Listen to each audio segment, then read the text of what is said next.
In the shadowy halls of Black Dudley, a grand but foreboding country house, a weekend gathering takes a sinister turn. What begins as a simple parlour game soon spirals into a deadly mystery, trapping the guests in a web of deception, fear, and murder. Enter Albert Campion, a peculiar but sharp-witted amateur sleuth, whose seemingly light-hearted demeanour conceals a keen intellect. As tensions rise and secrets unravel, the truth behind the crime at Black Dudley must be uncovered before it's too late. Step into this gripping tale of intrigue and suspense where nothing is quite as it seems. Chapter 1. Candlelight. The view from the narrow window was dreary and inexpressibly lonely. Miles of neglected parkland stretched in an unbroken plain to the horizon and the sea beyond. On all sides it was the same. The grey-green stretches were hayed once a year perhaps, but otherwise uncropped save by the herd of heavy-shouldered black cattle who wandered about them, their huge forms immense and grotesque in the fast-thickening twilight. In the centre of this desolation, standing in 1,000 acres of its own land, was the mansion, Black Dudley, a great grey building, bare and ugly as a fortress. No creepers hid its nakedness, and the long, narrow windows were dark-curtained and uninviting. The man in the old-fashioned bedroom turned away from the window and went on with his dressing. "Gloomy old place," he remarked to his reflection in the mirror. "Thank God it's not mine." He tweaked his black tie deftly as he spoke, and stood back to survey the effect. George Abershaw, although his appearance did not indicate it, was a minor celebrity.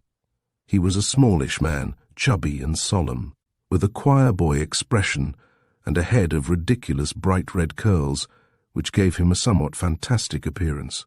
He was fastidiously tidy in his dress, and there was an air of precision in everything he did or said which betrayed an amazingly orderly mind. Apart from this, however, there was nothing about him to suggest that he was particularly distinguished or even mildly interesting. Yet in a small and exclusive circle of learned men, Dr. George Abershaw was an important person. His book on pathology, treated with special reference to fatal wounds and the means of ascertaining their probable causes, was a standard work. And in view of his many services to the police in the past, his name was well known and his opinion respected at the Yard. At the moment he was on holiday, and the unusual care which he took over his toilet suggested that he had not come down to Black Dudley solely for the sake of recuperating in the Suffolk air. Much to his own secret surprise and perplexity, he had fallen in love. He recognized the symptoms at once and made no attempt at self-deception, but with his usual methodical thoroughness set himself to remove the disturbing emotion by one or other of the only two methods known to mankind, disillusionment or marriage.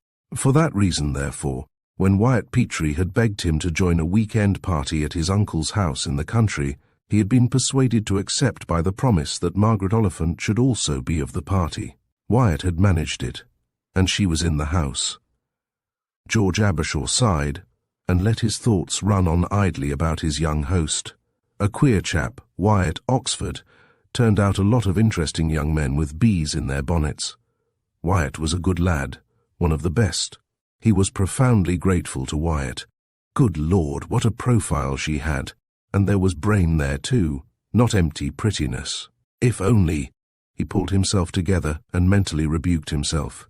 This problem must be attacked like any other, decently and in order. He must talk to her, get to know her better, find out what she liked, what she thought about.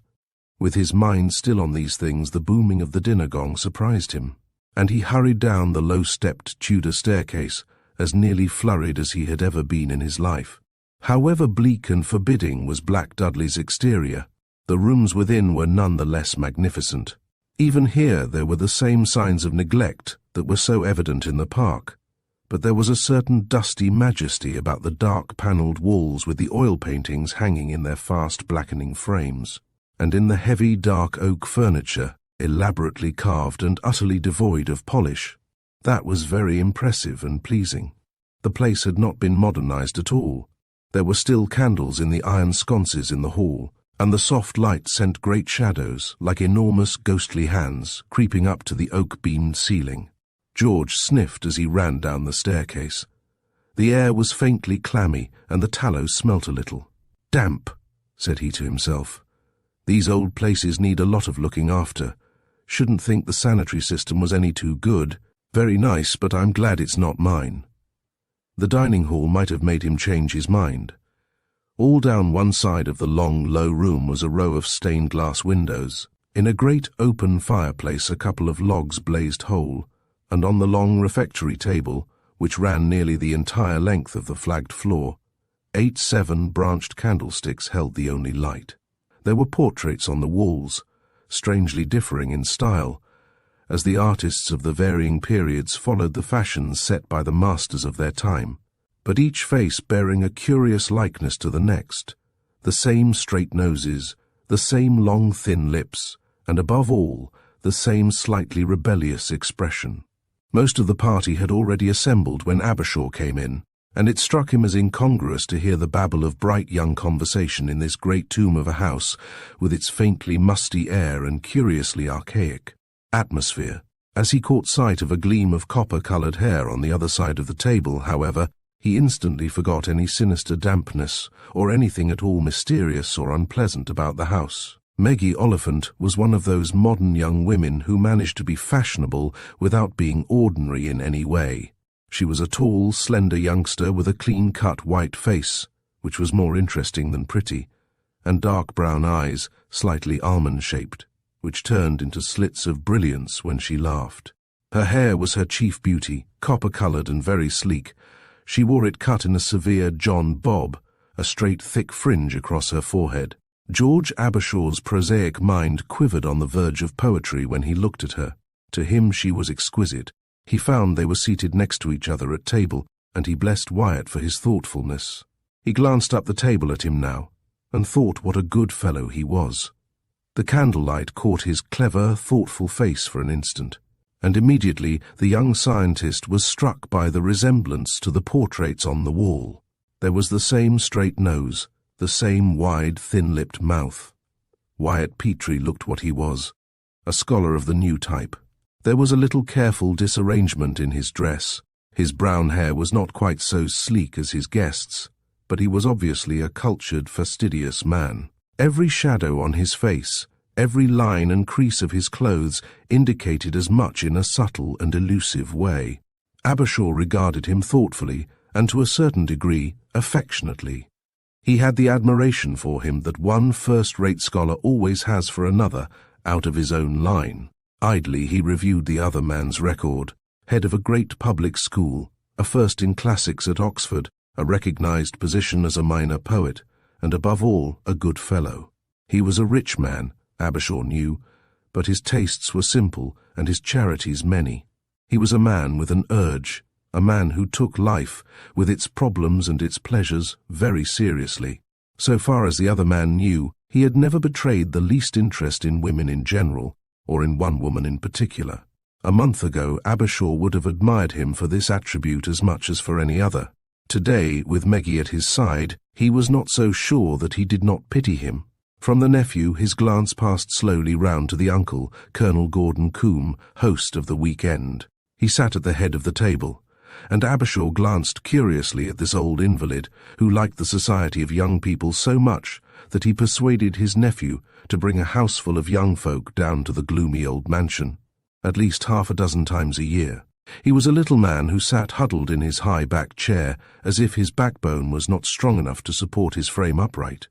His crop of faded yellow hair was now almost white, and stood up like a hedge above a narrow forehead. But by far the most striking thing about him was the flesh-coloured plate with which clever doctors had repaired a war-mutilated face, which must otherwise have been a horror too terrible to think upon. From where he sat, perhaps some 14 feet away, Abershaw could only just detect it, so skilfully was it fashioned. It was shaped roughly like a one-sided half-mask and covered almost all the top right-hand side of his face, and through it the colonel's grey-green eyes peered out shrewd and interested at the tableful of chattering young people.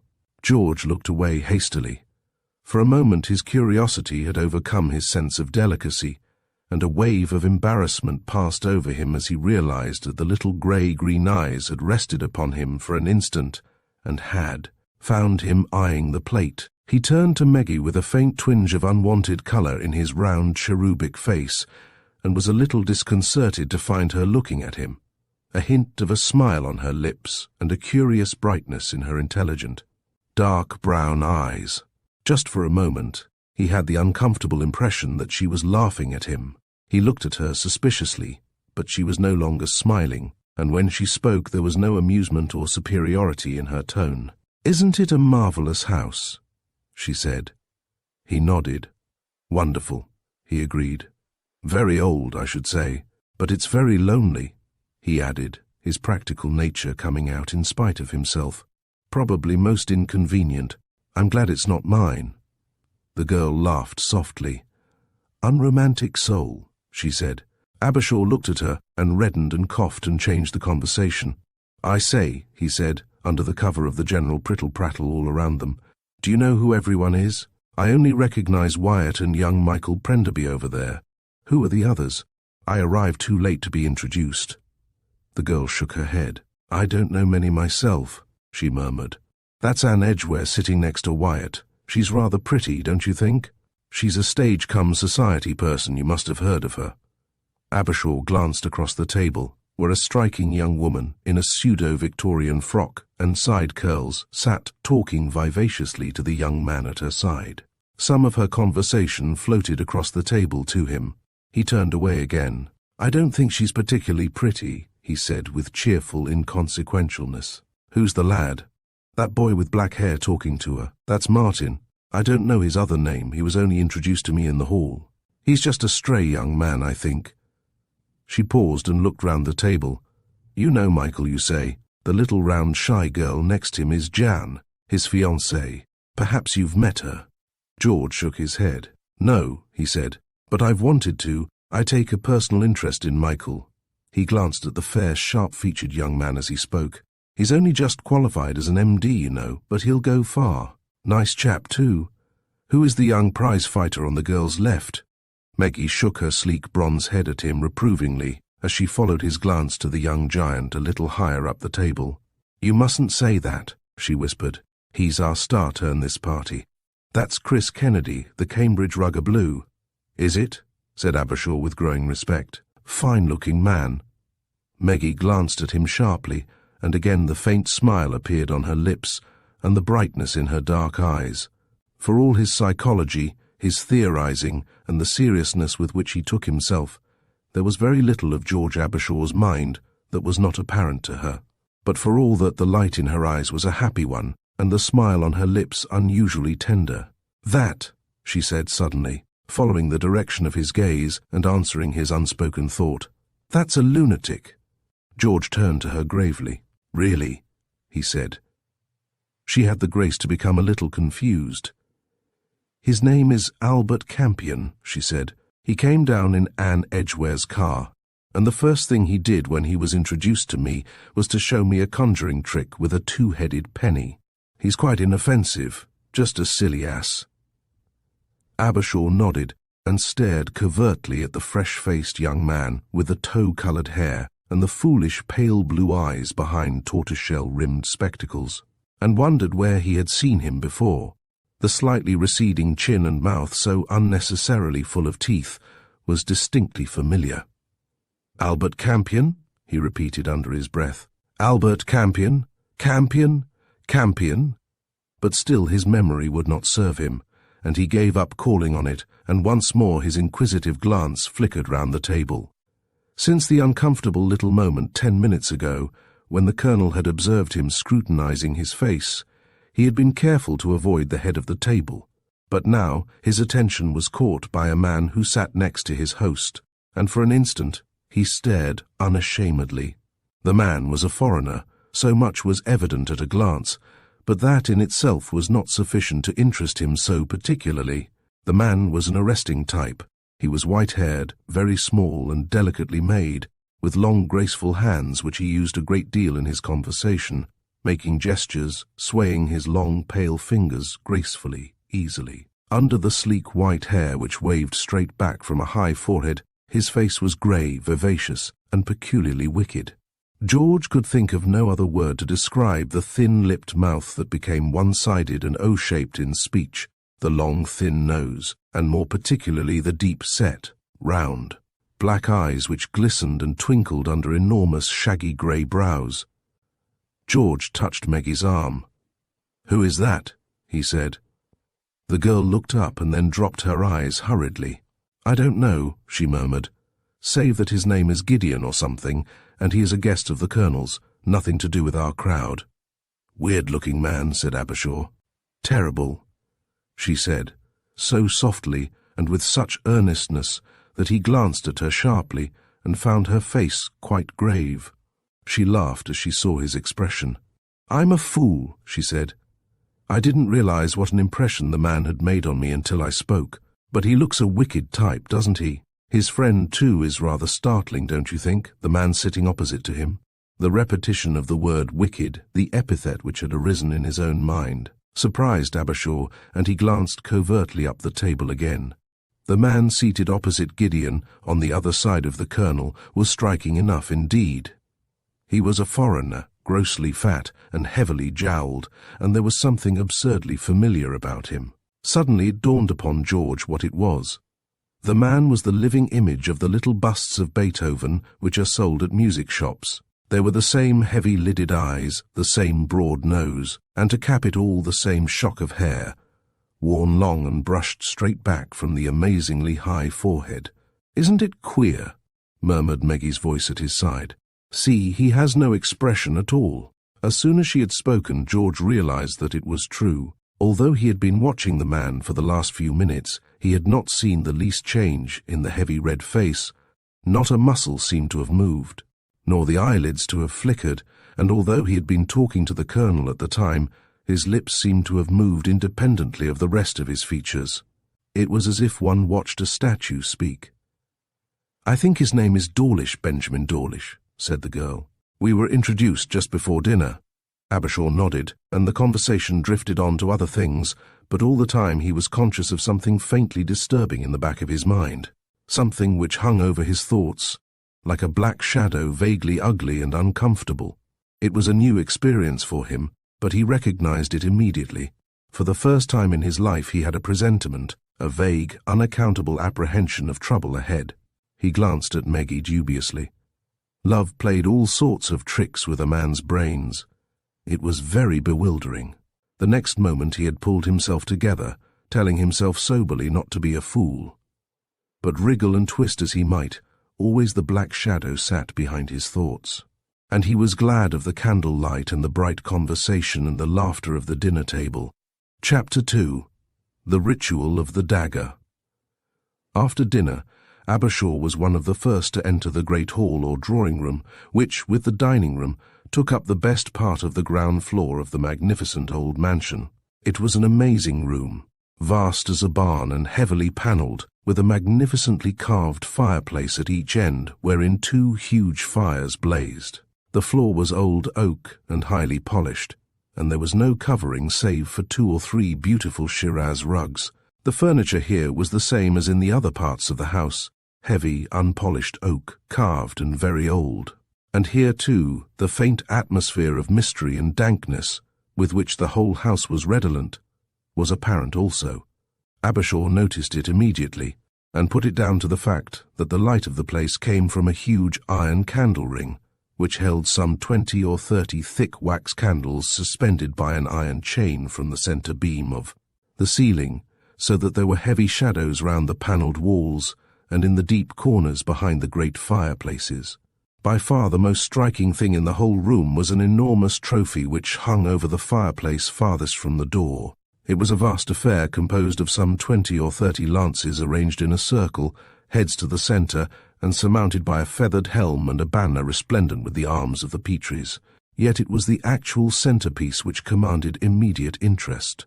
Mounted on a crimson plaque, at the point where the lance heads made a narrow circle, was a long 15th-century Italian dagger. The hilt was an exquisite piece of workmanship, beautifully chased and encrusted at the upper end with uncut jewels. But it was not this that first struck the onlooker. The blade of the Black Dudley dagger was its most remarkable feature. Under a foot long, it was very slender and exquisitely graceful, fashioned from steel that had in it a curious greenish tinge which lent the whole weapon an unmistakably sinister appearance. It seemed to shine out of the dark background like a living and malignant thing. No one entering the room for the first time could fail to remark upon it. In spite of its comparatively insignificant size, it dominated the whole room like an idol in a temple.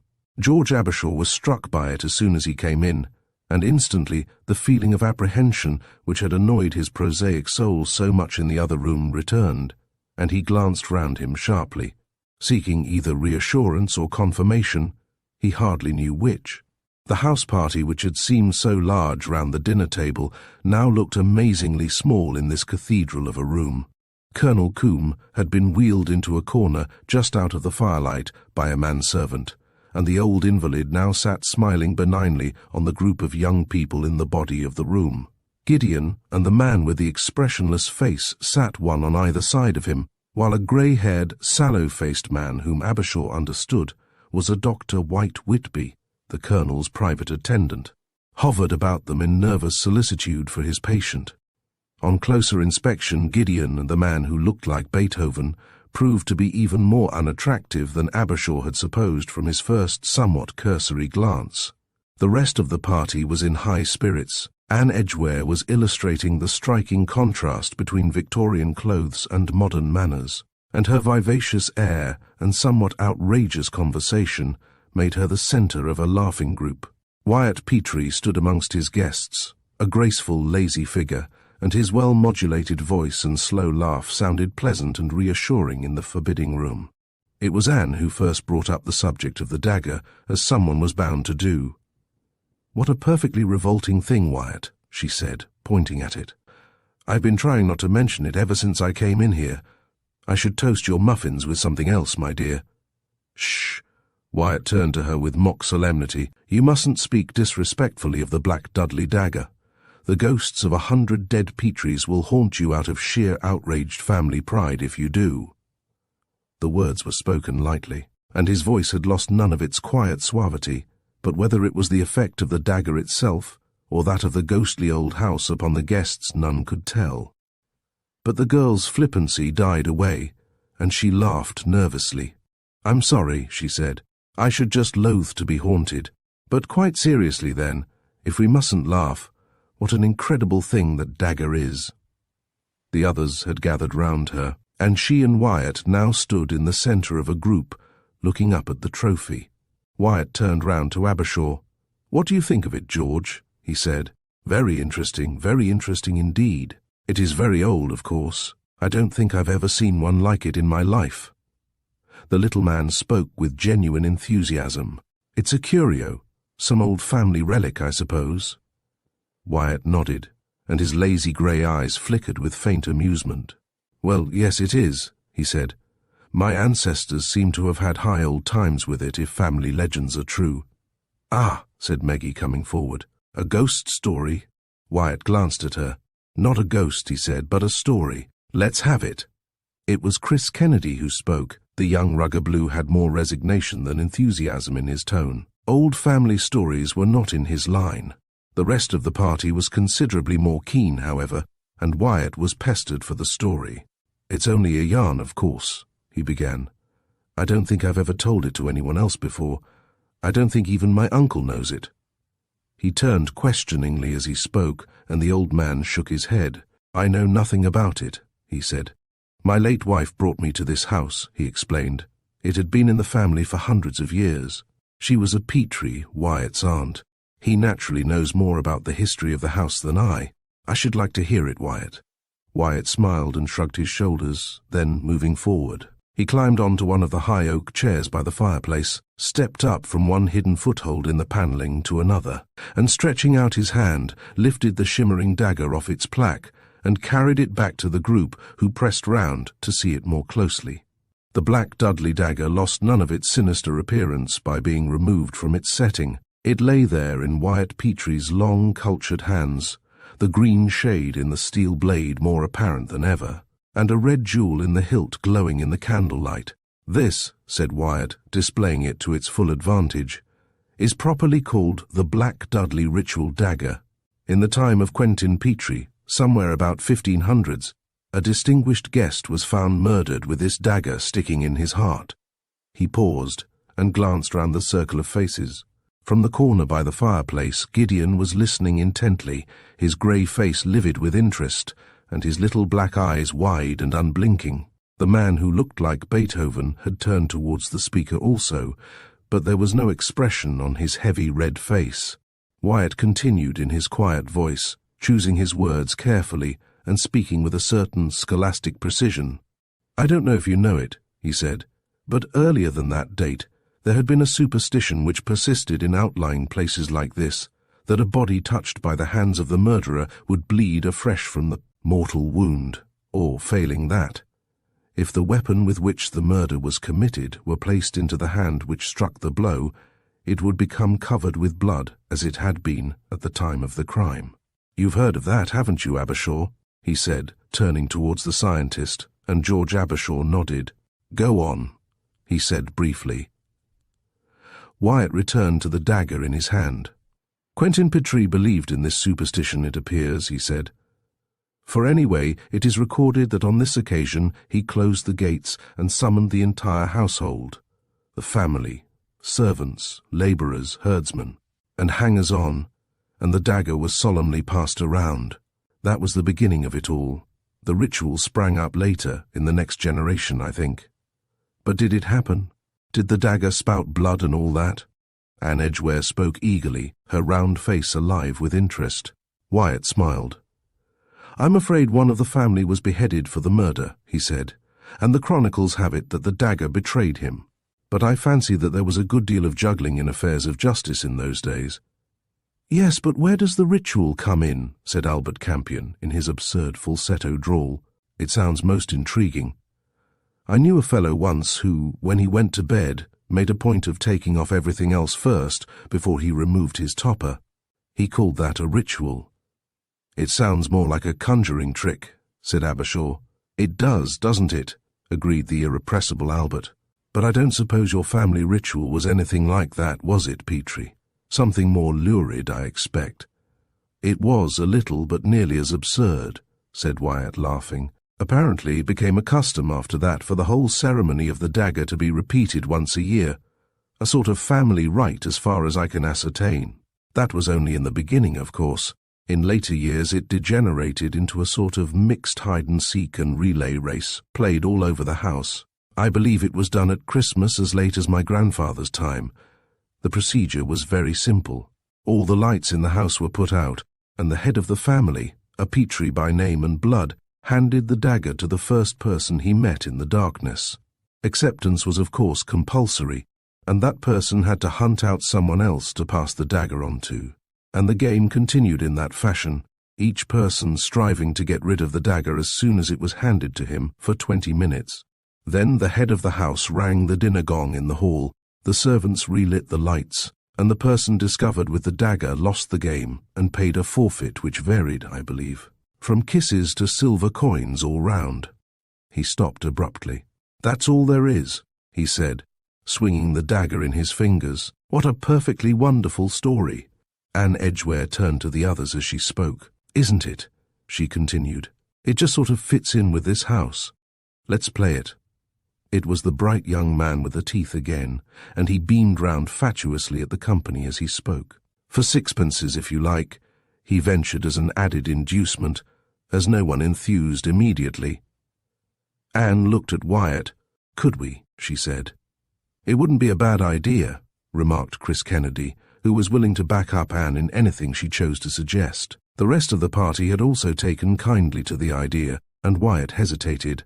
"There's no reason why we shouldn't," he said, and paused. Abershaw was suddenly seized with a violent objection to the whole scheme. The story of the dagger ritual had impressed him strangely. He had seen the eyes of Gideon fixed upon the speaker with curious intensity, and had noticed the little huddled old man with a plate over his face, harking to the barbarous story with avid enjoyment. Whether it was the great, dank, gloomy house, or the disturbing effects of love upon his nervous system, he did not know. But the idea of groping round in the dark with the malignant-looking dagger filled him with a distaste more vigorous than anything he had ever felt before. He had an impression also that Wyatt was not too attracted by the idea, but in the face of the unanimous enthusiasm of the rest of the party, he could do nothing but fall in with the scheme. Wyatt looked at his uncle. "But certainly, my dear boy, why should I?" The old man seemed to be replying to an unspoken question. "Let us consider it a blessing that so innocent and pleasing an entertainment can arise from something that must at one time have been very terrible." Abershaw glanced at him sharply. There had been a touch of something in the voice that did not ring quite true, something hypocritical, insincere. Colonel Coombe glanced at the men on either side of him. "I don't know," he began dubiously. Gideon spoke at once. It was the first time Abershaw had heard his voice, and it struck him unpleasantly. It was deep, liquid, and curiously caressing, like the purring of a cat. "To take part in such an ancient ceremony would be a privilege," he said. The man who had no expression bowed his head. "I too," he said, a trace of foreign accent in his voice, "would be delighted." Once the ritual had been decided upon, preparations went forward with all ceremony and youthful enthusiasm. The manservant was called in, and his part in the proceedings explained carefully. He was to let down the great iron candle ring, extinguish the lights, and haul it up to the ceiling again. The lights in the hall were to be put out also, and he was then to retire to the servants' quarters and wait there until the dinner gong sounded, at which time he was to return with some of the other servants and relight the candles with all speed. He was a big man with a chest like a prize fighter, and a heavy florid face, with enormous pale blue eyes which had in them an innately sullen expression. A man who could become very unpleasant if the occasion arose, Abershaw reflected inconsequentially. As head of the family, Wyatt, the last of the Petrys, took command of the proceedings. He had the manner, Abershaw considered, of one who did not altogether relish his position. There was a faintly unwilling air about everything he did, a certain over-deliberation in all his instructions, which betrayed, the other thought, a distaste for his task. At length the signal was given. With a melodramatic rattle of chains, the great iron candle ring was let down, and the lights put out, so that the vast hall was in darkness save for the glowing fires at each end of the room. Gideon and the man with the face like Beethoven had joined the circle round the doorway to the corridors, and the last thing George Abershaw saw before the candles were extinguished was the little wizened figure of Colonel Coombe sitting in his chair in the shadow of the fireplace, smiling out upon the scene from behind the hideous flesh-coloured plate. Then he followed the others into the dim halls and corridors of the great eerie house, and the Black Dudley ritual began. Chapter 3. In the Garage.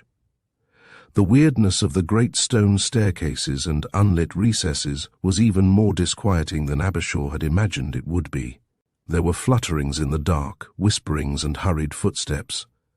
He was by no means a nervous man, and in the ordinary way an experience of this sort would probably have amused him faintly, had it not bored him.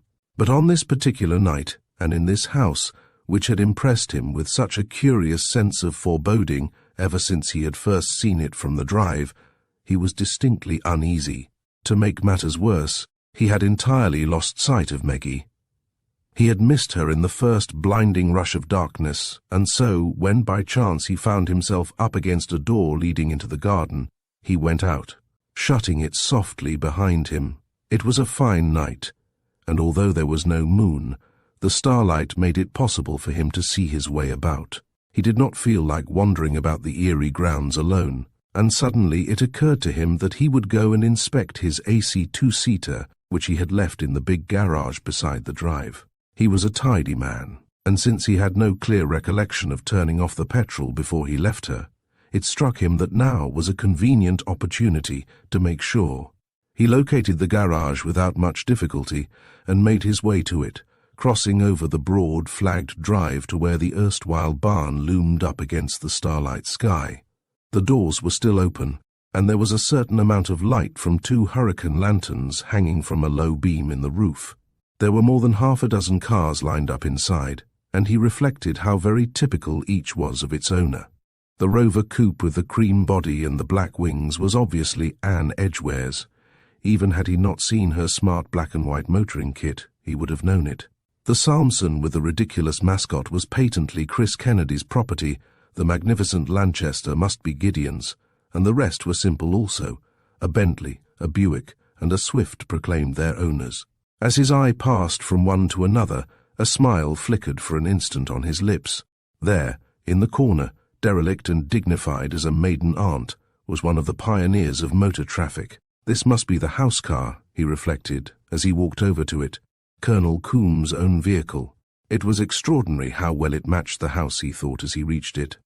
Made in the very beginning of the century, it belonged to the time when, as some brilliant American has said, cars were built like cathedrals with prayer. It was a brougham, coach-built and leathery, with a seating capacity in the back for 6 at least, and a tiny cab only in front for the driver. Abershaw was interested in cars, and since he felt he had time to spare, and there was nothing better to do, he lifted up the extraordinarily ponderous bonnet of the museum piece and looked in. For some moments he stood staring at the engine within, and then, drawing a torch from his pocket, he examined it more closely. Suddenly, a smothered exclamation broke from his lips, and he bent down and flashed the light on the underside of the car, peering under the ridiculously heavy running boards and glancing at the axles and shaft.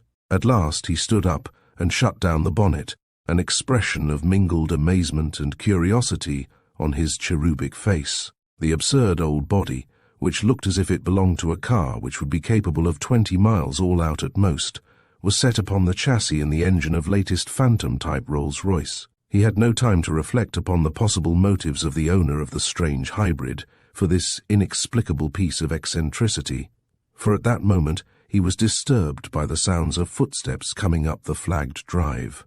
Instinctively he moved over to his own car and was bending over it when a figure appeared in the doorway.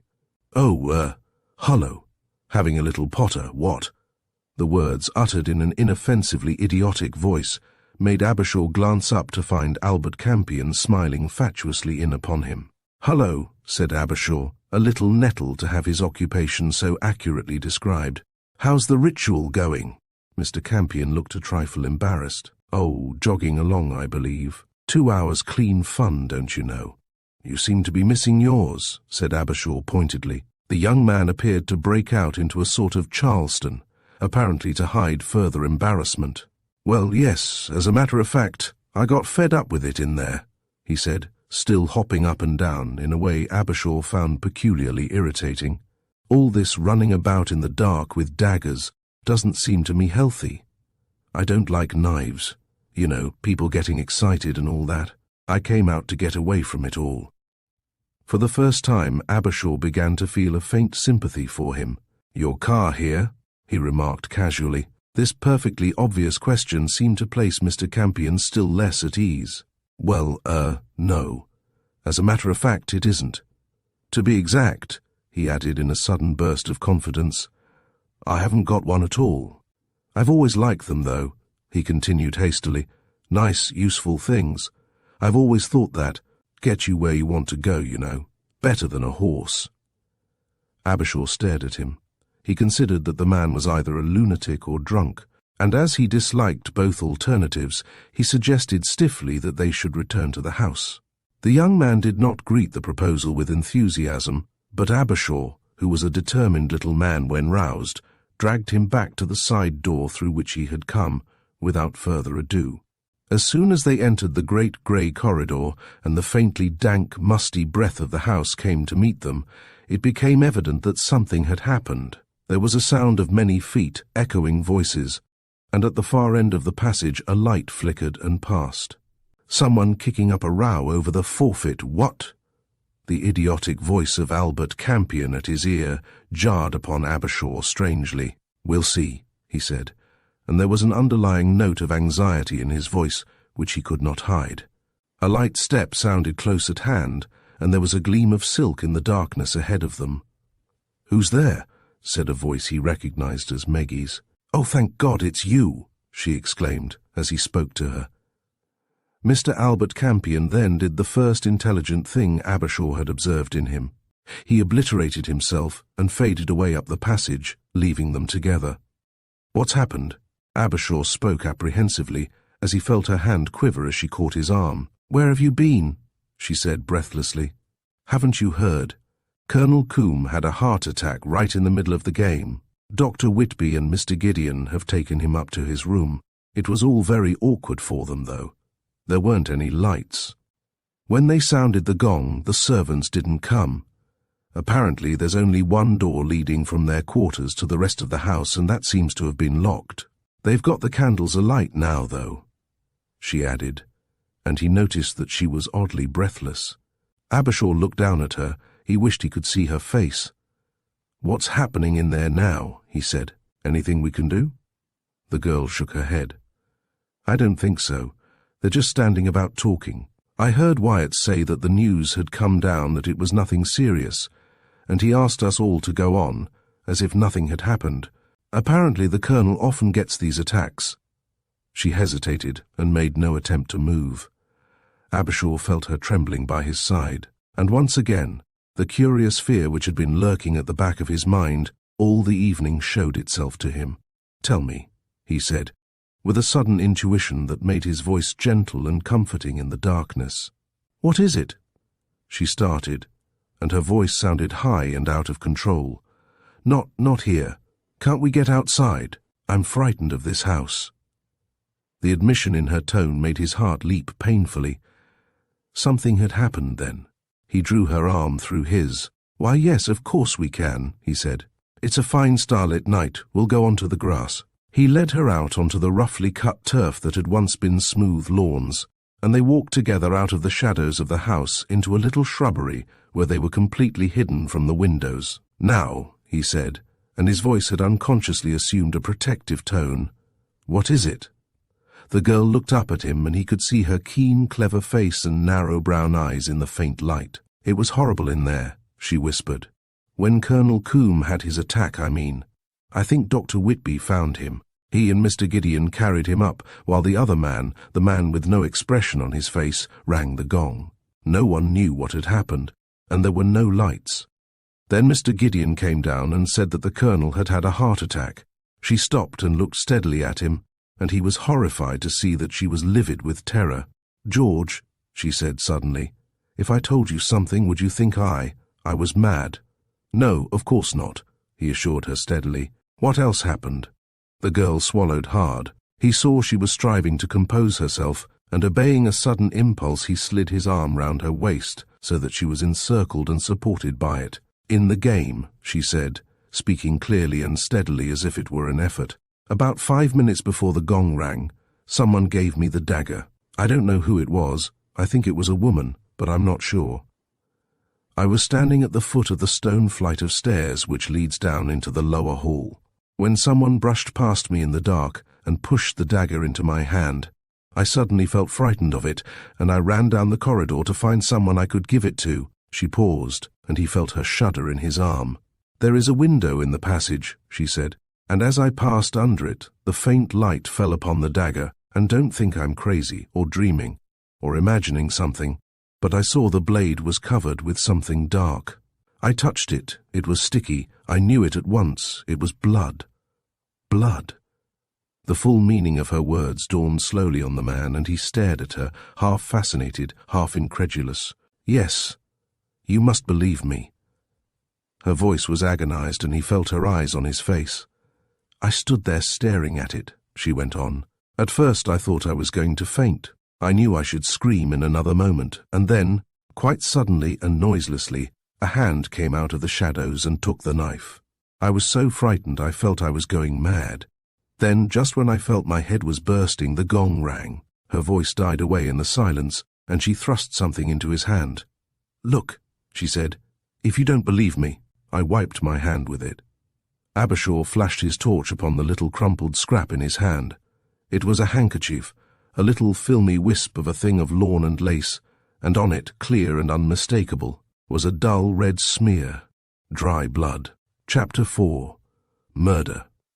They went slowly back to the house. Meggie went straight up to her room, and Abershaw joined the others in the hall. The invalid's corner was empty.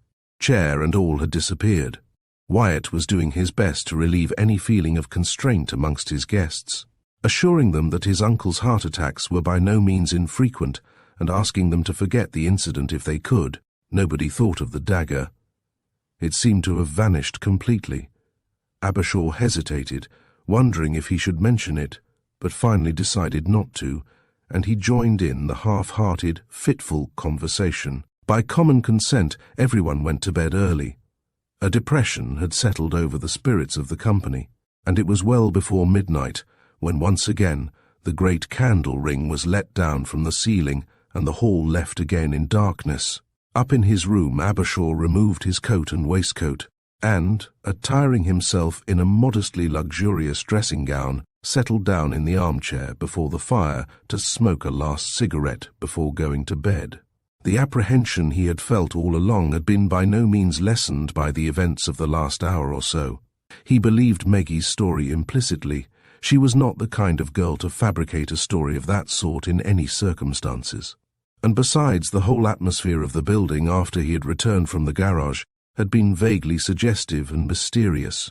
There was something going on in the house that was not ordinary, something that as yet he did not understand. And once again the face of the absurd young man with the horn-rimmed spectacles flashed into his mind, and he strove vainly to remember where he had seen it before. His meditations were cut short by the sound of footsteps in the passage outside, and the next moment there was a discreet tap at his door. Abershaw rose and opened it to discover Michael Prenderby, the young, newly qualified MD, standing fully dressed in the doorway. The boy looked worried and came into the room quickly, shutting the door behind him after he had glanced up and down the corridor outside as if to make certain that he had not been followed. "Forgive the melodrama," he said, "but there's something darn queer going on in this place. Have a cigarette?" Abershaw looked at him shrewdly. The hand that held the cigarette case out to him was not too steady, and the facetiousness of the tone was belied by the expression of anxiety in his eyes. Michael Prenderby was a fair, slight young man, with a sense of humour entirely unexpected. To the casual observer he was an inoffensive, colourless individual, and his extraordinary spirit and strength of character were known only to his friends. Abershaw took a cigarette and indicated a chair. "Let's have it," he said. "What's up?" Prenderby lit a cigarette and pulled at it vigorously. Then he spoke abruptly. "In the first place," he said, "the old bird upstairs is dead." Abershaw's blue-grey eyes flickered, and the thought which had lurked at the back of his mind ever since Maggie's story in the garden suddenly grew into a certainty. "Dead?" he said. "How do you know?" "They told me."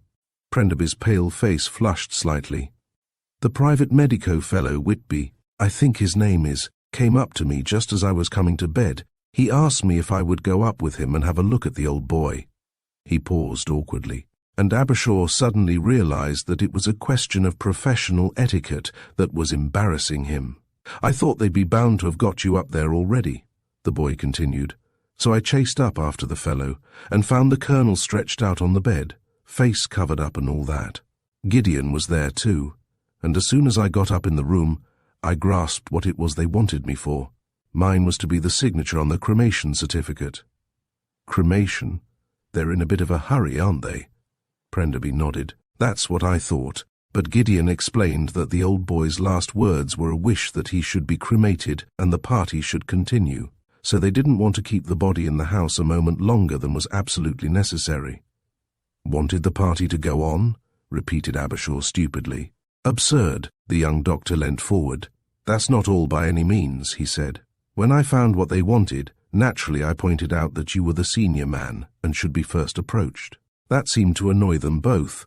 Old Whitby, who was very nervous, I thought, got very upstage and talked a lot of rot about practicing MDs, but it was the foreigner who got me into the really unpleasant hole. He pointed out, in that disgustingly sticky voice he has, that I was a guest in the house and could hardly refuse such a simple request.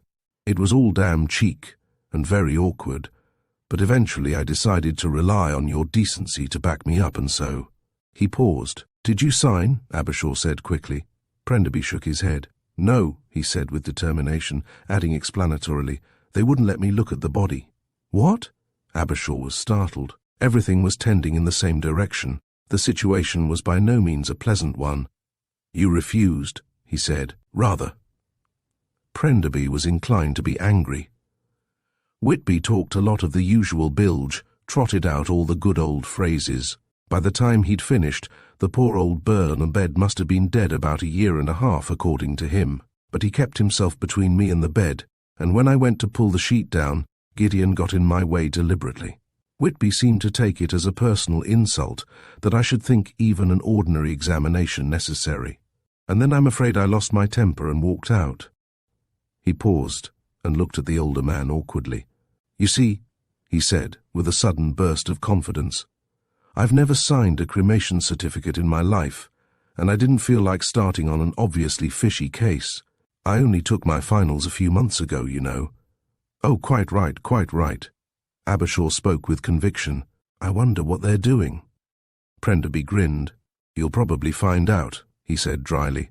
They'll come to you now. They thought I should be easier to manage, but having failed, and since they're in such a hurry, I should think you were for it. It occurred to me to nip down and warn you. Good of you, thanks very much. Abershaw spoke genuinely. It's a most extraordinary business. Did it look like heart failure? Prenderby shrugged his shoulders. My dear fellow, I don't know, he said. I didn't even see the face. If it was heart failure, why shouldn't I examine him? It's more than fishy, you know, Abershaw. Do you think we ought to do anything? No, that is, not at the moment.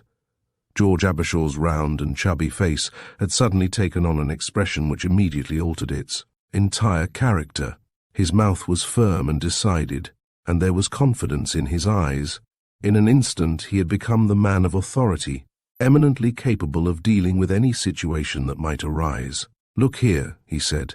If you've just left them, they'll be round for me any moment. You'd better get out now so that they don't find us together. You see, he went on quickly, we don't want a row here, with women about and that sort of thing. Besides, we couldn't do anything if they turned savage. As soon as I get to town, I can trot along and see old Deadwood at the yard, and get everything looked into without much fuss. That is, of course, once I've satisfied myself that there is something tangible to go upon.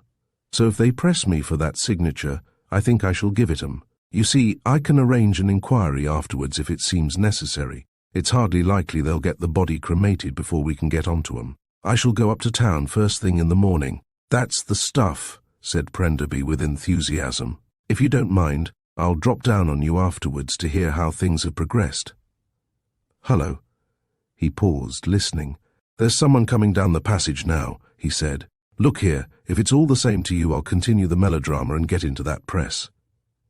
He slipped into the big wardrobe at the far end of the room and closed the carved door behind him, just as the footsteps paused in the passage outside and someone knocked. On opening the door, Abershaw found, as he had expected, Dr. Whitby on the threshold. The man was in a pitiable state of nerves. His thin grey hair was damp and limp upon his forehead, and his hands twitched visibly. Dr. Abershaw, he began, I am sorry to trouble you so late at night, but I wonder if you would do something for us. My dear sir, of course. Abershaw radiated good humour, and the other man warmed immediately. I think you know, he said. I am Colonel Coombs' private physician. He has been an invalid for some years, as I dare say you are aware. In point of fact, a most unfortunate thing has happened, which, although we have known for some time that it must come soon, is none the less a great shock. Colonel Coombs' seizure this evening has proved fatal. Abershaw's expression was a masterpiece. His eyebrows rose, his mouth opened. Dear, dear, how very distressing, he said with that touch of pomposity which makes a young man look more foolish than anything else. Very distressing, he repeated, as if another thought had suddenly struck him. It'll break up the party, of course. Dr. Whitby hesitated. Well, he said, we had hoped not. Not break up the party? Exclaimed Abershaw, looking so profoundly shocked that the other hastened to explain. The deceased was a most eccentric man, he murmured confidentially. His last words were a most urgently expressed desire for the party to continue. A little trying for all concerned, Abershaw commented stiffly. Just so, said his visitor. That is really why I came to you. It has always been the Colonel's wish that he should be cremated immediately after his decease, and as a matter of fact, all preparations have been made for some time. There is just the formality of the certificate, and I wonder if I might bother you for the necessary signature." He hesitated doubtfully, and shot a glance at the little red-haired man in the dressing gown. But Abershaw was ready for him. "My dear sir, anything I can do, of course. Let's go up there now, shall we?" All traces of nervousness had vanished from Whitby's face, and a sigh of relief escaped his lips as he escorted the obliging Dr. Abershaw down the long, creaking corridor to the Colonel's room. It was a vast old-fashioned apartment, high-ceilinged and not too well lit. Panelled on one side, it was hung on the other with heavy curtains, ancient and dusty. Not at all the sort of room that appealed to Abershaw as a bedchamber for an invalid. A huge four-poster bed took up all the farther end of the place, and upon it lay something very still and stiff, covered by a sheet. On a small table near the wide fireplace were pen and ink and a cremation certificate form. Standing near it was Jessie Gideon, one beautiful hand shining like ivory upon the polished wood. Abershaw had made up his mind that the only way to establish or confute his suspicions was to act quickly, and assuming a brisk and officious manner, he strode across the room rubbing his hands. "Heart failure," he said, in a tone that was on the verge of being cheerful. "A little unwanted excitement, perhaps a slightly heavier meal. Anything might do it. Most distressing, most distressing. Visitors in the house, too." He was striding up and down as he spoke, at every turn edging a little nearer the bed. "Now let me see," he said suddenly, "just as a matter of form, of course." On the last word, moving with incredible swiftness, he reached the bedside and flicked the sheet from the dead man's face. The effect was instantaneous. Whitby caught his arm and dragged him back from the bed, and from the shadows a figure that Abershaw had not noticed before came out silently. The next moment he recognized Dawlish, the man who looked like Beethoven. His face was still expressionless, but there was no mistaking the menace in his attitude as he came forward, and the young scientist realized with a little thrill of excitement that the veneer was off, and that he was up against an antagonistic force. The moment passed, however, and in the next instant he had the situation in hand again, with added advantage of knowing exactly where he stood. He turned a mildly apologetic face to Whitby. "Just as a matter of form," he repeated, "I like to make a point of seeing the body. Some of us are a little too lax, I feel, in a matter like this. After all, cremation is cremation. I'm not one of those men who insist on a thorough examination, but I just like to make sure that a corpse is a corpse. Don't you know?" He laughed as he spoke, and stood with his hands in his pockets, looking down at the face of the man on the bed. The momentary tension in the room died down. The heavy-faced Dawlish returned to his corner, Gideon became suave again, and the doctor stood by Abershaw a little less apprehensively. "Death actually took place up here, I suppose?" Abershaw remarked conversationally, and shot a quick sidelong glance at Whitby. The man was ready for it, however. "Yes, just after we carried him in." "I see." Abershaw glanced round the room. "You brought him up in his chair, I suppose? How wonderfully convenient those things are." He paused as if lost in thought, and Dawlish muttered impatiently. Gideon interposed hastily. "It is getting late," he said in his unnaturally gentle voice. "We must not keep Dr. Abershaw." No, of course not," said Whitby, starting nervously. Abershaw took the hint. "It is late. I bid you good night, gentlemen," he murmured, and moved towards the door.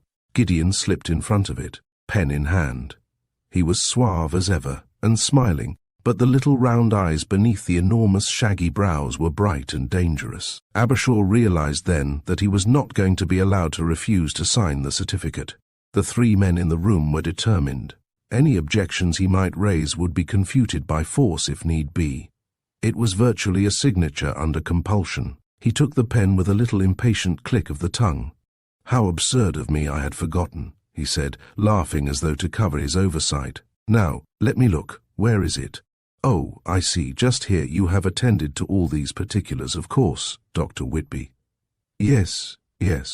They're all in order."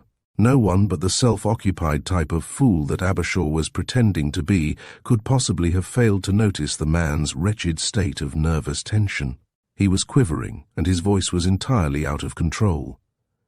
Abershaw wrote his signature with a flourish, and returned the pen. There was a distinct sigh of relief in the room, as he moved towards the door. On the threshold, he turned and looked back.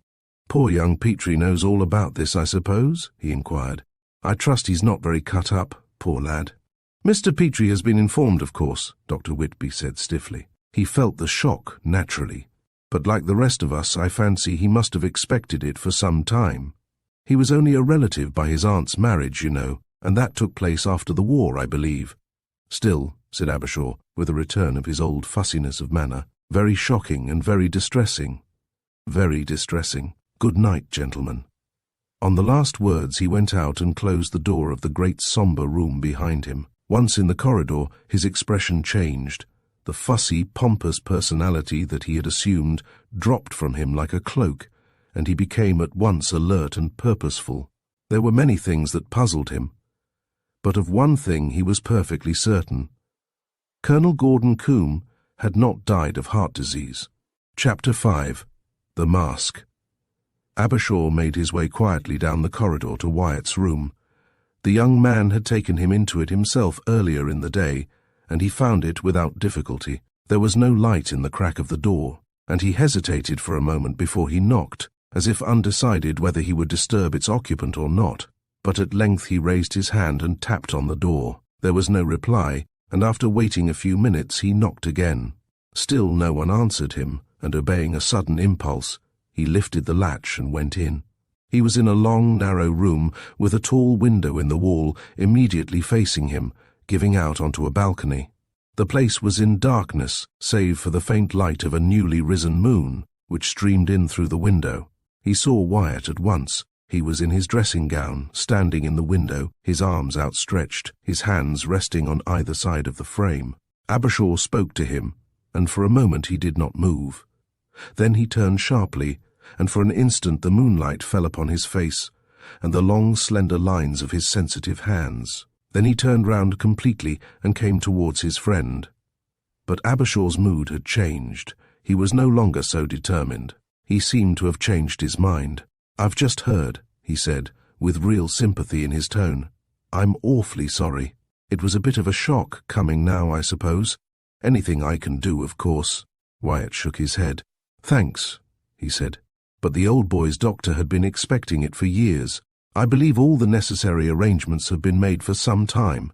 It may knock the life out of the party pretty thoroughly, though, I'm afraid." "My dear man," Abershaw spoke hastily, "we'll all sheer off first thing tomorrow morning, of course. Most people have got cars." "Oh, don't do that." Wyatt spoke with sudden insistence. "I understand my uncle was very anxious that the party should go on," he said. "Really, you'd be doing me a great service if you'd stay on till Monday and persuade the others to do the same. After all, it isn't even as if it was his house. It's mine, you know. It passed to me on Aunt's death, but my uncle, her husband, was anxious to go on living here, so I rented it to him. I wish you'd stay. He would have liked it, and there's no point in my staying down here alone. He was no blood relative of mine, and he had no kin as far as I know." He paused and added, as Abershaw still looked dubious, "The funeral and cremation will take place in London. Gideon has arranged about that. He was his lawyer, you know, and a very close friend. Stay if you can, won't you? Good night. Thanks for coming down." Abershaw went slowly back to his room, a slightly puzzled expression in his eyes. He had meant to tell Wyatt his discoveries, and even now he did not know quite why he had not done so. Instinct told him to be cautious. He felt convinced that there were more secrets in Black Dudley that night than the old house had ever known. Secrets that would be dangerous if they were too suddenly brought to light. He found Prenderby sitting up for him, the ash-tray at his side filled with cigarette stubs. "So you've turned up at last," he said peevishly. "I wondered if they'd done a sensational disappearing act with you. This house is such a ghostly old show I've been positively sweltering with terror up here. Anything transpired?" Abershaw sat down by the fire before he spoke. "I signed the certificate," he said at last. "I was practically forced into it. They had the whole troupe there, old Uncle Tom Beethoven and all." Prenderby leant forward, his pale face becoming suddenly keen again. "They are up to something, aren't they?" he said. "Oh, undoubtedly." Abershaw spoke with authority. "I saw the corpse's face. There was no heart trouble there. He was murdered, stuck in the back, I should say." He paused, and hesitated as if debating something in his mind. Prenderby looked at him curiously. "Of course, I guessed as much," he said. "But what's the other discovery? What's on your mind?" Abershaw looked up at him, and his round grey-blue eyes met the boy's for an instant. "A darned queer thing, Prenderby," he said. "I don't understand it at all. There's more mystery here than you'd think. When I twitched back the sheet and looked at the dead man's face, it was darkish in that four-poster. But there was light enough for me to see one thing. Extreme loss of blood had flattened the flesh down over his bones till he looked dead, very dead, and that plate he wore over the top of his face had slipped out of place, and I saw something most extraordinary." Prenderby raised his eyes inquiringly. "Very foul," he said. "Not at all. That was the amazing part of it." Abershaw leaned forward in his chair, and his eyes were very grave and hard. "Prenderby, that man had no need to wear that plate. His face was as whole as yours or mine." "Good God!" The boy sat up, the truth slowly dawning on him. "Then it was simply—" Abershaw nodded. "A mask," he said. Chapter 6. Mr. Campion brings the house down. Abershaw sat up for some time, smoking, after Prenderby left him, and when at last he got into bed, he did not sleep at once, but lay staring up into the darkness of the beamed ceiling, thinking. He had just fallen into a doze, in which the events of the evening formed themselves into a fantastic nightmare, when a terrific thud above his head and a shower of plaster upon his face brought him hurriedly to his senses. He sat up in bed, every nerve alert and tingling, waiting for the next development. It came almost immediately. From the floor directly above his head came a series of extraordinary sounds. It seemed as if heavy pieces of furniture were being hurled about by some infuriated giant, and between the crashes, Abershaw fancied he could discern the steady murmur of someone cursing in a deep, unending stream. After a second or so of this, he decided that it was time to get up and investigate, and slipping on his dressing gown, he dashed out into the corridor, where the grey light of morning was just beginning to pierce the gloom. Here the noise above was even more distinct. A tremendous upheaval seemed to be in progress. Not only Abershaw had been awakened by it, the whole house appeared to be stirring. He ran up the staircase in the direction from which the noise was coming, to discover that an old-time architect had not built another room above the one in which he slept, but a wide gallery from which a second staircase descended. Here he was confronted by an extraordinary scene. The manservant he had noticed so particularly on the evening before was grappling with someone who was putting up a very stout resistance. The man was attacking his opponent with an amazing ferocity. Furniture was hurled in all directions, and as Abershaw came up he caught a stream of oaths from the infuriated footman. His first thought was that a burglar had been surprised red-handed, but as the two passed under a window in their violent passage round the place, the straggling light fell upon the face of the second combatant, and Abershaw started with surprise, for in that moment he had caught a glimpse of the vacant and peculiarly inoffensive features of Mr. Albert Campion. By this time there were many steps on the stairs, and the next moment half the house party came crowding round behind Abershaw. Chris Kennedy, in a resplendent dressing gown, was well to the fore. "Hullo! A scrap," he said, with something very near satisfaction in his voice, and threw himself upon the two without further preliminaries. As the confusion increased with this new development, Abershaw darted forward, and, stooping suddenly, picked up something off the floor by the head of the second staircase. It was very swiftly done, and no one noticed the incident. Chris Kennedy's weight and enthusiasm brought the fight to an abrupt finish. Mr. Campion picked himself up from the corner where he had been last hurled. He was half strangled, but still laughing idiotically. Meanwhile, Chris Kennedy inspected the butler, whose stream of rhetoric had become much louder but less coherent. "The fellow's roaring tight," he announced upon closer inspection. "Absolutely fighting canned, but it's wearing off a bit now." He pushed the man away from him contemptuously, and the erstwhile warrior reeled against the stairhead and staggered off down out of sight. "What's happened? What's the trouble?" Wyatt Petrie came hurrying up the passage, his voice anxious and slightly annoyed. Everybody looked at Mr. Campion. He was leaning up against the balustrade, his fair hair hanging over his eyes, and for the first time it dawned upon Abershaw that he was fully dressed. and not, as might have been expected, in the dinner jacket he had worn on the previous evening. His explanation was characteristic. "Most extraordinary," he said, in his slightly high-pitched voice. "The fellow set on me, picked me up and started doing exercises with me as if I were a dumbbell. I thought it was one of you fellows joking at first, but when he began to jump on me, it percolated through that I was being massacred. Butchered to make a butler's beano, in fact." He paused and smiled fatuously. "I began to hit back then," he continued. "The bird was tight, of course, but I'm glad you fellows turned up. I didn't like the idea of him chipping bits off the ancestral home with me.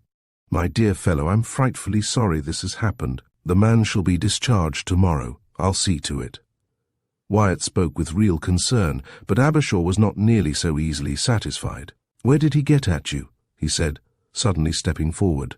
"Where were you?" Mr. Campion met the question with charming ingenuousness. "Just coming out of my room, that's the door over there," he said. "I opened it and walked out into a war." He was buttoning up his waistcoat, which had been ripped open in the fight, as he spoke. Abershaw glanced at the grandfather clock at the head of the staircase. It showed the hour at 4:08. Mr. Campion followed the direction of his eyes. "Yes," he said foolishly, I always get up early." "Amazingly early," said Abershaw pointedly. "I was, this morning," agreed Mr. Campion cheerfully, adding by way of explanation, "I'm one of those birds who can never sleep in a strange bed. And then, you know, I'm so afraid of ghosts. I didn't see any, of course," he went on hastily. "But I said to myself as I got into bed last night, Albert, this place smells of ghosts. And somehow I couldn't get that idea out of my head all night. So, as soon as it began to get light, I thought a walk was indicated. So I got up, dressed and sallied forth into the fray." He paused and yawned thoughtfully. "I do believe I shall go back to bed now," he remarked as they all stared at him. "I don't feel much like my walk now. In fact, I don't feel much like anything. Bung-ho, everybody. Uncle Albert is now closing down until 9:30, when the breakfast program will begin, I hope." On the last word he waved his hand to them and disappeared into his own room, shutting the door firmly behind him. As Abershaw turned to go back to his bedroom, he became aware of a slender figure in a dressing gown at his side. It was Meggie. Seized by a sudden impulse, he spoke to her softly. "Who brought Campion down?" She looked at him in surprise. "Why, Anne," she said. "I told you. They arrived together about the same time that I did. Why the interest? Anything I can do?" Abershaw hesitated. "Well, yes," he said at last. "She's a friend of yours, isn't she?" Meggie nodded. "Rather, I've known her for years." "Good," said Abershaw. "Look here. Could you get her to come down into the garden? Meet me down there in half an hour in that shrubbery we found last night. There's one or two things I want to ask her. Can you manage that for me?" "Of course." She looked up at him and smiled. Then she added, "Anything happened?" Abershaw looked at her and noticed for the first time that there was a faintly scared expression in her narrow brown eyes, and a sudden desire to comfort her assailed him. Had he been a little less precise, a little less timid in these matters, he would probably have kissed her. As it was, he contented himself by patting her hand rather foolishly and murmuring, "Nothing to get excited about," in a way which neither convinced her nor satisfied himself. "In half an hour," she murmured, and disappeared like a fragile ghost down the corridor. Chapter 7. 5 o'clock in the morning. George Abershaw stood in front of the fireplace in his bedroom and looked down into the fast-greying embers amongst which some red sparks still glowed, and hesitated irresolutely. In 10 minutes he was to meet Meggie and Anne Edgware in the garden. He had until then to make up his mind. He was not a man to do anything impulsively, and the problem which faced him now was an unusual one. On the mantelpiece near his head lay a small leather wallet, the silk lining of which had been ripped open and something removed, leaving the whole limp and empty. Abershaw looked down on a sheaf of paper, which he held in one hand, and tapped it thoughtfully with the other. If only, he reflected, he knew exactly what he was doing. The thought occurred to him, in parenthesis, that here arose the old vexed question as to whether it was permissible to destroy a work of art on any pretext whatsoever. For 5 minutes he deliberated, and then, Having made up his mind, he knelt down before the dying fire and fanned the embers into a flame, and after coolly preparing a small bonfire in the grate, stood back to watch it burn. The destruction of the leather case was a problem which presented more difficulties. For a moment or two he was at a loss, but then taking it up he considered it carefully. It was of a usual pattern, a strip of red leather folded over at either end to form two inner pockets. He took out his own case and compared the two. His own was new. An aunt had sent it to him for his birthday, and in an excess of kindliness had caused a small gold monogram stud to be made for it, a circular fretted affair which fastened through the leather with a small clip. This stud Abershaw removed, and, gouging a hole in the red wallet, effected an exchange. A liberal splodging with ink from his fountain pen completed the disguise, and, satisfied that no one at a first or second glance would recognize it, he ripped out the rest of the lining, trimmed the edges with a pair of nail scissors, and calmly transferred his papers, with the exception of a letter or two, to it, and tucked it in his pocket. His own wallet he put carefully into the inner pocket of his dinner jacket, hanging up in the wardrobe. Then, content with his arrangements, he went softly down the wide staircase and let himself out into the garden. Meggie was waiting for him. He caught a glimpse of her red-gold hair against the dark green of the shrubbery. She was dressed in green, and despite his preoccupation with the affairs on hand, he noticed how very much it suited her. "Anne is just coming," she said. "I expect her any moment. I hope it's something important you want to ask her. I don't think she'll relish getting up just to see the sun rise." Abershaw looked dubious. "I'm afraid that didn't occur to me," he said. "It is important as it happens, although it may not sound so." The girl moved a step closer to him. "I told," she said, looking up into his face. "Tell me, what are the developments?" "I don't know," he said. "Yet, there's only one thing I can tell you, and that will be common property by breakfast time. Colonel Coombe is dead." The girl caught her breath sharply and looked at him with fear in her brown eyes. "You don't mean he was—" She broke off, not using the word. Abershaw looked at her steadily. "Dr. Whitby has pronounced it heart failure," he said. The girl's eyes widened, and her expression became puzzled. Then the dagger," she began. "Shh!" Abershaw raised his hand warningly, for in the house a door had creaked, and now Anne Edgware, a heavily embroidered Chinese dressing gown over her frivolous pyjamas, crossed the grass towards them. "Here I am," she said. "I had to come like this. You don't mind, do you? I really couldn't bring myself to put on my clothes at the hour I usually take them off. What's all the fun about?" Abershaw coughed. This kind of girl invariably embarrassed him. "It's awfully good of you to come down like this," he said awkwardly.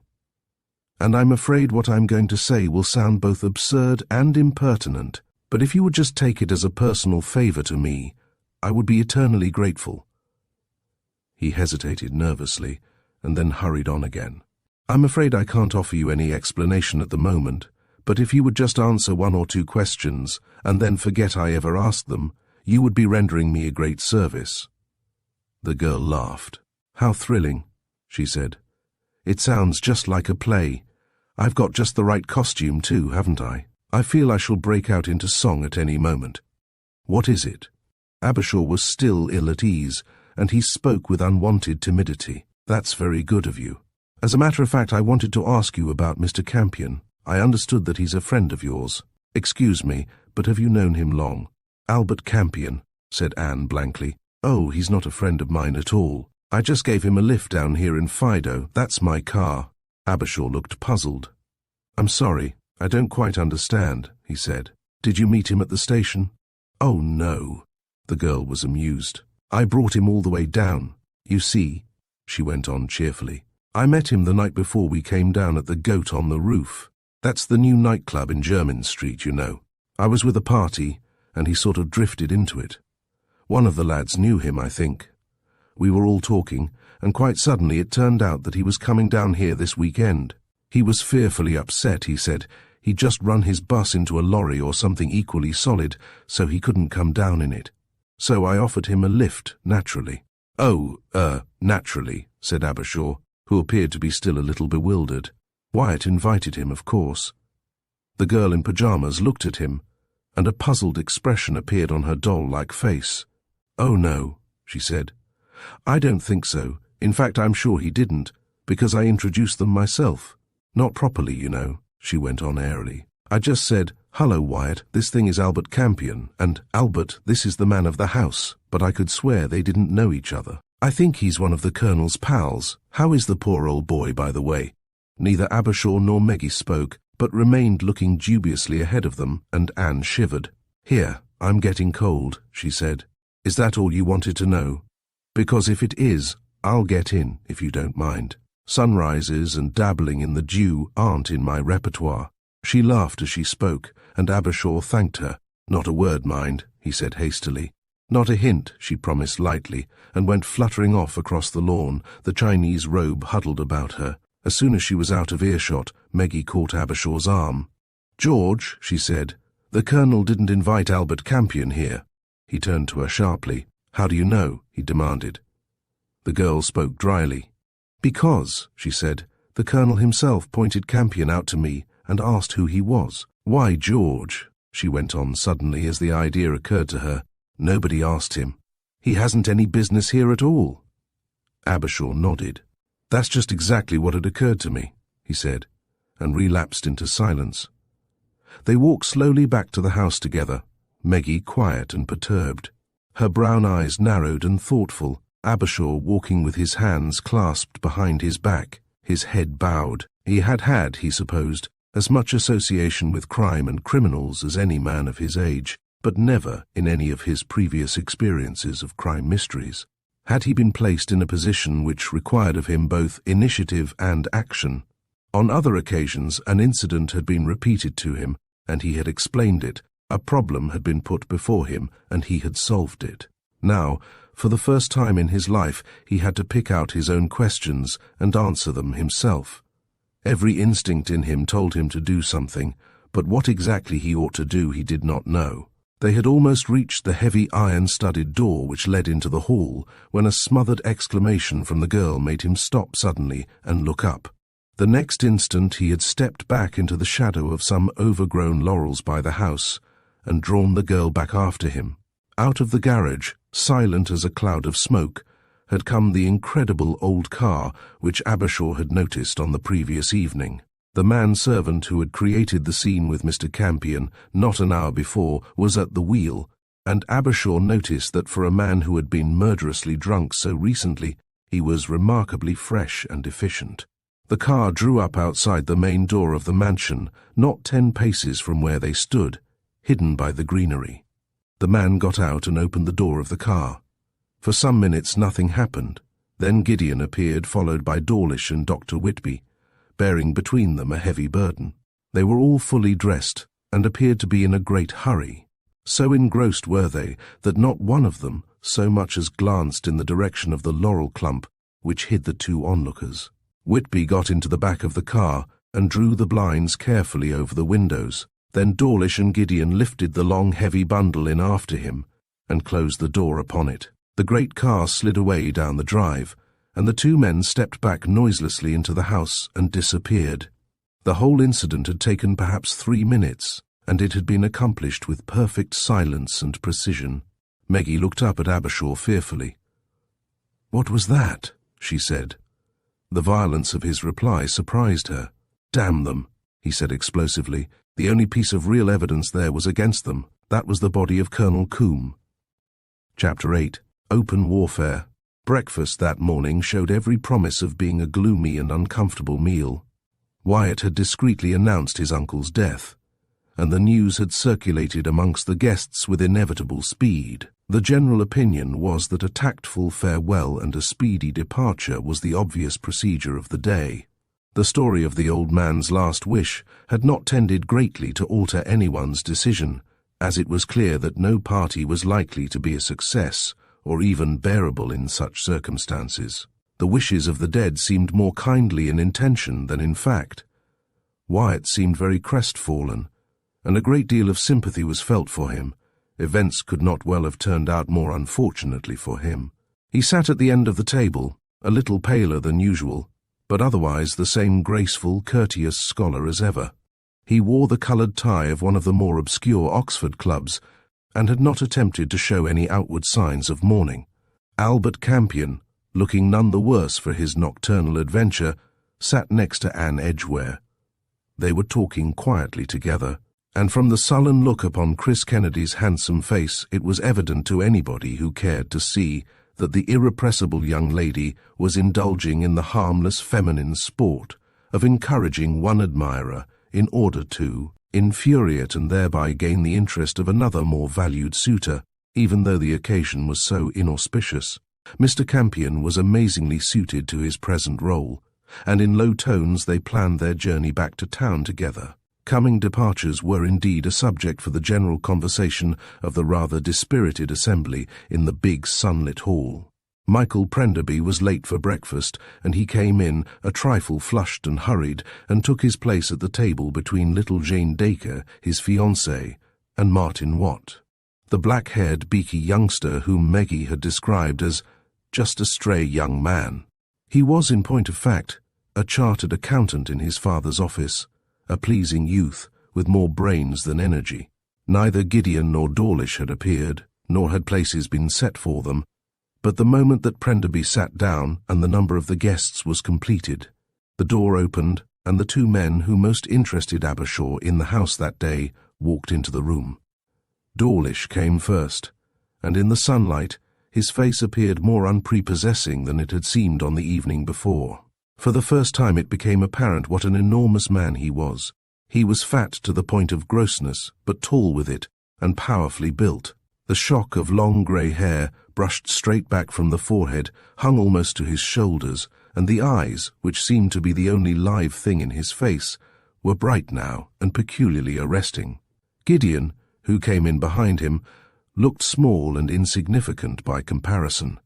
He was languid and sinuous as before, and he glanced over the group of young people round the table with a thoughtful, mildly appraising eye, as if he were estimating their combined weight or strength. Wyatt looked up as they came in and bade them a polite good morning. To everyone's surprise, they ignored him. Dawlish moved ponderously to the top of the table, where he stood looking round at the astonished faces, with no expression on his own. "Let there be silence," he said. The words were so utterly unexpected and out of keeping with the situation that it is probable that a certain amount of amusement would have greeted them had not the tone in his deep Teutonic voice been singularly menacing. As it was, the silence was complete, and the German went on, his expression still unchanged so that it seemed that his voice came to them through a mask. "Something has been lost," he said, dividing the words up as he uttered them and giving equal emphasis to each. "It must be returned to me. There is no need to explain what it is. Whoever has stolen it will know of what I speak." At this colossal piece of impudence a sensation ran round the table, and Wyatt sprang to his feet. He was livid with anger, but he kept his voice under perfect control, and the polished intensity of his icy tone contrasted sharply with the other's heavy rudeness. "Mr. Dawlish," he said, "I think your anxiety to recover your property has upset your sense of proportion. Perhaps you are aware that you are a guest in a house that is mine, and that the people that you have just insulted are my guests also. If you will come to me after breakfast before you go, I will do all I can to institute a proper search for the thing you have mislaid." The German did not move. He stood at the head of the table and stared unblinkingly at the man before him. "Until it is returned to me, nobody leaves this house," he said, the same solid force behind his tone. Wyatt's snub he did not appear to have heard.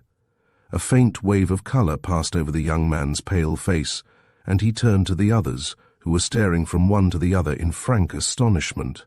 "I must apologize," he said. "I ask you to forgive this extraordinary display.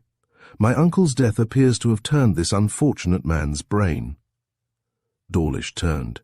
"That young man," he said. "Let him sit down and be quiet."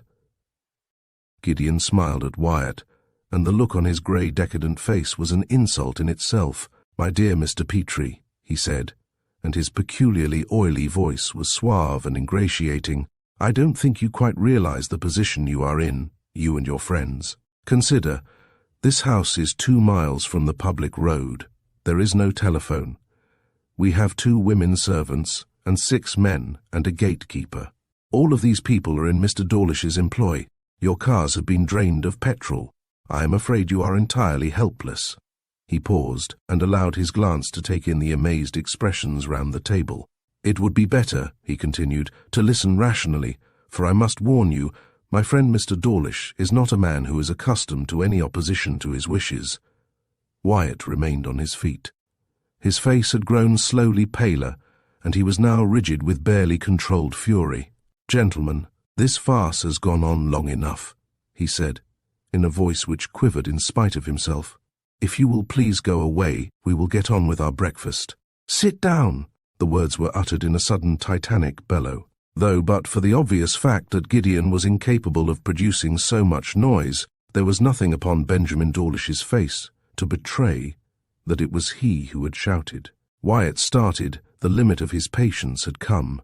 He opened his mouth to speak, to assert his authority. Then, quite suddenly, he dropped back into his chair, his eyes dilating with as much surprise as fear. He was looking into the black barrel of a revolver. The German stood stolidly, absolutely immobile, the dangerous little weapon levelled in one ponderous hand. "Here," he said in his unwieldy English, "there is one who has what I seek.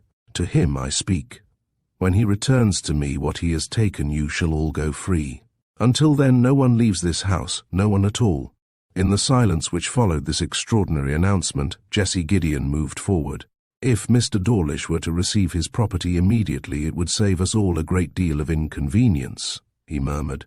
For several seconds there was no movement in the room, and the singing of the birds in the greenery outside the windows became suddenly very noticeable.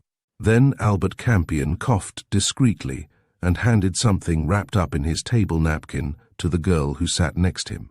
She passed it to her neighbour, and in utter stillness it went the whole length of the table until Gideon pounced on it avidly and set it before the German on the table. With a grunt of satisfaction, the big man thrust the revolver into his coat pocket and threw aside the white napery. Then an exclamation of anger escaped him, and he drew back so that Mr. Campion's offering lay exposed. It was a breakfast egg, the very one, in fact, which the fatuous young man had been on the verge of broaching when the extraordinary interruptions had occurred. The effect was instantaneous, the reaction from the silent tension of a moment before complete. The entire table shook with laughter. The German stood stiffly as before. There was still no expression of any sort upon his face, and his little eyes became dull and lifeless. Gideon, on the other hand, betrayed his anger vividly. His eyes were narrowed with fury, and his long, thin lips were drawn back over his teeth like an angry dog's. Gradually the laughter subsided. Benjamin Dawlish's personality was one that could not be ignored for long.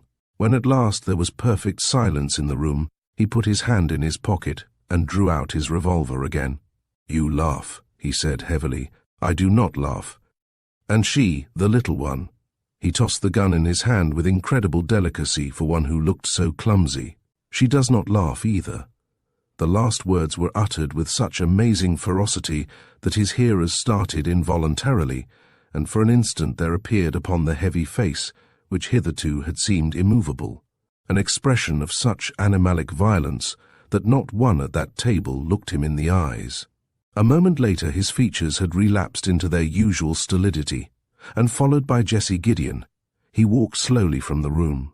As the door closed behind them, the silence became painful, and at last a fitful, uneasy conversation broke out. "What an unpleasant old bird," said Prenderby, looking at Abershaw.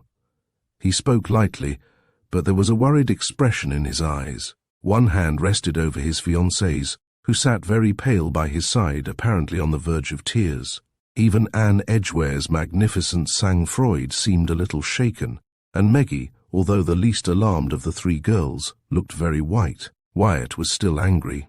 He gave up trying to apologize for the incident, however, and joined with the others in discussing it. "He's loony, of course," said Martin Watt lazily. "Campion got his goat beautifully, I thought. Still, even if he is potty, if what he says is true, things are going to be pretty sportive," remarked Chris Kennedy cheerfully. "I fear I may be called upon to bash his head in." Abershaw rose to his feet. "I don't know what you think, Wyatt," he said, "but it occurs to me that it might be an idea if we all went into the other room and talked this thing over? The servants won't disturb us there. I don't think there's any real danger," he went on reassuringly, "but perhaps we ought to find out if what Gideon says about the cars is true." Chris Kennedy got up eagerly. "I'll toddle down and discover, shall I?" he said. "Really, I should like to," he added, as Wyatt regarded him doubtfully, and he went off whistling. The party adjourned to the next room, as Abershaw had suggested. They still talked lightly, but there was a distinctly constrained atmosphere amongst them. Jean was frankly scared, Anne Edgware out of her depth, and the rest apprehensive. Abershaw was the last to step into the enormous hall that was now a blaze of sunlight. It poured in through long diamond-paned windows, glinted on the polished floor, and shone softly on Tudor rose and linenfold.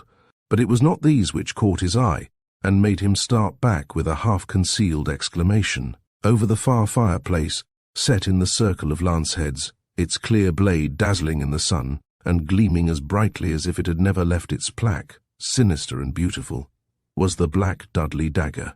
Chapter 9. Chris Kennedy scores a try only. As soon as Abershaw had recovered from his first surprise, he turned to Meggie. She was standing just beside him, the others having split up into little groups, talking quietly together. "Did you come in here this morning?" he said, "after we came in from the garden?" She nodded, and he saw that she was trembling slightly. "Yes," she whispered. And it was here then, hanging just where it is now.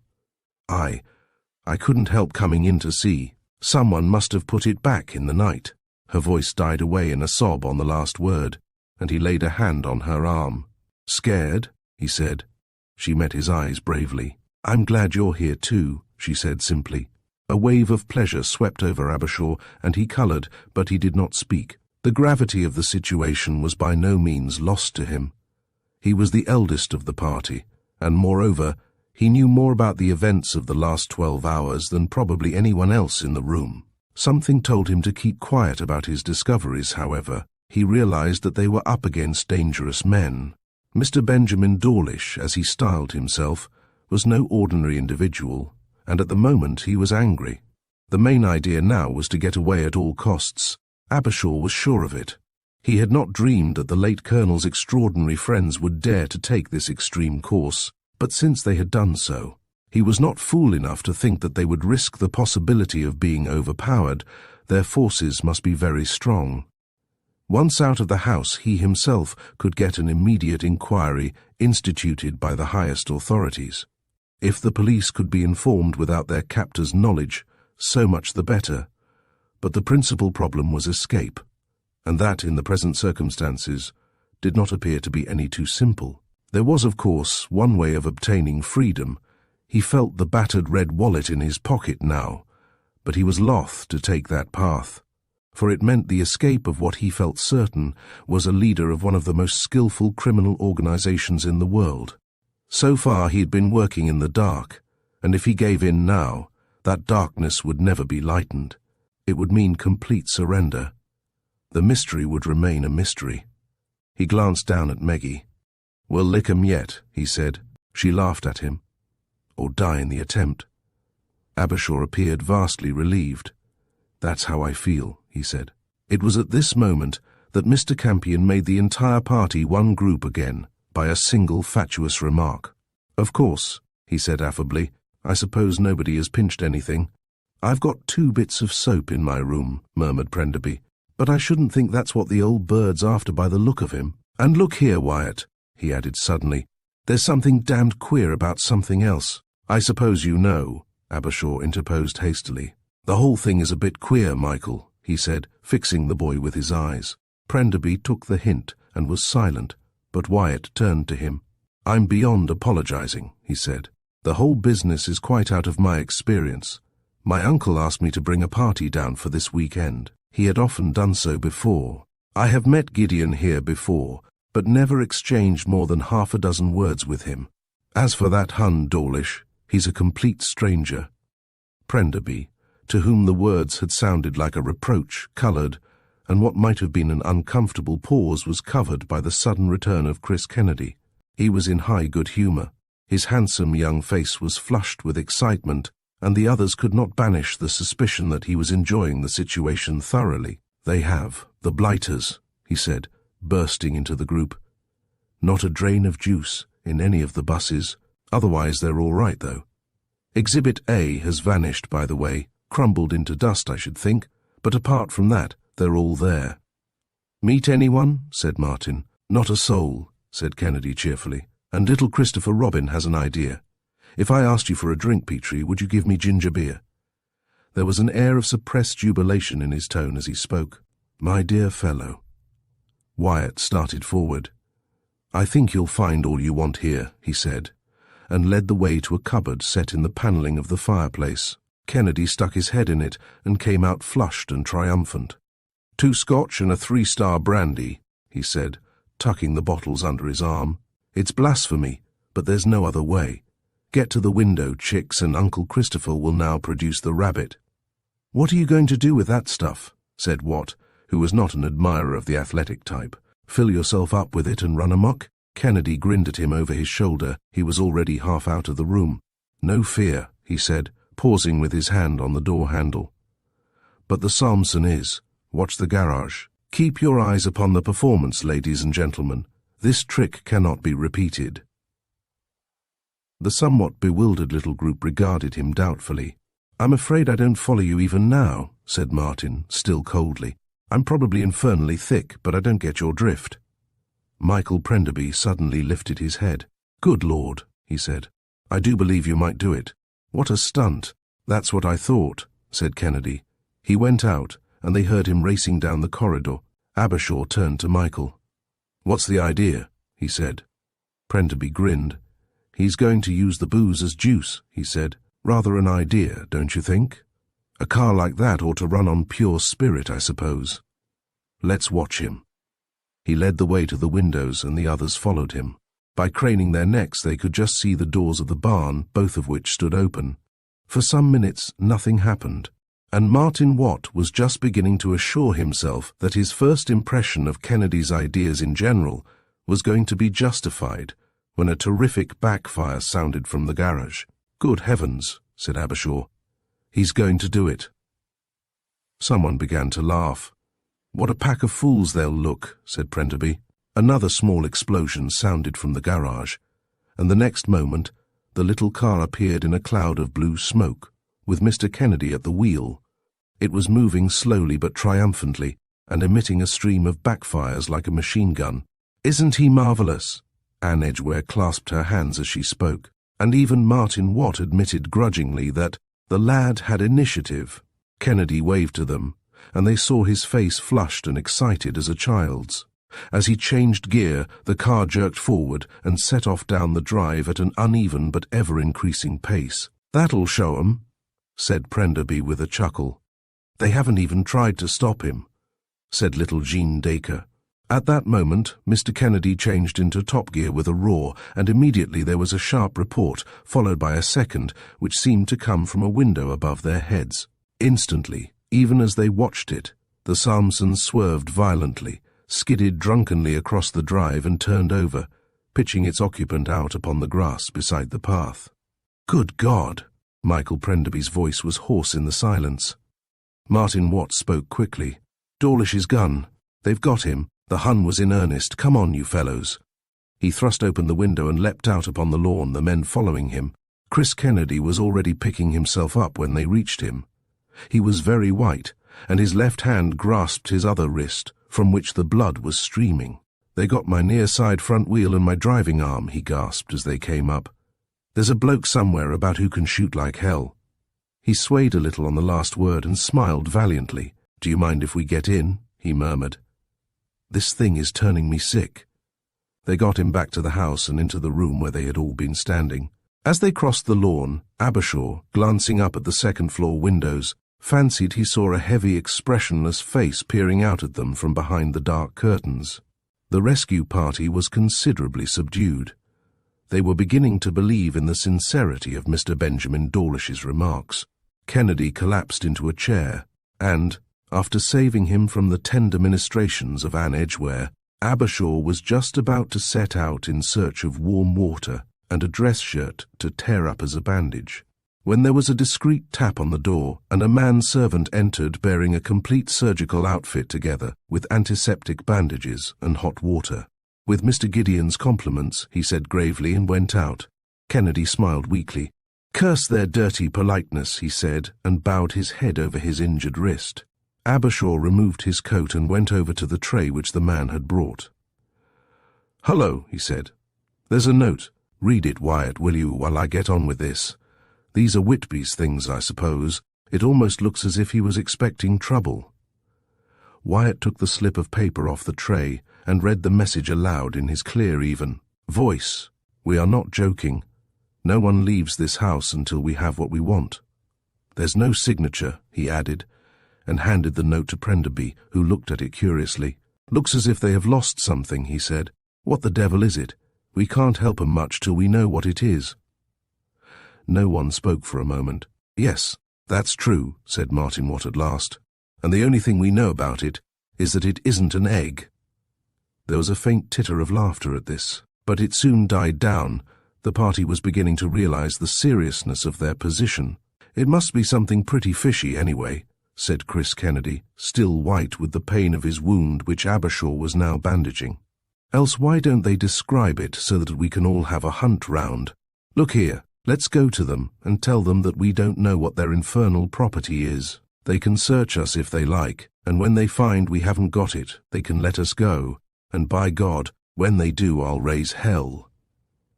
"It is precisely for that reason that I'm not inclined to endorse that suggestion, Kennedy," said Abershaw, without looking up from the bandage he was winding. "Our friends upstairs are very determined, and they're not likely to risk a possible visit from the police before they have got what they want and have had reasonable time to make a good getaway." Martin Watt raised his hand. "One moment," he said. "Let us do a spot of neat detective work. What the German gentleman with no manners has lost must be very small." "And why, my dear Sherlock?" you ask. "Because, my little Watsons, when our obliging young comrade Campion offered them an egg wrapped up in a table napkin they thought they'd hold in one.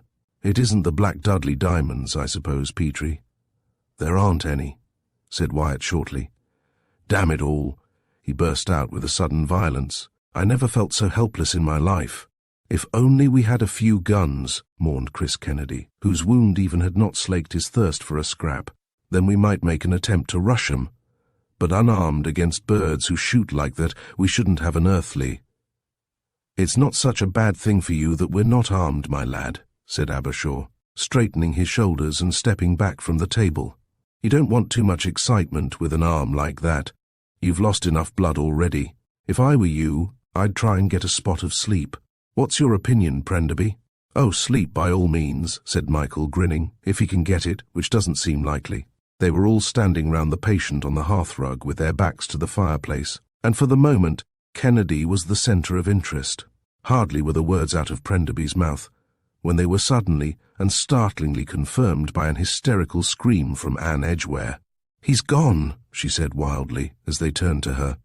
Her dark eyes were dilated with fear, and every trace of her usual sophisticated and slightly blasé manner had disappeared. "He was standing here, just beside me. He spoke to me a second ago. He couldn't have got past me to the door. I was directly in his way. He's just vanished. Oh, God, I'm going potty. I think I—" She screamed again. "My dear girl!" Abershaw moved to her side. "What's the matter? Who's vanished?" The girl looked at him in stupid amazement. "He went from my side just as if he had disappeared into the air," she repeated. "I was just talking to him. I turned away to look at Chris for a moment. I heard a sort of thud, and when I turned round he'd gone." She began to cry noisily. "Yes, but who? Who?" said Wyatt impatiently. "Who has vanished?" Anne peered at him through her tears. "Why?" she said, and burst into louder sobbing. "Albert Campion. They've got him because he made fun of them." Chapter 10. The impetuous Mr. Abershaw. A hasty search revealed the fact that Mr. Campion had indeed disappeared, and the discovery, coupled with Chris Kennedy's experience of the morning, reduced the entire company to an unpleasant state of nerves. The terrified Anne Edgware and the wounded Rugby Blue comforted each other in a corner by the fire. Prenderby's little fiancée clung to his hand as a frightened child might have done. The others talked volubly, but every minute the general gloom deepened. In the midst of this, the lunch gong in the outer hall sounded, as if nothing untoward had happened. For some moments nobody moved. Then Wyatt got up. "Well, anyway," he said, "they seem to intend to feed us. Let's go in, shall we?" They followed him dubiously into the other room, where a cold luncheon had been prepared at the long table. 2 men servants waited on them, silent and surly, and the meal was a quiet one. No one felt in the mood for trivialities, and Mr. Campion was not there to provide his usual harmless entertainment. There was a certain amount of apprehension, also, lest Mr. Dawlish might reappear, and the experience of breakfast be repeated. Everyone felt a little relieved, therefore, when the meal ended without a visitation. The explanation of this apparent neglect came 10 minutes or so later, when Martin Watt, who had gone up to his room to replenish his cigarette case, came dashing into the hall where they were all sitting. The lazy expression for once startled out of his grey eyes. "I say," he said, "the blighters have searched my room. Had a real old beano up there by the look of it. Clothes all over the place, half the floorboards up. I should say the Hun has done it himself. It looks as if an elephant had run amok there. If I were you people, I'd trot up to your rooms and see if they've done the thing thoroughly." This announcement brought everybody to their feet. Wyatt, who still considered himself the host of the party, fumed impotently. Chris Kennedy swore lurid deeds of revenge under his breath, and Prenderby and Abershaw exchanged glances. Abershaw smiled grimly. "I think perhaps we had better take Watt's suggestion," he said, and led the way out of the hall. Once in his room, he found that their fears had been justified. His belongings had been ransacked, his meticulously arranged suitcase lying open on its side, and his clothes strewn in all directions. The door of the big oak press with the carved front, which was built into the wall and took up all one end of the room, stood open, its contents all over the floor. A wave of uncontrollable anger passed over him, and with that peculiarly precise tidiness which was one of his most marked characteristics, he began methodically to put the room straight again. Prisoners they might be. Shots could be fired, and people could disappear apparently into thin air. None of these could shake him. But the sight of his belongings, jumbled into this appalling confusion, all but unnerved him completely. He packed up everything he possessed very neatly, and stowed it in the press. Then, slamming the heavy oaken door, he turned the key in the lock and thrust it into his pocket. It was at this precise moment that an extraordinary mental revolution took place in Abershaw. It happened as he put the cupboard key in his pocket. During the actual movement he suddenly saw himself from the outside. He was naturally a man of thought, not of action, and now, for the first time in his life, he was thrust into a position where quick decisions and impulsive actions were forced from him. So far, he realized suddenly, he had always been a little late in grasping the significance of each situation as it had arisen. This discovery horrified him, and in that moment of enlightenment, Dr. George Abershaw, the sober, deliberate man of science, stepped into the background, and George Abershaw, the impulsive, energetic enthusiast, came forward to meet the case. He did not lose his head, however. He realized that at the present juncture, infinite caution was vital. The next move must come from Dawlish. Until that came, they must wait patiently, ready to grasp at the first chance of freedom. The present state of siege was only tenable for a very short time. For a weekend, Black Dudley might be safe from visitors, tradespeople and the like, but after Monday inquiries must inevitably be made. Dawlish would have to act soon. There was the affair of Albert Campion. Wyatt had been peculiarly silent about him, and Abershaw did not know what to make of it at all. His impulse was to get the idiot back into their own circle at all costs, but there was no telling if he had been removed, or if he had vanished of his own free will. No one knew anything about him. Abershaw went slowly out of the room and down the corridor to the staircase, and was just about to descend when he heard the unmistakable sound of a woman crying. He paused to listen, and discovered that the noise came from behind a door on his left.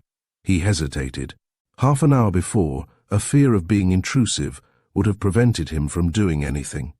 But a very considerable change had taken place in him in that time, and he listened again. The sound continued. The thought dawned upon him that it was Meggie. He fancied that this was her room, and the idea of her alone and in distress banished his last vestige of timidity and caution.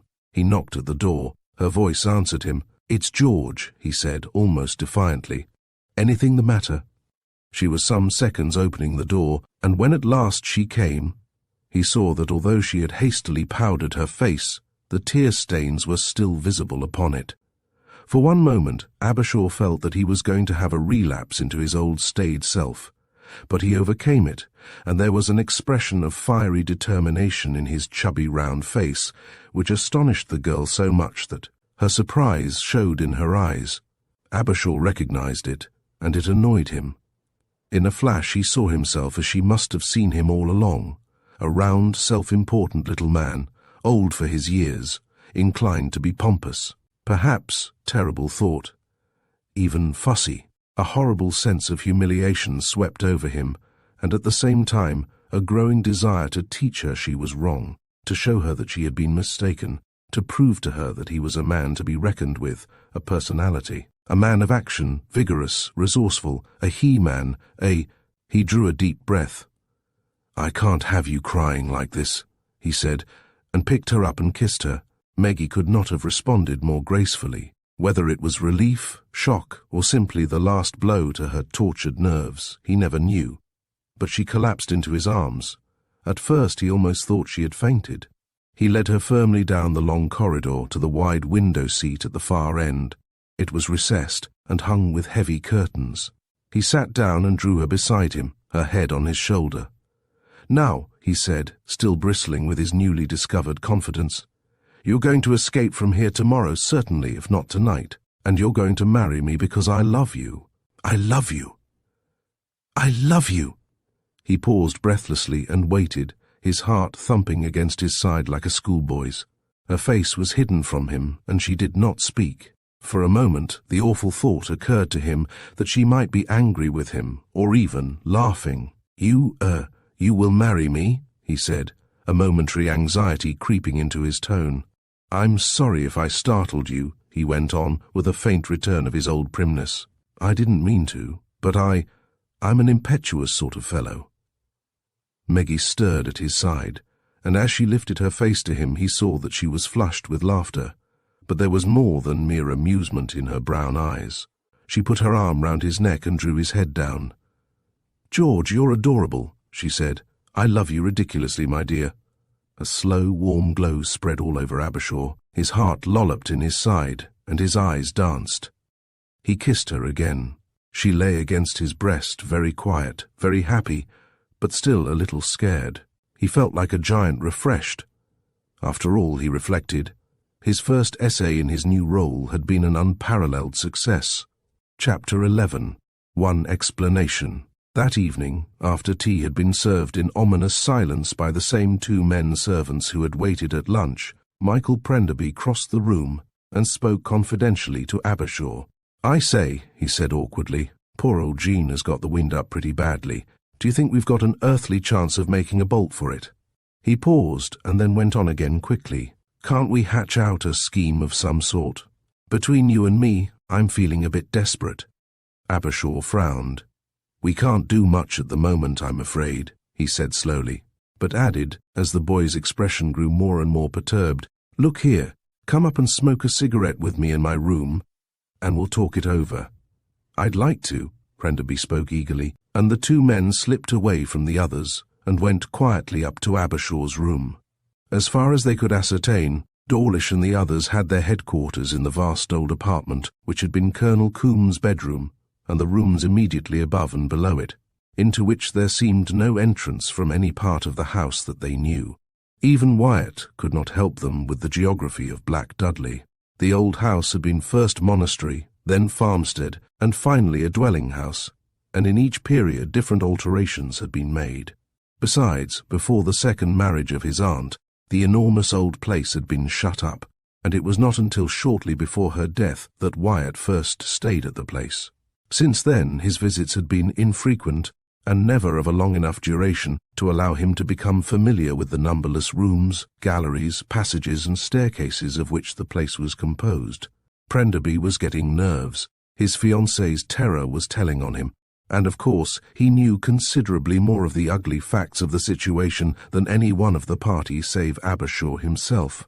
"The whole thing seemed almost a joke this morning," he said petulantly. "That old Hun might have been a music hall turn then, but I don't mind confessing that I've got the wind up now. Hang it all," he went on bitterly, "we're as far away from civilization here as we should be if this was the 17th century. The modern majesty of the law, and all that, has made us so certain of our own safety that when a trap like this springs we're fairly caught. Damn it, Abershaw, brute force is the only real power anyway." "Perhaps," said Abershaw guardedly, "but it's early yet. Some opportunity is bound to crop up within the next 12 hours. I think we shall see our two troublesome friends in gaol before we're finished." Prenderby glanced at him sharply.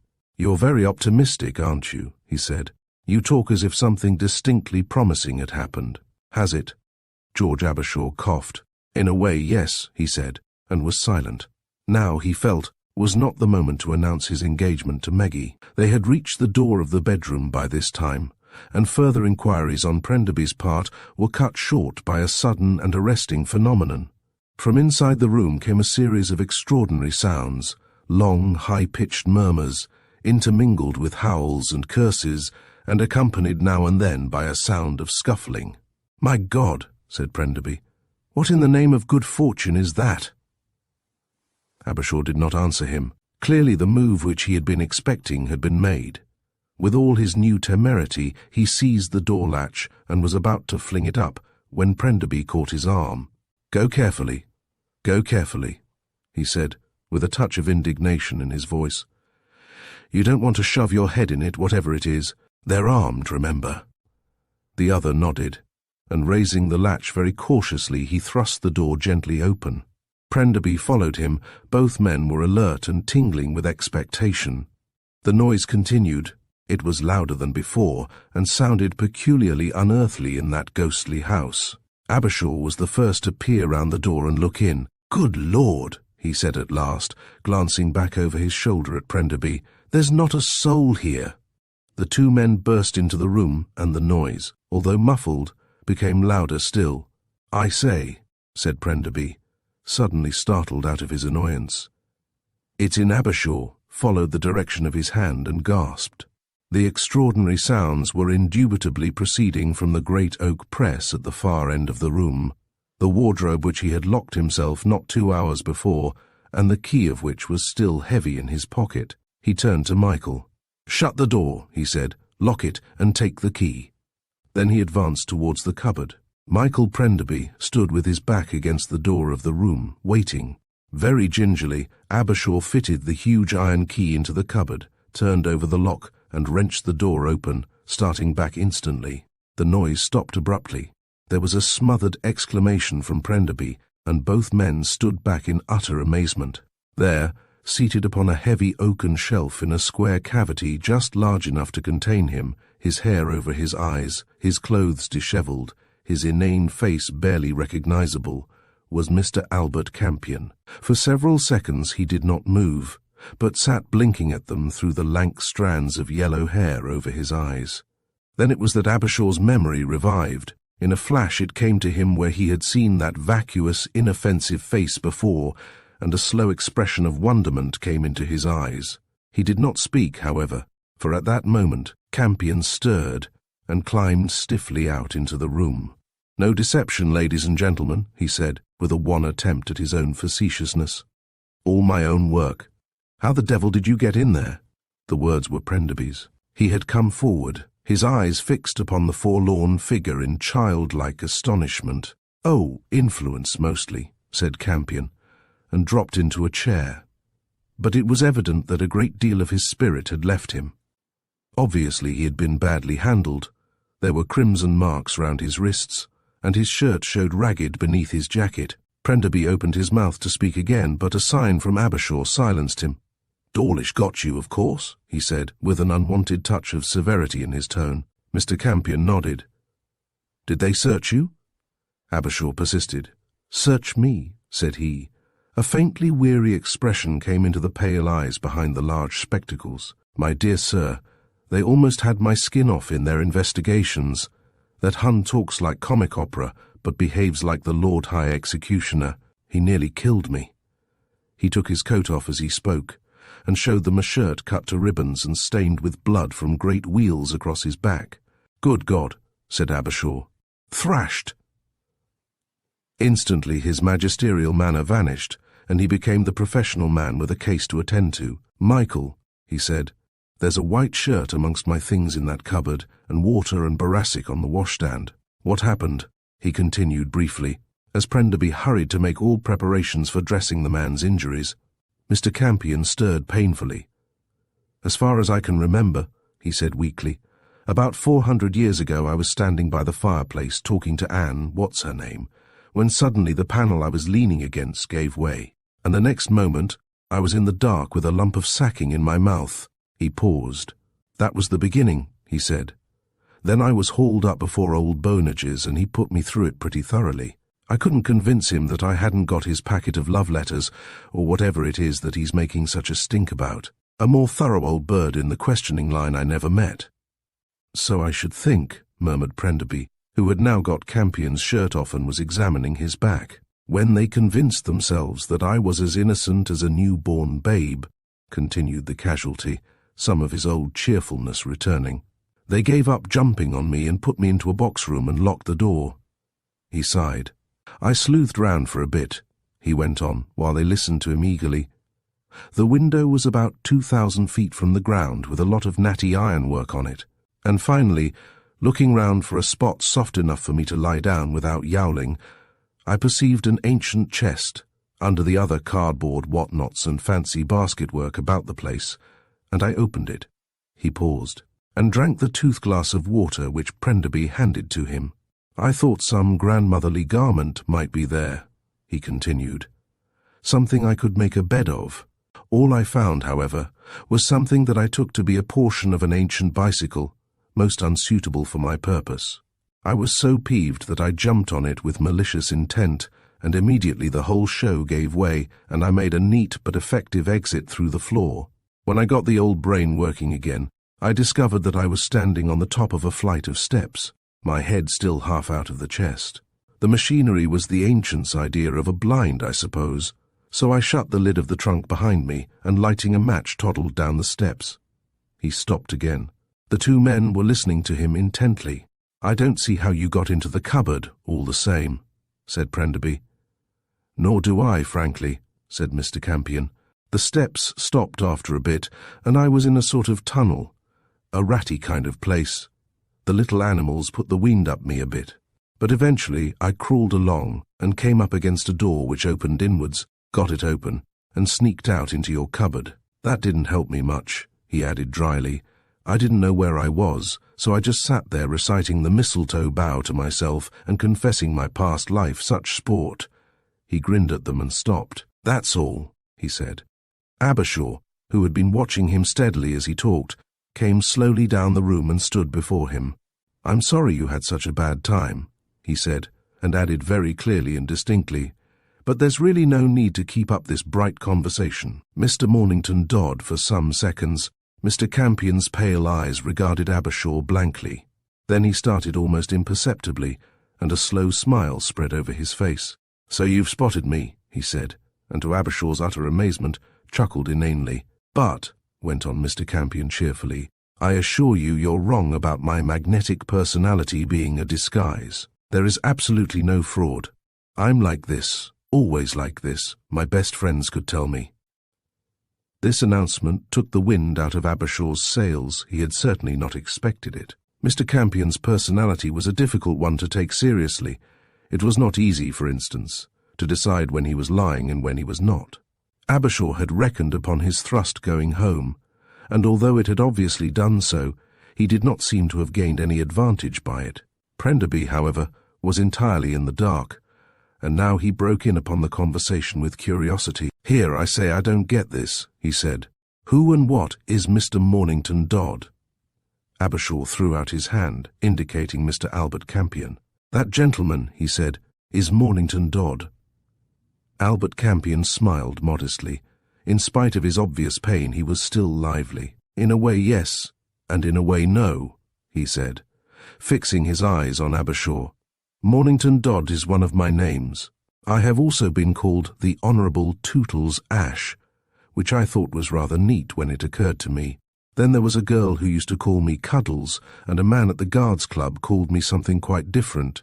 Campion, this is not a joke." Abershaw spoke sternly. "However many and varied your aliases have been, now isn't the time to boast of them. We are up against something pretty serious now." "My dear man, don't I know it?" said Mr. Campion peevishly, indicating the state of his shoulders. "Even better than you do, I should think," he said dryly. "Now look here," said Abershaw, whose animosity could not but be mollified by this extraordinary naivete. "You know something about this business. Campion, that is your name, I suppose?" "Well, no," said the irrepressible young man. "But," he added, dropping his voice a tone, "my own is rather aristocratic, and I never use it in business. Campion will do quite well." Abershaw smiled in spite of himself. "Very well then, Mr. Campion," he said. "As I remarked before, you know something about this business, and you're going to tell us here and now. But, my dear lad, consider," he went on as the other hesitated, "we're all in the same boat. You, I presume, are as anxious to get away as anyone, and whereas I am intensely interested in bringing Dawlish and his confederates to justice, there is no other delinquency that I am concerned with. I am not a policeman." Mr. Campion beamed. "Is that so?" he inquired. "Certainly it is," said Abershaw. "I am a consultant only as far as the yard is concerned." Mr. Campion looked vastly relieved. "That's rather cheered me up," he said. "I liked you. When I saw you pottering with your car, I thought, there's a little Joss who might be quite good fun if he once got off the lead. And when you mentioned Scotland Yard just now, all that good impression just faded away." He paused, and Abershaw cut in quickly. "This doesn't get us very far," he said quietly, "does it? You know the explanation of this extraordinary outrage. Let's have it." Mr. Campion regarded him frankly. "You may not believe me," he said, "but I don't know quite what they're driving at even now. But there's something pretty serious afoot, I can tell you that." It was obvious that he was telling the truth, but Abershaw was not satisfied. "Well, anyway, you know one thing," he said. "Why are you here? You just admitted yourself it was on business." "Oh, it was," agreed Campion. "Most decidedly, but not my business. Let me explain." "I wish to God you would," said Prenderby, who was utterly out of his depth. "Well then, chicks, Uncle Albert speaking." Campion leant forward, his expression more serious than his words. "Perhaps I ought to give you some little idea of my profession. I live, like all intelligent people, by my wits, and although I have often done things that Mother wouldn't like, I have remembered her parting words and have never been vulgar. To cut it short, in fact, I do almost anything within reason, for a reasonable sum, but nothing sordid or vulgar, quite definitely nothing vulgar." He glanced at Abershaw, who nodded and then went on. "In this particular case," he said, "I was approached in London last week by a man who offered me a very decent sum to get myself included as unobtrusively as possible into the house party this weekend, and then to seize the first opportunity I could get to speaking to my host, the Colonel, alone. I was to make sure that we were alone. Then I was to go up to him, murmur a password in his ear, and receive from him a package which I was to bring to London immediately, unopened. I was warned, of course," he continued, looking up at Abershaw. "They told me I was up against men who would have no compunction in killing me to prevent me getting away with the package. But I had no idea who the birds were going to be, or I shouldn't have come for any money. In fact, when I saw them at dinner on the first night, I nearly cut the whole job right out and bunked back to town." "Why, who are they?" said Abershaw. Mr. Campion looked surprised. "Good Lord, don't you know?" he demanded. "And little George a Scotland Yard expert too. Jesse Gideon calls himself a solicitor. As a matter of fact, he's rather a clever fence. And the Hun is no one else but Eberhard von Faber himself." Prenderby still looked blank, but Abershaw started. "The Trois Pays man," he said quickly, "and Der Schwarzbund, and the Chicago Junker, and now our own little 0072 at the Yard," said Mr. Campion, and there was no facetiousness in his tone. "This means nothing to me," said Prenderby. Mr. Campion opened his mouth to speak, but Abershaw was before him. "It means, Michael," he said, with an inflection in his voice which betrayed the gravity in which he viewed the situation, "that this man controls organized gangs of crooks all over Europe and America, and he has the reputation of being utterly ruthless and diabolically clever. It means we are up against the most dangerous and notorious criminal of modern times." Chapter 12. "Furthermore," said Mr. Campion.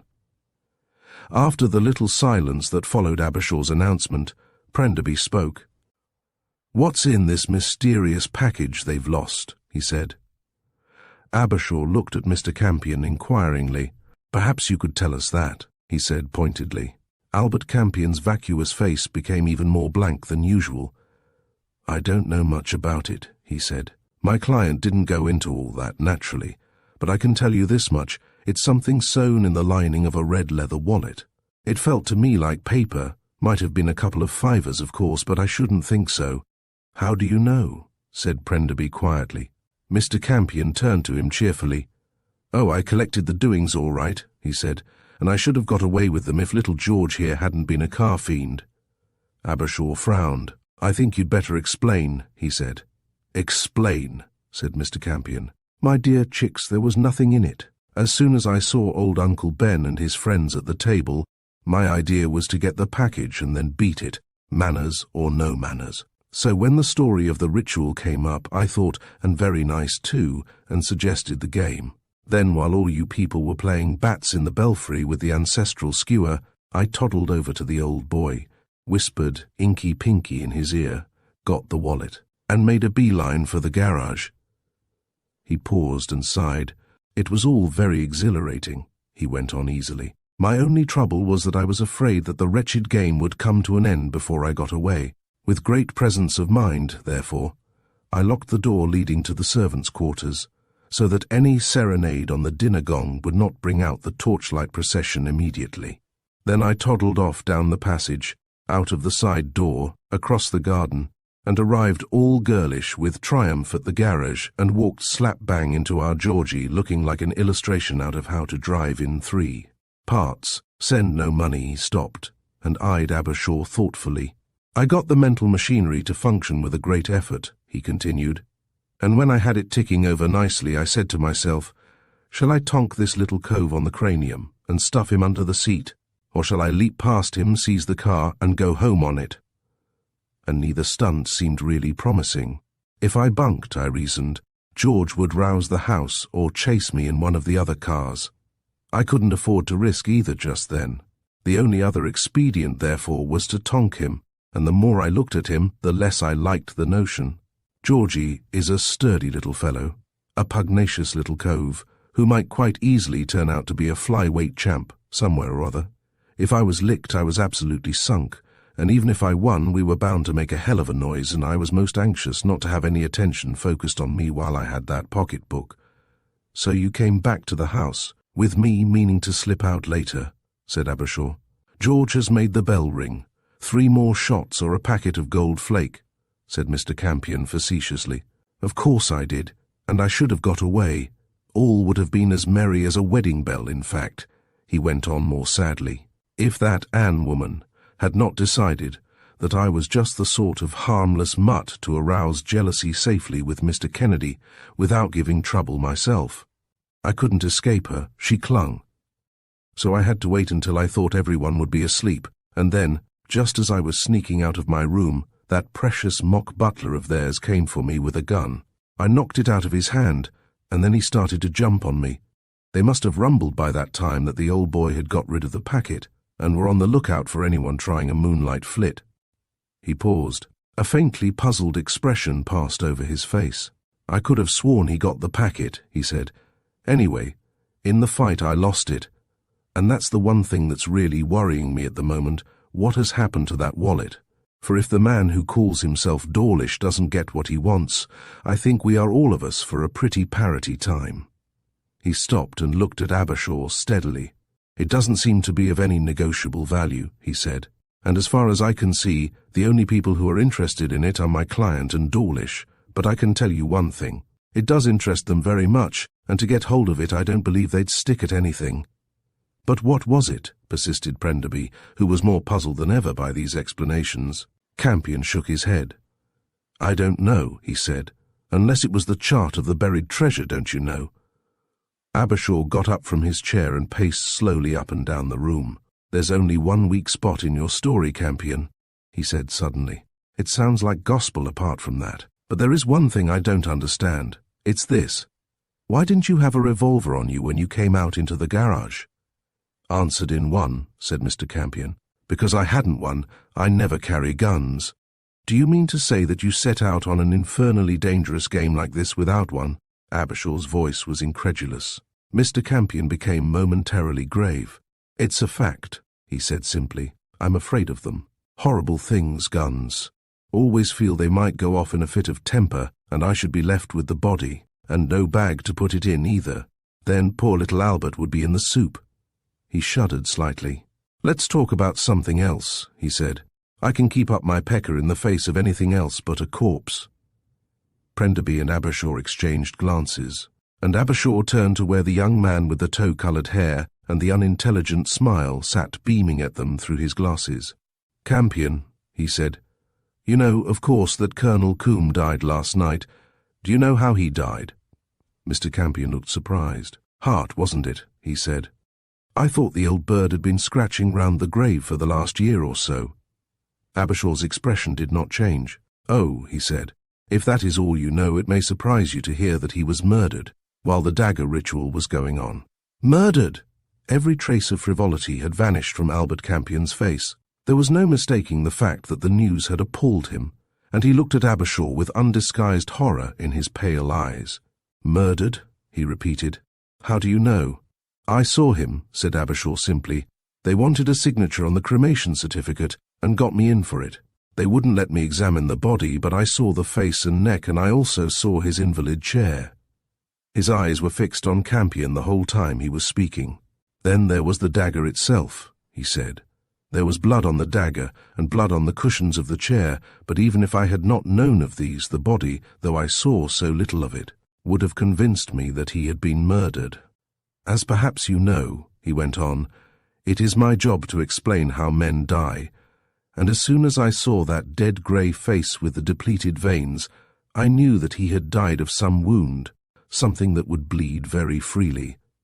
I should say it was a stab in the back myself." The change in Mr. Campion was extraordinary. He pulled himself together with an effort. "This is horrible," he said.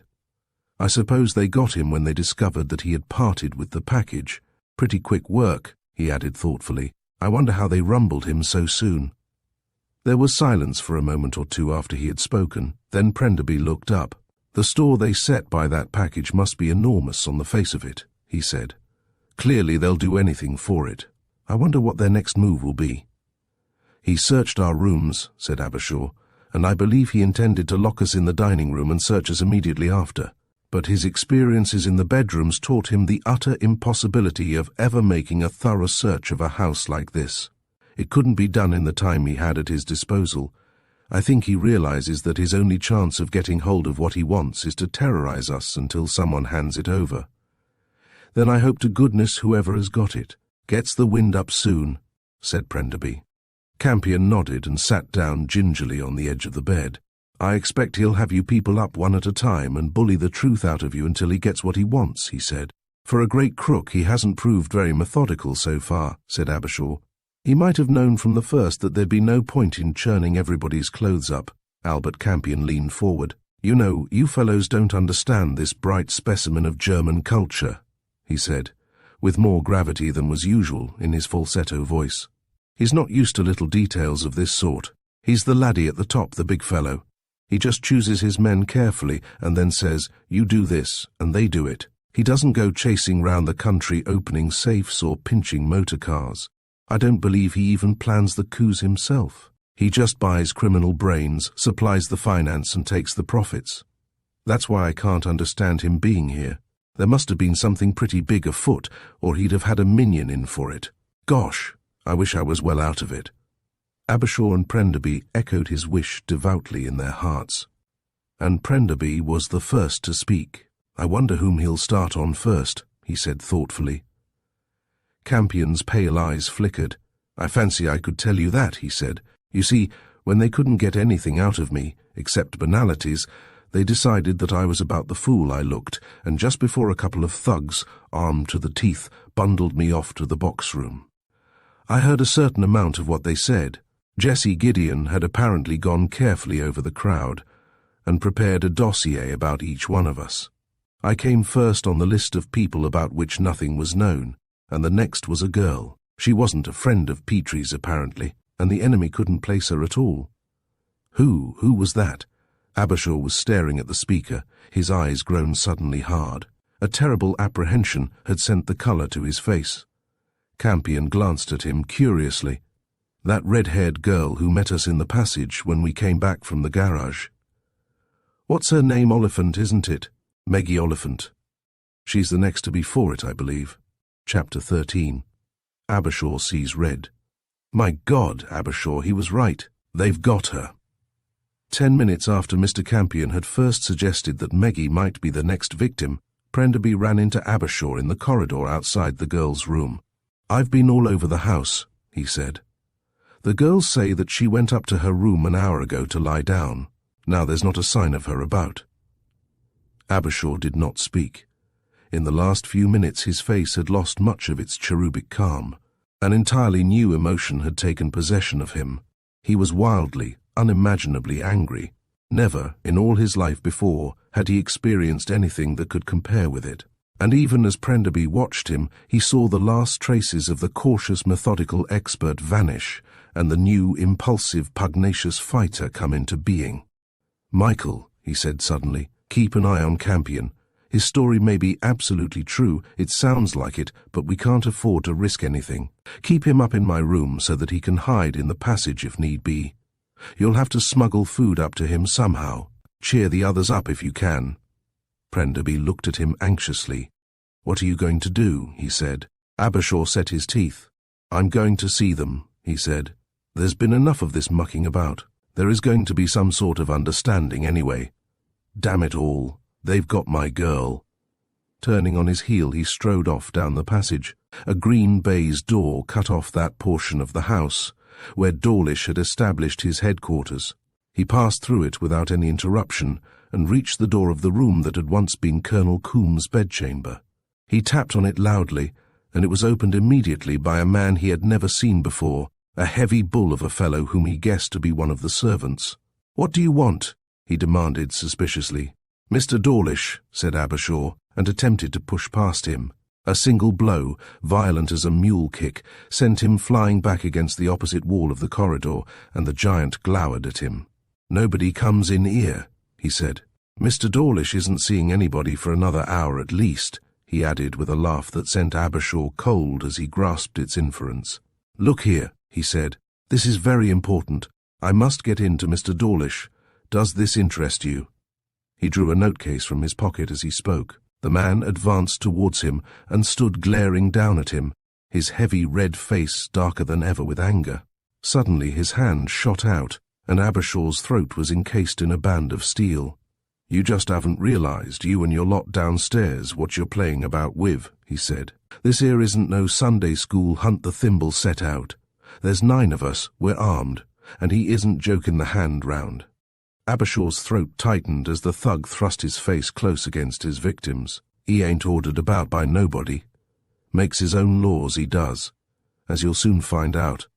At the moment, he's busy talking to a lady. And when he's done with her, I'll take your message in to him and not before. Now get out if I haven't killed you." On the last words he flung the half-strangled Abershaw away from him as if he had been a terrier and, re-entering the room, slammed the door behind him, shooting home the bolts. Abershaw scrambled to his feet, flung himself against the door, beating it with his hands in a paroxysm of fury. At last he paused in despair. The heavy oak would have withstood a battering ram. He stood back, helpless and half-maddened with apprehension for Maggie's safety.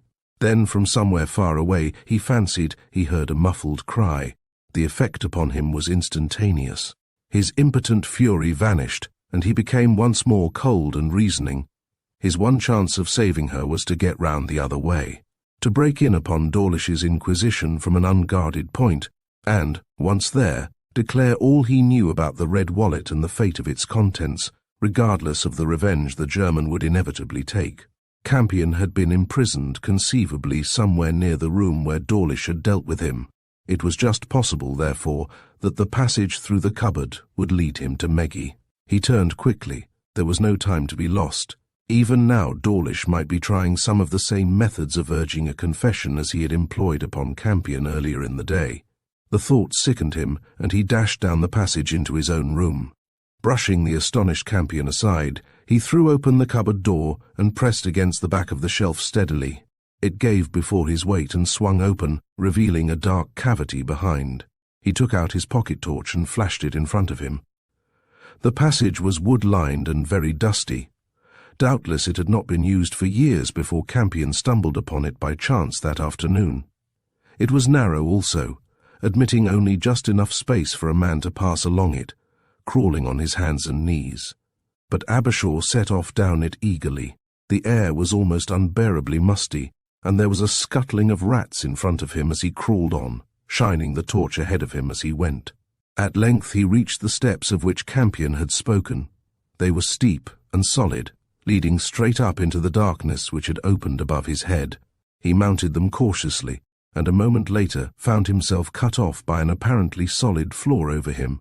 A closer examination, however, showed a catch, which, upon being released, allowed the trap to drop slowly open, so that he had to retreat some steps in order to avoid its catching him. The machinery which Campion had referred to as a piece of old bicycle was in fact an ancient iron device, worked with a pedal for opening the trap.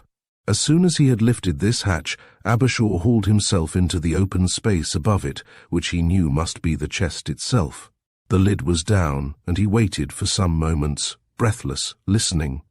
He could hear nothing, however, save the scuffling of the rats behind him, and at length, very cautiously, he put his hands above his head, pressed the lid up an inch or two, and peered out. No one appeared to be about, and he climbed silently out of the box. He was in a longish vaulted room, one of the relics of the days when Black Dudley had been a monastery. Its stone walls were unpanelled, and a small window high up was closely barred. It was, as Campion had said, used as a box room and filled with lumber of every description. Abershaw looked round eagerly for a door, and saw it built almost next door to the fireplace in the wall opposite him. It was small, iron, hinged, and very heavy. He tried it cautiously, and found to his relief that it was unlocked.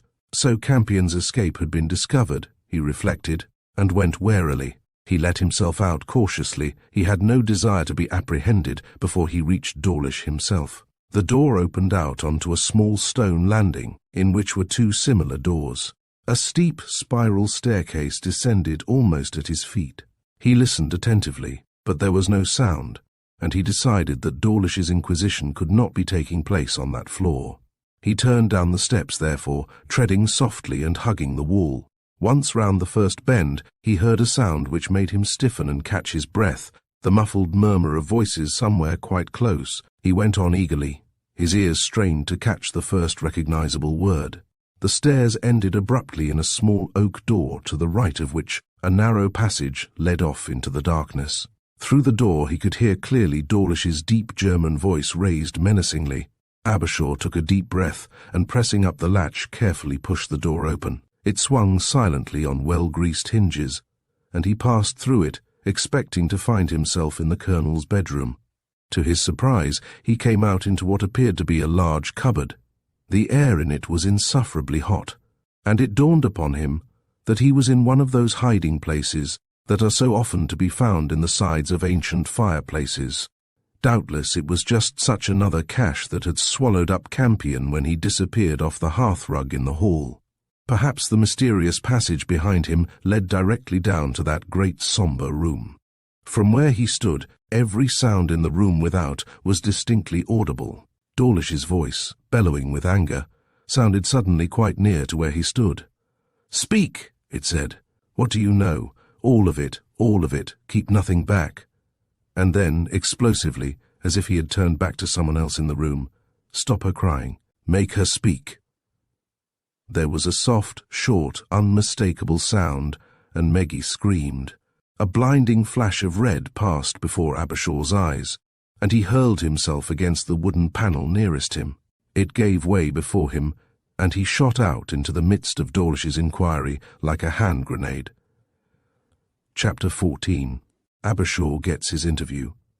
When Abershaw picked himself up, he discovered that he was not in Colonel Coombs' bedroom, as he had supposed, but in a smaller and more luxurious apartment, presumably leading off it. It was lined with books, and had been used apparently as a study or library. At a heavy oak table desk set across one end sat Dawlish, his face mask-like as ever, and his ponderous hands resting among the papers in front of him. Before him stood Jessie Gideon, looking down at Meggie, who sat on a chair, a man Abershaw had never seen before leaning over her. She had been crying, but in spite of her evident terror there was a vestige of spirit in her narrow brown eyes, and she held herself superbly. Abershaw's somewhat precipitate entrance startled everybody, and he was on his feet again before Dawlish spoke. The German's dull, expressionless eyes rested on his face. "You," he said, in his peculiarly stilted English, "how foolish you are. Since you have come out of your turn, you may stay. Sit down." As the young man stared at him, he repeated the last words violently, but without any movement or gesture. The man was almost unbelievably immobile. Abershaw remained where he was. His anger was slowly getting the better of him, and he stood there stiffly, his flaming red hair on end and his round face white and set. "I insist that you listen to me," he said. "This terrorizing of women has got to stop. What are you gaining by it anyway? Have you learnt anything of value to you from this girl?" His voice rose contemptuously. "Of course you haven't. You're making fools of yourselves." The German looked at him steadily, unblinkingly. Not a muscle of his face moved. "Gideon," he said, "tell me, who is this foolish red-headed young man who so loves to hear his own voice?" Gideon glided forward obsequiously and stood beside the desk, his grey face and glittering eyes hideous beneath his white hair.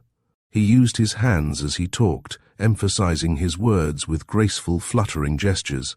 "His name is George Abershaw," he said. "He is a doctor of medicine, a pathologist, an expert upon external wounds and abrasions with a special regard to their causes. In this capacity, he has been often consulted by Scotland Yard. As a university friend of Wyatt Petrie's, there is no reason to suppose that he came here with any ulterior motive." The German continued to regard Abershaw steadily. "He is not a detective, no." Gideon spoke emphatically.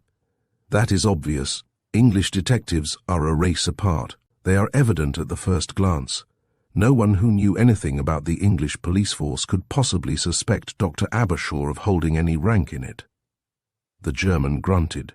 "So," he said, and returned to Abershaw, "you are just an ordinary headstrong young man who, like the others downstairs, is under the impression that this affair is a melodrama which has been especially devised in order that they may have the opportunity of posing heroically before the young ladies of your party. This is an old house suitable for such gaming, but I, one of the chief actors in your theatre, I am not playing." He paused, and Abershaw was conscious of a faint change in his face, although he did not appear to have moved a muscle. "What does it matter to me," he continued, "if you hide yourselves in priest-holes, or spring upon me out of cupboards? Climb from one room to another, my friend. Make yourself dusty in disused passages. Attempt to run your motor cars upon alcohol. It does me no harm. My only interest is in a package I have lost, a thing that can be of no use to anyone but myself, and possibly one other man in the world. It is because I believe that there is in this house someone who is in the employ of that other man that I am keeping you all here until I recover my property." The dull, rasping voice stopped for a moment, and Abershaw was about to speak when Dawlish again silenced him. "To recover that property," he repeated, "at whatever cost. I am not playing a game. I am not jumping out of cupboards in an attempt to be heroic. I am not pretending. I think the boy who attempted to drive off in his motor car and the madman who escaped from the room upstairs where I had locked him understood me. The girl here, too, should begin to understand by now, and the rest of you shall be convinced even as they have been." Abershaw's anger had by no means died down under this harangue. and when he spoke, his voice was frigid and very formal. "If you carry out those threats, Herr Eberhard von Faber," he said, "you will be wasting your time." Gideon started violently at the name, but the German did not appear even to have heard. "I had your packet," Abershaw continued bitingly. They were listening intently, and he fancied he discerned a change in Dawlish's dull eyes. "And in the morning, before you had the audacity to place us under this restraint, I destroyed it in the grate in my bedroom." He paused, breathless. The truth was out now. They could do what they liked with him. The German's reply came, very cold and as contemptuous as his own. "In the present situation you cannot expect to be believed," he said. "Do not they tell me after every crime in which great public interest is taken at least 4 or 5 imbeciles approach the police, confessing to it? Forgive me if I say that you remind me of one of those imbeciles, Dr. Abershaw." He laughed on the last word, and the effect of the deep-throated chuckle emerging from that still expressionless face was curiously inhuman. Abershaw thrust his hand into his pocket and drew out the red wallet.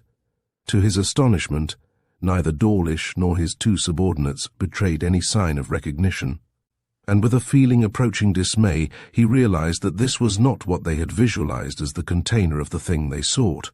He opened it, drew out his own papers, and laid the case upon the desk in front of the German.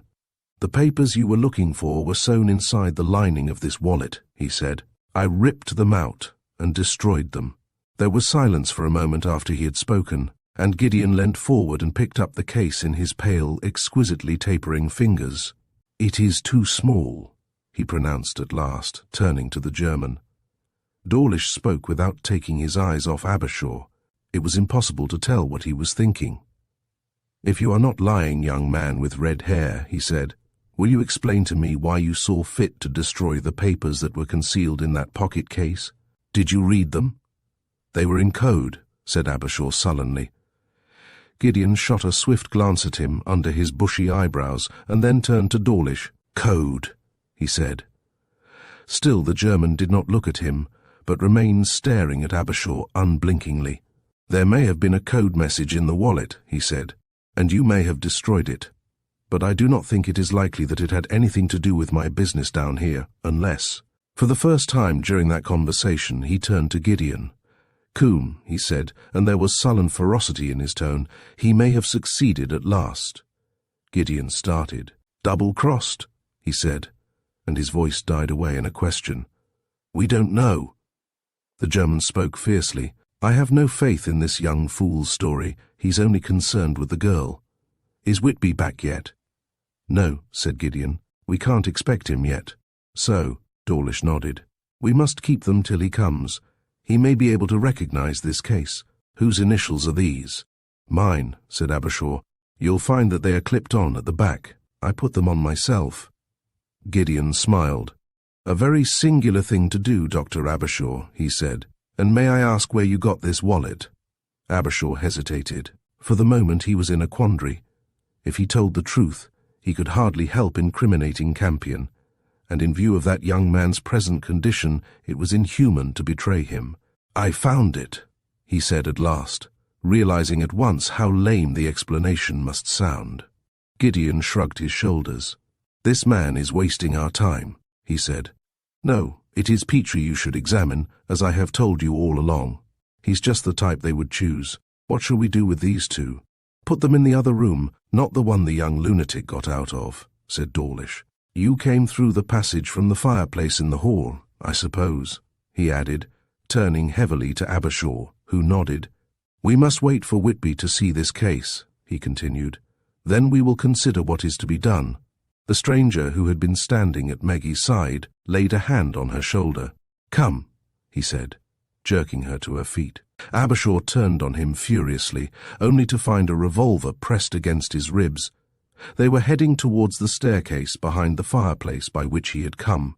But when they reached the threshold, Dawlish spoke again. "Dr. Abershaw," he said, "come here." Unwillingly the young man turned and stood before the desk, looking down at the florid Teutonic face with the dull, corpse-like eyes. "So you are an expert often referred to by Scotland Yard." The German spoke with curious deliberation. "I have heard of you. Your name has been mentioned in several cases. which have interested me deeply. You gave evidence in the Waterside Birbeck murder, didn't you? Abershaw nodded. And in the Sturgis affair? Yes. Had it not been for you, Newman would never have been hanged? Very probably not. A slightly deeper colour seemed to flood the expressionless face. 3 of my best men, he said. I am very glad to have met you, Dr. Abershaw. Put them in the small room, Wendon, and lock the door very carefully. When I have a little more time to speak, I have promised myself another interview with you, Dr. Abershaw. Chapter 15. Dr. Abershaw's Deductions. The room into which Meggie and Abershaw were thrust so unceremoniously in the middle of the night was one of the 3 which opened out onto the small winding staircase leading down to Colonel Coombs' study. It was comparatively empty, containing only a pile of disused tapestries and old curtains, 2 or 3 travelling trunks and a chair. Here, as in the other room, the window was high up in the wall and iron-barred. There was a second door in the room, but it appeared to be heavily bolted on the other side. Abershaw made a thorough investigation of the room with his torch, and then decided that escape was impossible, and they sat down on the tapestry in silence. Until now, they had not spoken very much, save for a brief account from Abershaw of his interview with Campion and his journey through the passage from his cupboard. Maggie's story was simpler. She had been seized on her way up to her room, and dragged off through the green baize door to be questioned. Neither felt that much was to be gained from talking. The German had convinced them of the seriousness of their position, and Abershaw was overcome with self-reproach for what he could only feel was his own fault. Meggie was terrified, but much too plucky to show it. As the utter silence of the darkness descended upon them, however, the girl laid her hand on Abershaw's arm. "We'll be all right," she murmured. "It was wonderful of you to come and get me out like that." Abershaw laughed bitterly. "I didn't get you very far," he said. The girl peered at him through the shadow. "Oh, I don't know," she said. "It's better up here than it was down there." Abershaw took her hand and spoke with unusual violence. "My God, they didn't hurt you," he said. "Oh, no, nothing much." It was evident from her voice that she was trying to make light of a terrible experience. "I was frightened more than hurt," she said, "but it was good to see you." "Who are they, George? What are they doing here? What's it all about?" Abershaw covered his face with his hands and groaned in the darkness. "I could kick myself," he said. "It's all my fault. I did an absurd, a foolhardy lunatic thing when I destroyed those papers. I didn't realize whom we were up against." The girl caught her breath. "Then what you said was true," she said. "You did destroy what they are looking for." "Yes." Abershaw spoke savagely. "I've behaved like an idiot all the way through," he said. "I've been too clever by half, and now I've got you, of all people, the person I'd rather die than see any harm come to, into this appalling situation. I hit on the truth," he went on, "but only half of it. And like a fool, I acted upon my belief without being sure. Oh my God, what a fool I've been." The girl stirred beside him and laid her head on his shoulders, her weight resting in the hollow of his arm. "Tell me," she said. Abershaw was only too glad to straighten out his own thoughts in speech, and he began softly, keeping his voice down lest there should be listeners on the landing behind the bolted door. "It was Colonel Coombs' murder that woke me up," he said. "And then, when I saw the body and realized that the plate across his face was unneeded and served as a disguise, I realized then that it was crooks we had to deal with, and casting about in my mind I arrived at something, not quite the truth, but very near it." He paused and drew the girl closer to him. "It occurred to me that Dawlish and Gideon might very well be part of the famous sinister gang, the notorious bank thieves of the States. The descriptions of 2 of the leaders seemed to tally very well, and like a fool I jumped to the conclusion that they were the sinister gangsters, so that when the documents came into my hands, I guessed what they were." The girl looked at him. "What were they?" she said. Abershaw hesitated. "I don't want to lay down the law this time," he said, "but I don't see how I can be wrong. In these big gangs of crooks, the science of thieving has been brought to such perfection that their internal management resembles a gigantic business concern more than anything else. Modern criminal gangs are not composed of amateurs. Each man has his own particular type of work at which he is an expert. That is why the police experience such difficulty in bringing to justice the man actually responsible for a crime, and not merely capturing the comparatively innocent catspaw who performs the actual thieving. He paused, and the girl nodded in the darkness. "I see," she said. Abershaw went on, his voice sunk to a whisper. "Very big gangs like Sinister's carry this cooperative spirit to an extreme," he continued. "And in more cases than one, a really big robbery is planned and worked out to the last detail by a man who may be hundreds of miles away from the scene of the crime when it is committed. A man with an ingenious criminal brain, therefore, can always sell his wares without being involved in any danger whatsoever. The thing I found was, I feel perfectly sure, a complete crime, worked out to the last detail by the hand of a master. It may have been a bank robbery, but of that I'm not sure. It was written in code, of course, and it was only from the few plans included in the mass of written matter, and my suspicions, that I got a hint of what it was." Meggie lifted her head. "But would they write it down?" she said. "Would they risk that?" Abershaw hesitated. "I admit that worried me at first," he said, "but consider the circumstances. Here is an organization, enormous in its resources, but every movement of which is bound to be carried out in absolute secrecy. A lot of people sneer at the efficiency of Scotland Yard, but not those who have ever had cause to come up against it. Imagine an organization like this, captained by a mind simple, forceful, and eminently sensible. A mind that only grasps one thing at a time, but which deals with that one thing down to the last detail, with the thoroughness of a Hun." "Dawlish," said Meggie. Abershaw nodded in the darkness. "Yes," he said, "Mr. Benjamin Dawlish is one of his names." He paused, and then went on again with new enthusiasm.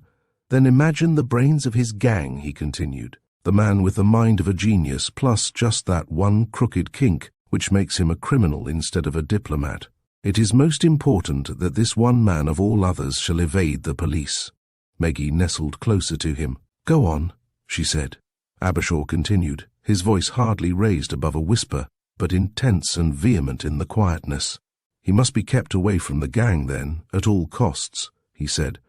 "So why not let him live at some out-of-the-way spot in the guise of an innocent old gentleman, an invalid, going out for long drives in his ramshackle old car for his health's sake, but in reality changing his personality on the road and becoming for a few hours an entirely different person. Not always the same man, you understand," he explained, "but adopting whatever guise seemed most suitable for the actual detail in hand. A respectable suburban householder, eager to open a small account when it was necessary to inspect a certain bank manager's office, an insurance man when a watchman was to be interviewed, a jovial, open-handed man about town when clerks were to be pumped, and all these different personalities vanishing into thin air as soon as their work was done, each one of them merging into the quiet, inoffensive old invalid driving about in his joke of a car." His voice died away in the darkness, and Meggie stiffened. "The Colonel," she whispered. "Yes," murmured Abershaw. "I'm sure of it. He was the designer of the crimes. Dawlish organized them, and a carefully trained gang carried them out. The arrangements had to be written out," he went on, "because otherwise it would entail the Colonel spending some considerable time with the gang explaining his schemes, whereas it was much better that they should not know him, or he them. You see," he went on suddenly, "that's what Dawlish had to guard against, double-crossing. Old Coombs' plans had a definite market value. They were worth money to any criminal gang who could get hold of them, and, as I have said, to minimize any danger of this, Coombs was kept here, practically as a prisoner, by Dawlish. I dare say the only time he saw any member of the gang was when Gideon and some other member as witness came down here to collect the finished scheme for one robbery, or to discuss the next. On such occasions it was Coombs' practice to invite Wyatt to bring down a house party as a blind to distract attention from any of his other visitors, who may in some cases have been characters known to the police." He stopped and sighed. "So far," he said, "I was practically right, but I had made one tremendous error." "And that?" The girl's voice quivered with excitement. "That," said Abershaw gravely, "was the fatal one of taking Dawlish for Sinister. Sinister is a rogue about whom there are as many pleasant stories as unpleasant ones. But about Eberhard von Faber no one ever laughs. He is, without exception, the most notorious, unsavory villain this era has produced, and I have pitched us all, you too, into his hands." The girl repressed a shudder, but she clung to Abershaw confidently. "But why?" she said suddenly. "Why didn't they succeed? Why didn't the Colonel give Dawlish the papers and the whole thing work out according to plan?" Abershaw stirred. "It would have done," he said, "but there was double-crossing going on. The Colonel, in spite of his bodyguard, Whitby and the butler, must have got into communication with Sinister's gang and made some arrangement with them. I'm only guessing here, of course, but I should say that the Colonel's plans were never allowed outside the house, and that his attitude towards Sinister must have been, 'I will sell them, if you can get them, without implicating me.' So Sinister employed our friend, Mr. Campion, to smuggle himself into Wyatt's party without being recognized by Dawlish." Meggie sat up. "I see," she said. "But then, George, who murdered the Colonel?" "Oh, one of the gang, of course, evidently, when they discovered that he had double-crossed them." The girl was silent for a moment, then, "They were very quick," she said thoughtfully. Abershaw jerked his chin up. This was a point which it had never occurred to him to question. "What do you mean?" he demanded. Meggie repeated her former observation. "They were very quick," she said. "If the Colonel didn't have a heart attack, he was murdered when we were playing with the dagger. Before I had the thing in my hand, in fact. Did they see the old man part with the papers? And if so, why did they kill him and not Albert Campion?" Abershaw was silent. This point of view had not occurred to him. As far as he knew, apart from the single affair on the landing, they had not spotted Albert Campion at all. "Besides," said Meggie, "if you remember, Dawlish seemed to be surprised when something you said suggested that Coombe had double-crossed them." Abershaw nodded. The incident returned to his mind. Meggie went on speaking, her voice very low. "So Albert Campion was the murderer," she said. Abershaw started. "Oh, no," he said. "I don't think that for a moment. In fact, I'm sure of it," he went on, as he remembered the scene. It seemed incredible that it was only that afternoon, when Mr. Campion had heard of the Colonel's murder. "I'm sure of it," he repeated. "And besides," he added, as the extenuating circumstances occurred to him, "why should von Faber have taken all those precautions to conceal someone else's crime?" Meggie was silent at this, and Abershaw continued. "There's no doubt that the Colonel intended to cheat the gang," he said. "The documents were exquisite pieces of work, written on the finest paper in a hand so small that it would have taken a reading glass to follow the words. It was in code, not one I know either, and it was only the tiny plans that gave the clue to what it was, all sewn into the lining of a pocket-book which Dawlish didn't recognize when I showed it to him. Oh, what a fool I was to destroy it!" The regret in his tone was very poignant, and for some seconds the girl did not speak. Then she moved a little nearer to him, as if to compensate him for any embarrassment her question might cause him. "Why did you?" she said at last. Abershaw was silent for some time before he spoke. Then he sighed deeply. "I was a crazy, interfering, well-meaning fool," he said, "and there's no more dangerous creature on the face of the earth. I acted partly on impulse, and partly because it really seemed to me to be the best thing to do at the moment. I had no idea whom we were up against. In the first place, I knew that if I destroyed it, I should probably be preventing a crime at least. You see, I had no means, and no time, to decipher it, and thereby obtain enough information to warn Scotland Yard. I didn't even know where the bank to be robbed was situated, or if indeed it was a bank.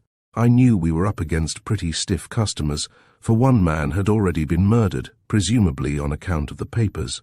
But I had no idea that they would dream of attempting anything so wholesale as this." He paused and shook his head. "I didn't realize then," he continued, "that there had been any double-crossing going on, and I took it for granted that the pocket-book would be recognized instantly. Situated as we were then, too, it was reasonable to suppose that I could not hold out against the whole gang, and it was 10 chances to 1 that they would succeed in getting back their plans, and the scheme would go forward with me powerless to do anything. Acting entirely upon the impulse of the moment, therefore, I stuffed the plans into the grate and set fire to them. That was just before I went down to speak to you in the garden. Now, of course, Dawlish won't believe me, and if he did, I'm inclined to believe he would take his revenge upon all of us. In fact, we're in a very nasty mess. If we get out of here, we can't get out of the house, and that Hun is capable of anything. Oh, my dear, I wish you weren't here." The last words broke from him in an agony of self-reproach. Meggie nestled closer to his shoulder. "I'm very glad I am," she said. "If we're in for trouble, let's go through it together. Look, we've been talking for hours. The dawn's breaking. Something may turn up today. Don't these people ever have postmen, or milkmen, or telegram boys or anything?" Abershaw nodded. "I've thought of that," he said, "but I think everyone like that is stopped at the lodge, and anyhow today's Sunday. Of course," he added brightly, "in a couple of days there'll be inquiries after some of us, but it's what von Faber may do before then that's worrying me." Meggie sighed. "I don't want to think," she said. "Oh, George," she added pitifully, "I'm so terribly tired." On the last word, her head lolled heavily against his breast, and he realized with sudden surprise that she was still a child who could sleep in spite of the horror of the situation. He sat there with his back against the wall, supporting her in his arms, staring out across the fast brightening room, his eyes fixed and full of apprehension. Gradually the room grew lighter and lighter, and the sun, pale at first and then brilliant, poured in through the high window with that warm serenity that is somehow peculiar to a Sunday morning. Outside he heard the faraway lowing of the cattle and the lively bickering of the birds. He must have dozed a little in spite of his disturbing thoughts, for he suddenly came to himself with a start and sat up listening intently, his ears strained and an expression of utter bewilderment on his face. From somewhere close at hand, apparently in the room with the bolted door, there proceeded a curious collection of sounds. It was a hymn, sung with a malicious intensity, unequalled by anything Abershaw had ever heard in his life before. The voice was a feminine one, high and shrill. It sounded like some avenging fury. He could make out the words, uttered with a species of ferocious glee underlying the religious fervour. "O vain all outward sign of grief, and vain the form of prayer, unless the heart implore relief and penitence be there." And then, with still greater emphasis, "We smite the breast, we weep in vain in ashes mourn, unless with penitential pain." The quavering crescendo reached a pinnacle of self-righteous satisfaction that can never be known to more forgiving spirits. "Unless with penitential pain the smitten soul be torn." The last note died away into silence, and a long drawn-out "ah-ha-ha-men" followed it. Then all was still. Chapter 16. The Militant Mrs. Mead. Good heavens, what was that? It was Meggie who spoke. The noise had awakened her, and she sat up, her hair a little wilder than usual, and her eyes wide with astonishment. Abershaw started to his feet. "We'll darn soon find out," he said, and went over to the second door and knocked upon it softly. "Who's there?" he whispered. "The wicked shall perish," said a loud, shrill, feminine voice, in which the broad Suffolk accent was very apparent. "The earth shall open, and they shall be swallowed up. And you won't come into this room," it continued brightly. "No, not if you spend 100 years a-tapping. And why won't you come in? 'Cause I bolted the door."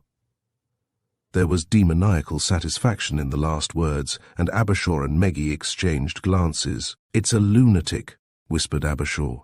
Meggie shuddered. "What a horrible house this is," she said. "But talk to her, George. She may know how to get us out." "Her chief concern seems to be not to let us in," said Abershaw, but he returned to the door and spoke again. "Who's there?" he said, and waited, hardly hoping for an answer, but the voice replied with unexpected directness. "That's a thing I won't hide from anybody," it said vigorously. "Daisy May Mead's my name. A married woman and respectable. A church-going woman, too, and there's some that's going to suffer for what's been going on in this house, both here and in the next world. The pit shall open and swallow them up. Fire and brimstone shall be their portion. The Lord shall smite them." "Very likely," said Abershaw dryly. "But who are you? How did you get here? Is it possible for you to get us out?" Apparently his calm, matter-of-fact voice had a soothing effect upon the vengeful lady in the next room, for there was silence for some moments. followed by an inquisitive murmur in a less oracular tone. "What be you doing of?" "We're prisoners," said Abershaw feelingly. "We've been shut up here by Mr. Dawlish and are most anxious to get out. Can you help us?" Again there was silence for some moments after he had spoken. Then the voice said considerately, "I've a good mind to have the door open and have a look at ye." "Good heavens," said Abershaw, startled out of his calm. "Do you mean to say that you can open this door?" "That I can," said the voice complacently. "Didn't I bolt it myself? I'm not having a lot of foreigners running round me. I told the German gentleman so." "Oh, they shall be punished. To the devil you'll go," I told them. "Fire and brimstone and hot irons," I said. "Yes, I know," said Abershaw soothingly, "but have you any idea how we can get out?" A grunt of consideration was clearly audible through the door. "I will have a look at ye," said the voice with sudden decision. And thereupon there began a fearsome noise of chains, bolts, and the scraping of heavy furniture, which suggested that Mrs. Meade had barricaded herself in with a vengeance. Soon after there was a creaking and the door swung open an inch or two, a bright black eye appearing in the crack. After a moment or so, apparently satisfied, Mrs. Meade pushed the door open wide and stood upon the threshold looking in on them. She was a striking old woman, tall and incredibly gaunt, with a great bony frame on which her clothes hung skimpily. She had a brown, puckered face in which her small eyes, black and quick as a bird's, glowed out at the world with a religious satisfaction at the coming punishment of the wicked. She was clothed in a black dress, green with age, and a stiff white apron starched like a board, which gave her a rotundity of appearance wholly false. She stood there for some seconds, her bright eyes taking in every nook and corner of the room. Apparently satisfied, she came forward. "That'll be your sister, I suppose?" she said, indicating Meggie with a bony hand, "seeing you've both red hair." Neither of the two answered, and taking their silence for assent, she went on. "Your visitors, I suppose?" she demanded. "It's my belief the devil's own work is going on in this house. Haven't I seen it with me own eyes? Wasn't I permitted, praise be the Lord, to witness some of it? Its four shall swing from the gallows, their lives in the paper, before there's an end of this business." The satisfaction in her voice was apparent, and she beamed upon them. The maliciousness in her old face truly terrible to see. She was evidently bursting with her story, and they found it was not difficult to get her to talk. "Who are you?" demanded Abershaw. "I know your name, of course, but that doesn't make me much wiser. Where do you live?" "Down in the village, 3 miles away," said the redoubtable Mrs. Meade, beaming at him. "I'm not a regular servant here, and I wouldn't be, for I've no need, but when they has company up here, I sometimes come in for the week to help. My time's up next Wednesday, and when I don't come home, my son'll come down for me. That's the time I'm waiting for. Then there'll be trouble." There was grim pleasure in her tone, and she wagged her head solemnly. "He'll have someone to reckon with then, the German gentleman will. My son don't hold with foreigners nohow. What with this on top of it, and him being a murderer too, there'll be a fight, I can tell you. My son's a rare fighter." "I shouldn't think the Hun would be bad at a scrap," murmured Abershaw, but at the same time he marvelled at the complacency of the old woman who could time her rescue for 4 days ahead and settle down peacefully to wait for it. There was one phrase, however, that stuck in his mind. "Murderer," he said. The old woman eyed him suspiciously and came farther into the room. "What do you know about it?" she demanded. "We've told you who we are," said Meggie, suddenly sitting up, her clever pale face flushing a little and her narrow eyes fixed upon her face. "We're visitors, and we've been shut up here by Mr. Dawlish, who seems to have taken over charge of the house ever since Colonel Coombe had his seizure." The old woman pricked up her ears. "Seizure," she said. "That's what they said it was, did they? The fiery furnace is made ready for them, and they shall be consumed utterly. I know it wasn't no seizure. That was murder, that was. A life for a life, and an eye for an eye, a tooth for a tooth. That's the law, and they shall come to it." "Murder? How do you know it was murder?" said Abershaw hastily. The fanatical forebodings were getting on his nerves. Once again the crafty look came into the little black eyes, and she considered him dubiously. But she was much too eager to tell her story to be dissuaded by any suspicions. "It was on the Friday night," she said, dropping her voice to a confidential monotone. After dinner had been brought out, Mrs. Browning, that's the housekeeper, sent me upstairs to see to the fires. I hadn't been up there more than 10 minutes when I come over faint. She paused and eyed the two defiantly. I never touch liquor, she said, and hesitated again. Abershaw was completely in the dark, but Meggie had a flash of intuition, born of long experience of Mrs. Mead's prototypes. But as you weren't well, you looked about for something to revive you, she said. Of course, why not? Mrs. Mead's dubious expression faded. Of course, she said. What else was I to do? What else indeed, said Meggie encouragingly. What did I do? Said the old woman, lapsing once more into the rhetorical form she favoured. I remembered that in the Colonel's study, that's through his bedroom, you know, there was a little cupboard behind the screen by the window, where he kept a drop of Scotch whisky. That's soothing and settling to the stomach as much as anything is. So, coming over faint, and being in the Colonel's bedroom, I went into the study, and had just poured myself out a little drop when I heard voices, and the German gentleman with his friend Mr. Gideon and Dr. Whitby come in. She stopped again and looked at Meggie. I didn't holler out, she said, because it would have looked so bad, me being there in the dark. Meggie nodded understandingly, and Mrs. Mead continued. So I just stayed where I was behind the screen, she said. Mr. Gideon was carrying a lamp, and he set it down on the desk. They was all very excited, and as soon as Dr. Whitby spoke, I knew something was up. What an opportunity, he said. While they're playing around with that dagger, he'll just sit where he is. We're safe for 15 minutes at least. Then the German gentleman spoke. Very brusque he is. Get on with it, says he. Where does he keep the stuff?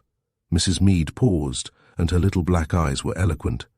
Imagine the state I was in, me standing there with the bottle in me hand, she said. But the next moment, Dr. Whitby set me at peace again. In the secret drawer at the back of the desk, he said. I peeked round the edge of the screen and saw him fiddling about with the master's desk. She fixed Meggie with a bright black eye. I was upset, she said. If it hadn't been for the whisky and the way it would have looked, I'd have gone out, but as it was I couldn't very well, and so I stayed where I was, but I listened. For I said to myself, the humblest of us are sometimes the ministers of the Lord, and I realized someone would have to be brought to justice. Her self-righteousness was so sublime that it all but carried her hearers away with it, and she went on, whilst they listened to her, fascinated. I saw them open the drawer, and then there was such a swearing set out that I was ashamed. It's gone, said Mr. Gideon, and Dr. Whitby, he started moaning like an idiot. He always kept them here, he kept saying over and over again. Then the German, him that's for hellfire as sure as I'll be with the lambs, he got very angry. You've played the fool enough, he said, in such a loud voice that I nearly cried out and gave myself away. Go and fetch him, he said. Bring him up here. I've had enough of this playing. Mrs. Mead paused for breath. Dr. Whitby's rather a sullen gentleman, she continued, but he went off like a child. I stood there, my knees knocking together, wishing me breathing wasn't so heavy, and praying to the Lord to smite them for their wickedness, while the German gentleman and Mr. Gideon were talking together in a foreign language. I couldn't understand it, of course, she added regretfully, but I'm not an old fool, like you might imagine. Though I'm 62, I'm pretty spry, and I could tell by the way they was waving their hands about, and the look on their faces, and the sound of their voices that the German gentleman was angry about something or other, and that Mr. Gideon was trying to soothe. Wait, he said at last in a Christian tongue. He'll have it on him, I tell you. Well, she paused and looked from one to the other of her listeners, her voice becoming more dramatic, and her little black eyes sparkling. Clearly she was coming to the cream of her narrative. Well, she repeated, when she was satisfied that they were both properly on edge. At that moment the door was flung open, and Dr. Whitby came back, white as a sheet, and trembling. Chief, Gideon, he said. He's been murdered. Stabbed in the back. Mrs. Mead stopped to enjoy the full effect of her announcement. Were they surprised?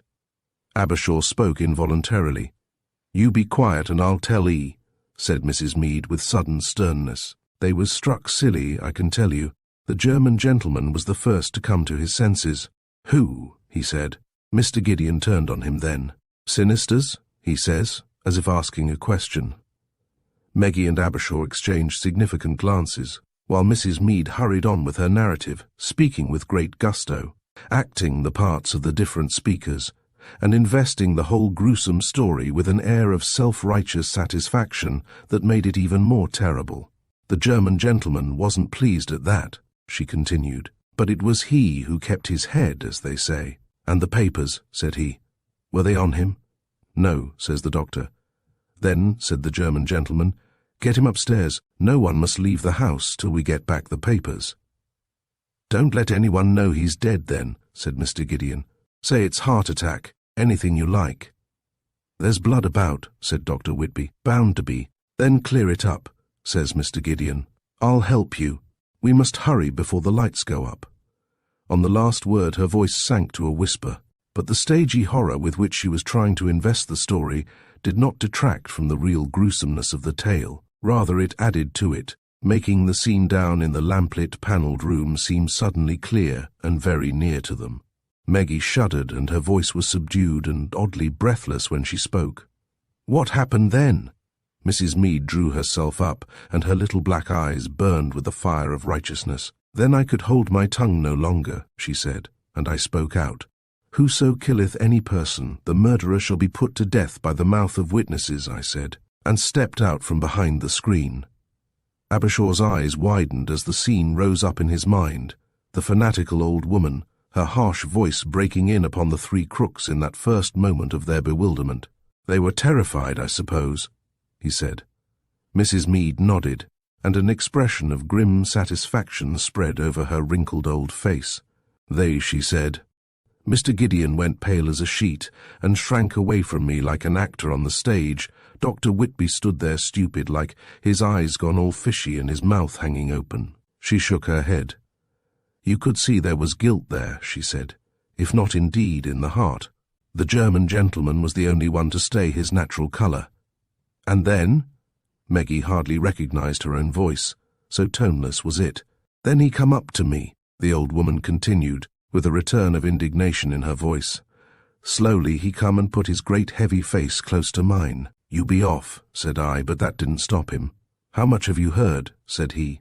All of it, says I, and what's more, I'm going to bear witness.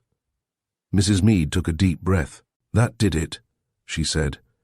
He put his hand over my mouth, and the next moment Dr. Whitby had jumped forward and opened the cupboard by the fireplace. Put her in here, said he. We can see to her after we've got him upstairs.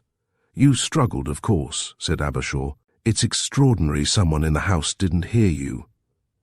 Mrs. Mead regarded him with concentrated scorn. Me struggle, young man, she said. Not me. If there's going to be any scrabbling about, I said to myself, better leave it to my son who knows something about fighting. So as soon as I knew where I was, I hurried up the stairs and shut myself in here.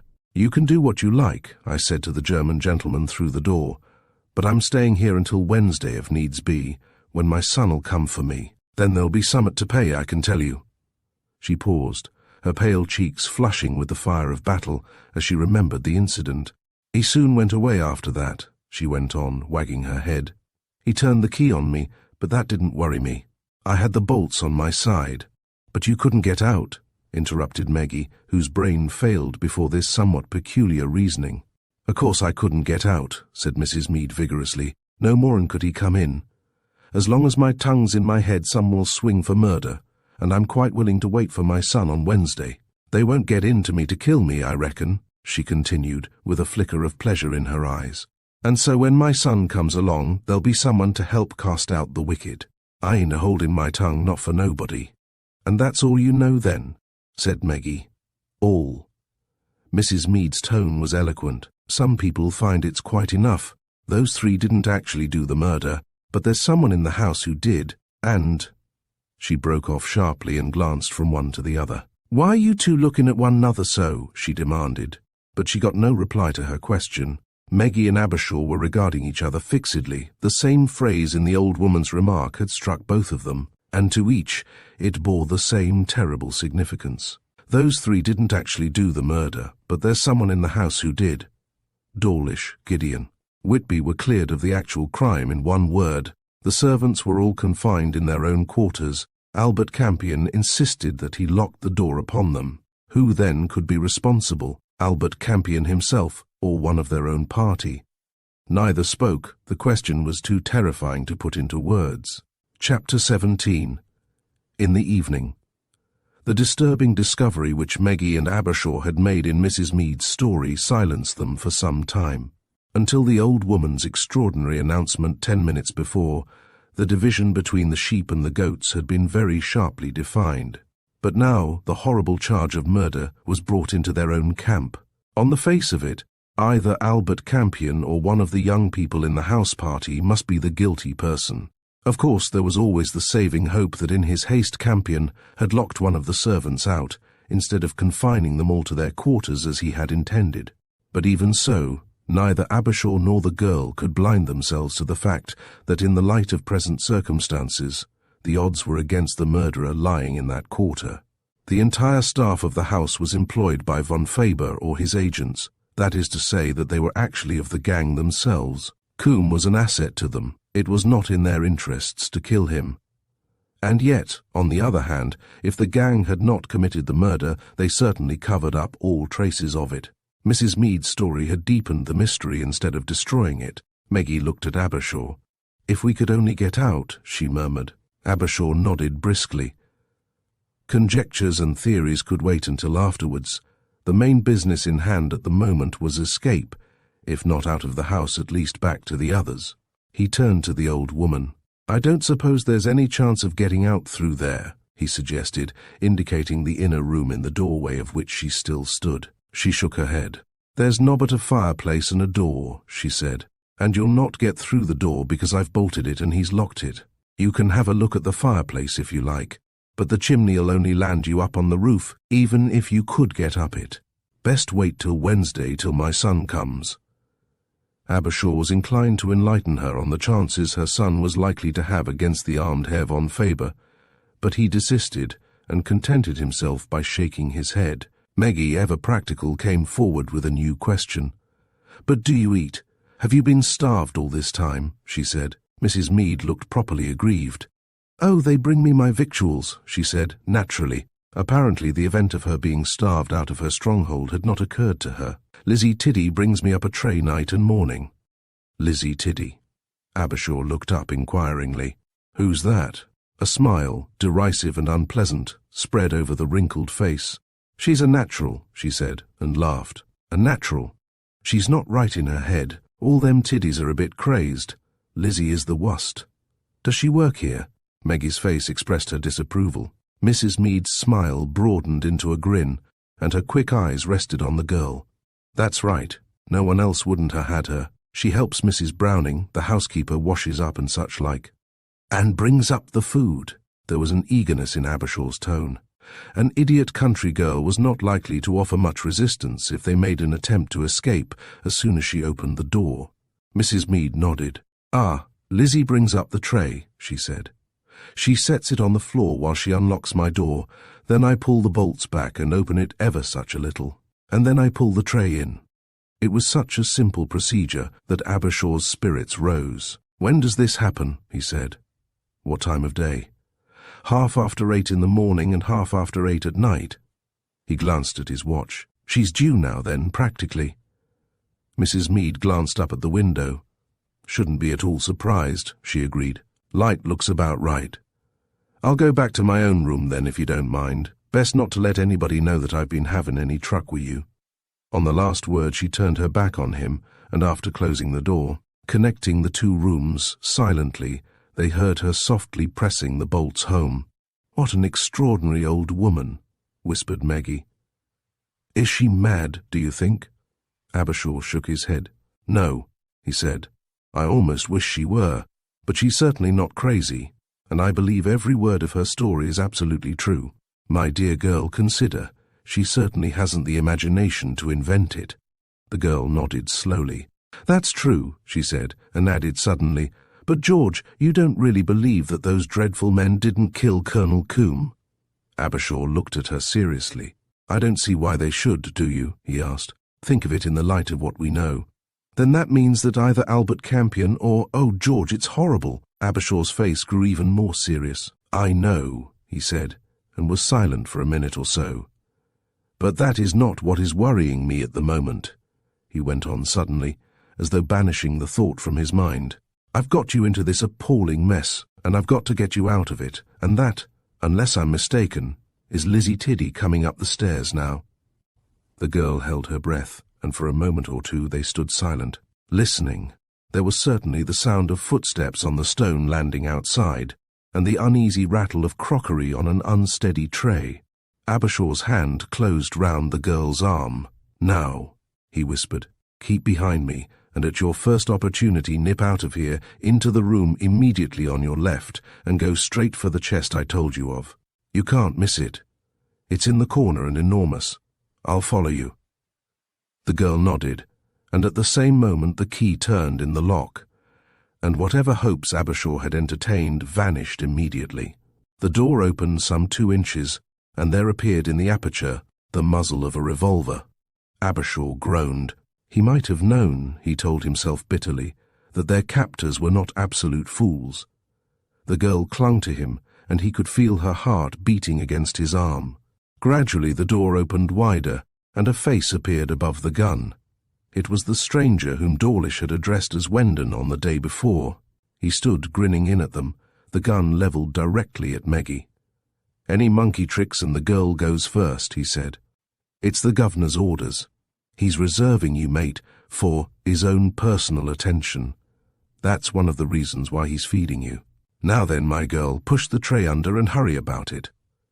The last remark was addressed to someone behind him, although he never for a moment took his eyes off Abershaw and the girl. There was a scuffling in the passage outside, and then a narrow tray appeared upon the floor. It came sliding towards them through the crack in the door, and Abershaw was suddenly conscious of a pair of idiot eyes, set in a pale, vacant face, watching him from behind it. His impulse was to leap forward and risk the revolver, but the man had him helpless, since it was Meggie whom he covered. Slowly the door closed, and on the moment that the gun disappeared, Abershaw sprang forward fiercely. But it was a forlorn hope. The heavy door slammed to, and they heard the lock shoot home. There was food on the tray, a pile of sandwiches, and a jug of water. Meggie stood listening for a moment. Then she whispered sharply, "George, they don't take the same precautions with her. Perhaps if we got in there we could get past them." Abershaw darted across the room to the other door, then his face changed. "She's bolted us out, of course," he said. "And besides, we're too late now. We must wait till they come this evening." "Oh, my dear, I'm so sorry I got you into all this." The girl smiled at him, but she did not reply, and presently, since in spite of their precarious position they were very hungry, they sat down and began to eat.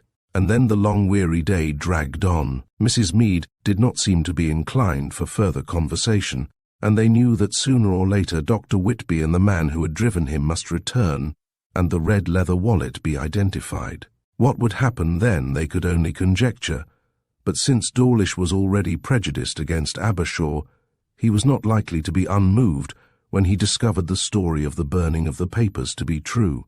But it was Meggie's position that chiefly disturbed Abershaw. Whatever they did to him, they were not likely to let her return to civilization knowing what she did about them. The others, after all, so far as Dawlish knew, realized little or nothing of the true position. Campion had succeeded in convincing them that he was no more than the fool he looked, and they knew nothing of his disclosures to Abershaw and Prenderby. The chances, therefore, were against them releasing the girl, and Abershaw's brain sickened at the thought of her possible fate. Escape was impossible, however, and there was nothing in the room that could in any way be manufactured into a weapon. The window, even had it been large enough to permit a man's climbing through it, looked out onto a sheer drop of 70 feet onto the flags below. There seemed nothing for it but to settle down and wait for Dawlish to make the next move. As the morning passed and then afternoon without any change, save for a few martial and prophetic hymns from Mrs. Meade, their spirits sank deeper than ever, and it grew dark. Clearly Whitby had not yet returned, and Abershaw reflected that he might quite possibly have experienced some trouble with the cremation authorities, in which case there were distinct chances of the police coming to their rescue. He wondered, if that occasion should arise, what Dawlish would do, if he would remove Meggie and himself, or simply make a dash for it with his own gang, risking detection afterwards. On the face of it, he reflected, as he considered what he knew of the man, both from what he had heard and his own experience. The chances were against Meggie and himself being left to tell their story. The prospects looked very black. And then, quite suddenly, something happened that set his heart beating wildly with new hope, and made him spring to his feet with Meggie at his side, their eyes fixed upon the door, their ears strained to catch every sound. From inside the room where Mrs. Mead had fortified herself, there came an extraordinary sound. A gentle scraping followed by a burst of shrill indignation from the old woman herself, and the next moment, clear and distinct, a slightly nervous falsetto voice said briskly, "It's all right, my dear madam. I'm not from the assurance company." Meggie grasped Abershaw's arm. "Albert Campion," she said.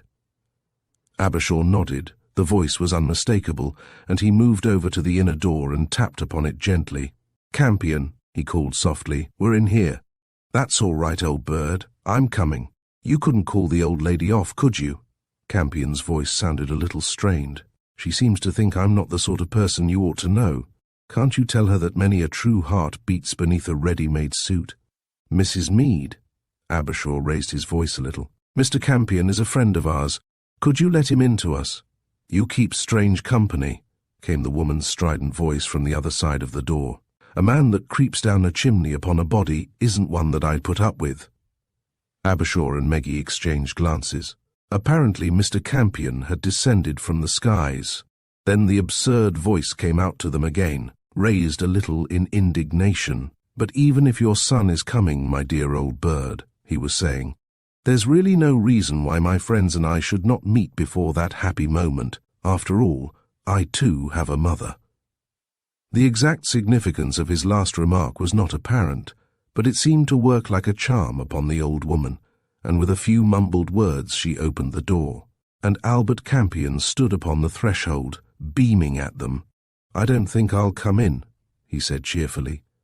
"This lady seems crazy for me to meet her son, and I'm afraid that she may compel me to do so by locking me in with you if I get far enough out of the room for her to shut this door.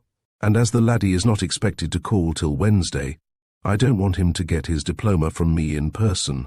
I think if you're both ready, we'll all go back the way I came." "Down the chimney?" said Meggie, in some trepidation. "Through the chimney," corrected Campion, with pride. "I've been fooling about all day trying to find the money-back handle, and now I've got the 2 coppers, he added brightly, grinning at the 2 red-headed young people before him. "You can't possibly dislike puns more than I do," he went on hastily. "Let's get back, shall we? This is an unhealthy spot."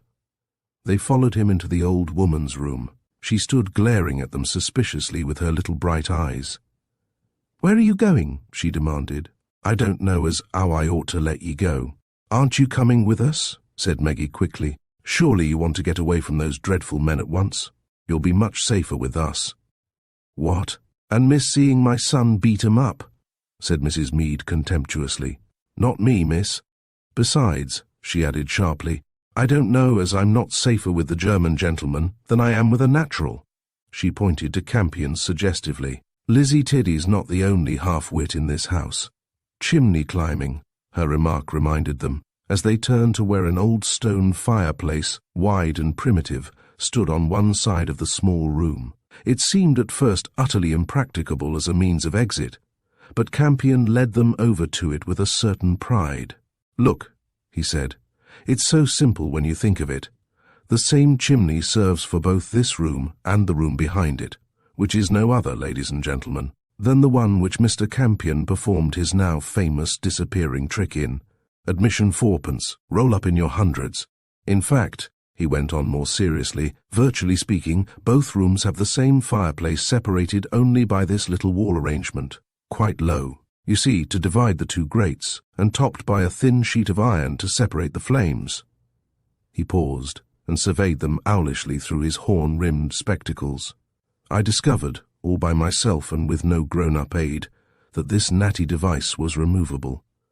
I lifted it out and stepped deftly into the presence of this lady on my right, whose opening remark rather cooled my ardour. I said, the wicked shall be cast into hell, put in Mrs. Mead, and so they shall, into a burning fiery furnace, same as if that grate there was piled up with logs and you atop of them. This remark was addressed to Abershaw, but she turned with tremendous agility upon Campion. And the fools, she said, the Lord hisself couldn't abide fools. Campion looked a little hurt. Something tells me, he said in a slightly aggrieved tone, that I am not, as it were, a popular hero. Perhaps it might be as well if we went. You'll bolt your door again, won't you? He added, turning to the old woman. You may lay I will, said she meaningly. Are you sure you won't come with us? It was Meggie who spoke, and the old woman eyed her less fiercely than she had done the others. Thank you. I'll bide where I am, she said. I know what I'm up to, which is more than you do, I reckon, trapezing round with a pair of Gorbies. Campion touched the girl's arm. Come, he said softly. I thought I heard someone. I'll go first, then you follow me. He stepped up on the stone hob as he spoke, and then swung his leg over the brick back of the grate which they now saw was little over 3 feet high, and disappeared out of sight. Meggie followed him, and Abershaw sprang after her. Within 3 minutes they had emerged into the box-room, and Campion raised the lid of the chest in the far corner. Meggie suffered herself to be led down the dusty passage, Campion in front of her, and Abershaw behind. As they went, they heard the cracked voice of Mrs. Mead, chanting vigorously to herself, while the wicked are confounded, doomed to flames of woe unbounded, call me with thy saints surrounded. Ah ha ha ha men. Chapter 18. Mr. Kennedy's Counsel. When Albert Campion and his 2 refugees crawled out at the far end of the passage, they found the cupboard door open, and the entire crowd assembled in the bedroom without, waiting for them. Anne Edgware threw herself across the room towards Meggie, with a little squeaky cry that was part sympathy, part relief. Prenderby's little Jean had not been a reassuring companion. The strain of the last 24 hours had told upon them all. The atmosphere in the wide, old-fashioned room was electric, and Campion's somewhat foolish voice and fatuous expression struck an incongruous note. Goods as per instructions, he said brightly as he scrambled out of the cupboard. Sign along the dotted line, please. As soon as they were all in the room, however, he shut the cupboard door carefully, betraying that he was especially anxious that no sound should percolate through into the little box room they had just left. Chris Kennedy was the first to speak.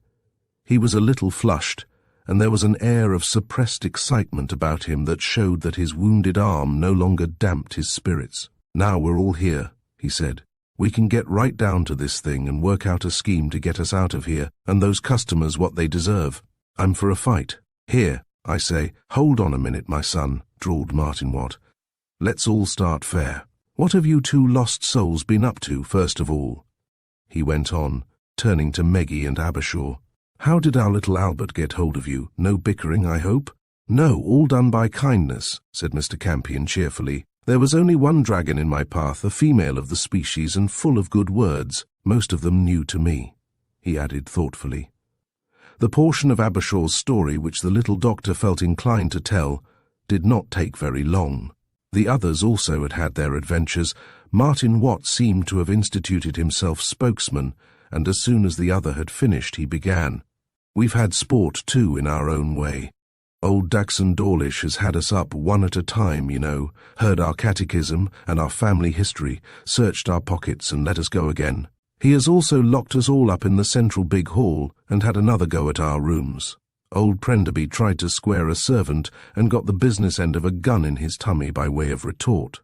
The girls have been overhauled by a ghastly old housekeeper woman and a loony maid. And last but not least, we had a confidential lecture from Gideon, who gave us the jolliest little character sketch of his pal that one can imagine. He paused, and a faint smile at the recollection passed over his indolent face. According to him, the old boy is a cross between Mr. Hyde, Gilles de Rais, and Napoleon, but without the finesse of any of the 3. On the whole, I'm inclined to agree with him, he continued, but a fat lot of good it's doing him or us for that matter, because he can't find his package, and we can't get home to our mammas. I told him that, but he didn't seem to see the argument. I'm afraid he's rather a stupid man. Abershaw nodded. Perhaps he is, he said, but at the same time he's a very dangerous one. I may as well tell you, fellows, he went on, with sudden determination in his grey eyes. There's something that's on my conscience. I had those papers. They were papers, as a matter of fact, the first morning we were down here, and I burnt them. I told him what I'd done when I went in to see him yesterday, but he wouldn't believe me. He paused and looked round him. Campion's pale eyes were goggling behind his enormous spectacles, and Wyatt met Abershaw's appealing glance sympathetically. The rest were more surprised than anything else, and, on the whole, approving. Campion voiced the general thought. "Do you know what they were, the papers, I mean?" he said, and there was something very like wonderment in his tone. Abershaw nodded. "They were all written in code, but I had a pretty shrewd idea," he said, and he explained to them the outline of his ideas on the subject. Campion listened to him in silence, and when he had finished, glanced across and spoke softly. "You burnt them?" he said dreamily, and then remarked, as if he had switched on to an entirely new subject, "I wonder if the smoke from £500,000 in notes looks any different from any other sort of firing." Abershaw glanced at him sharply. £500,000, he said. "Why not?" said Campion lightly. "Half a crown here, half a crown there, you know. It soon tells up." The others turned to him, attributing the remark to his usual fatuity, but Abershaw met the pale eyes behind the big spectacles steadily, and his apprehension increased.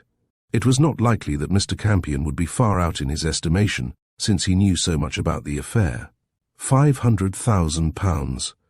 The colossal sum brought home to him the extent of the Germans' loss, and he understood the crook's grim determination to recover the lost plans. He had not thought that the men were playing for such great stakes.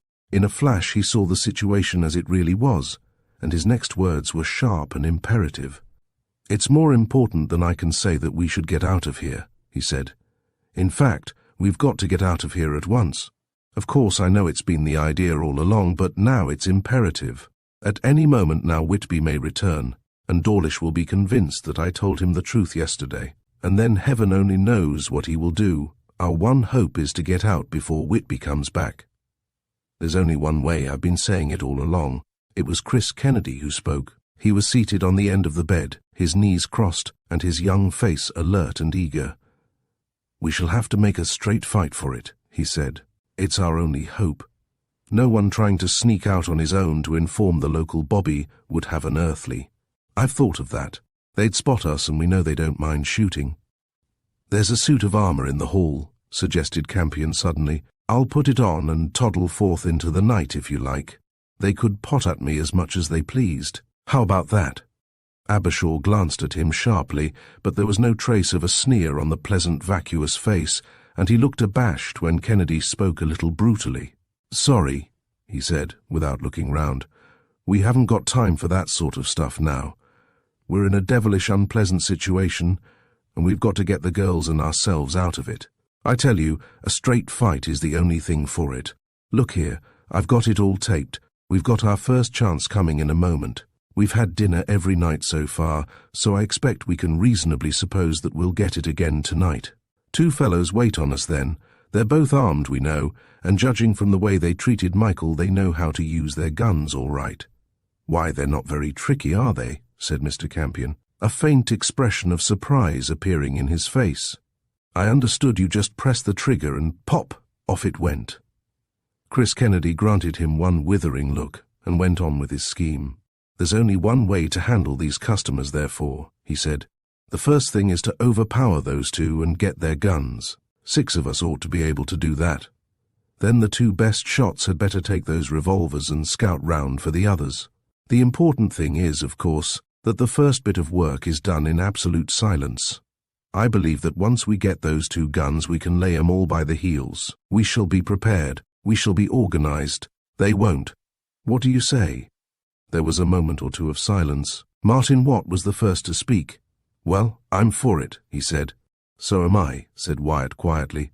Abershaw hesitated, and Prenderby too was silent, whilst Albert Campion remained mild and foolish-looking as if he were looking in on the scene from outside. Abershaw was thinking of Meggie. Prenderby too had his fiancée clinging to his arm, Mr. Campion appeared to be thinking of nothing at all. After all, it does seem to be our only chance. It was Prenderby who spoke, and the words stirred Abershaw. What the boy said was perfectly true. He turned to Kennedy. "All right," he said, "I'm with you." Kennedy looked pointedly at Albert. "And you?" he said. Albert shook his head. "Oh, I'm not standing out," he said. "I don't like these rough games, but I don't shirk them when they're thrust on me. What do we all do?" Mr. Kennedy appeared to have the whole plan clear in his mind. "It's quite simple," he said, leaning his chin in his unwounded hand and bending forward, an intent expression in his eyes. "Let me shape your career for you," quoted Mr. Campion brightly. Kennedy reddened angrily and dropped the pose, but he went on doggedly. "My idea," he said, "is that 3 go down to dinner with the girls. I'm afraid they'll have to come or the men will smell a rat. They start food, and the other 3 fellows wait outside the door until one of their laddies is at work on the side table and the other serving the dishes at the big table. At that moment someone knocks a glass onto the flags. That's the signal. Then the blokes outside the door charge in and seize the carver.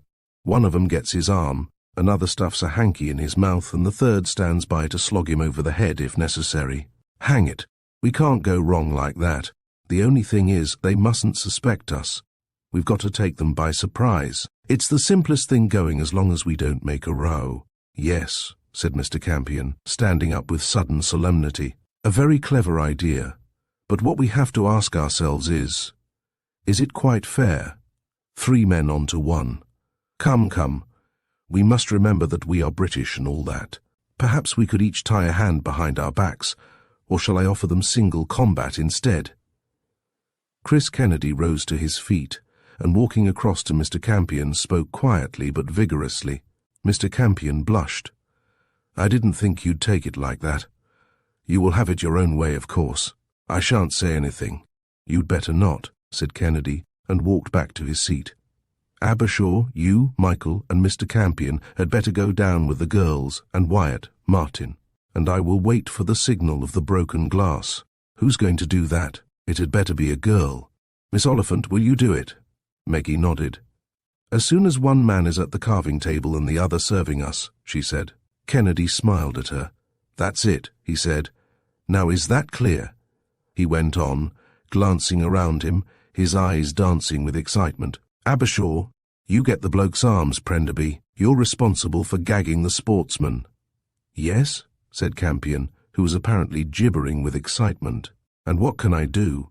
"You stand by," said Kennedy, with something suspiciously like a sneer on his handsome young face. "Oh, very well," said Mr. Campion, looking considerably disappointed.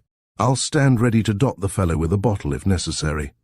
"That's the idea," agreed Chris Kennedy somewhat grudgingly, and returned to the others. "Of course," he said, "it'll be a bit of a shock for the 2 lackey thugs to see you all turning up bright and happy after your adventures. Still, I think the idea is to walk in as if nothing had ever happened. You can indulge in a certain amount of bright conversation if you like, to put them off the scent. That's where you'll come in useful," he added, turning to Campion. "Talk as much as you like. That's the time to be funny." "Righto," said Mr. Campion, brightening visibly. "I'll show them my 2-headed penny. I'll be awfully witty." They laughed when I sat down at the piano, but when I began to play, they knew at once that I had taken Kennedy's patent course. How they cheered me on. "Oh, shut up," said Martin Watt, grinning good-naturedly. "The fun starts at dinner then. Oh, and by the way, when we've pinched these fellows' guns, what do we do with the laddies? Leave them lying about?" "I've thought of that," said the indefatigable Kennedy. "We tie 'em up. I've been collecting portmanteau straps. That'll do it, you'll find. We'll lash 'em both into chairs and leave 'em there."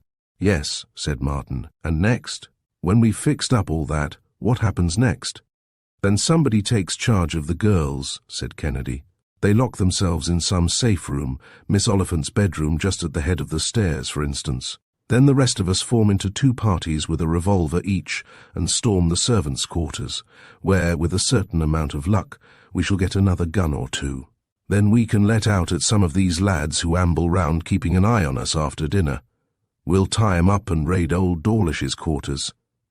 He paused and looked round him, smiling.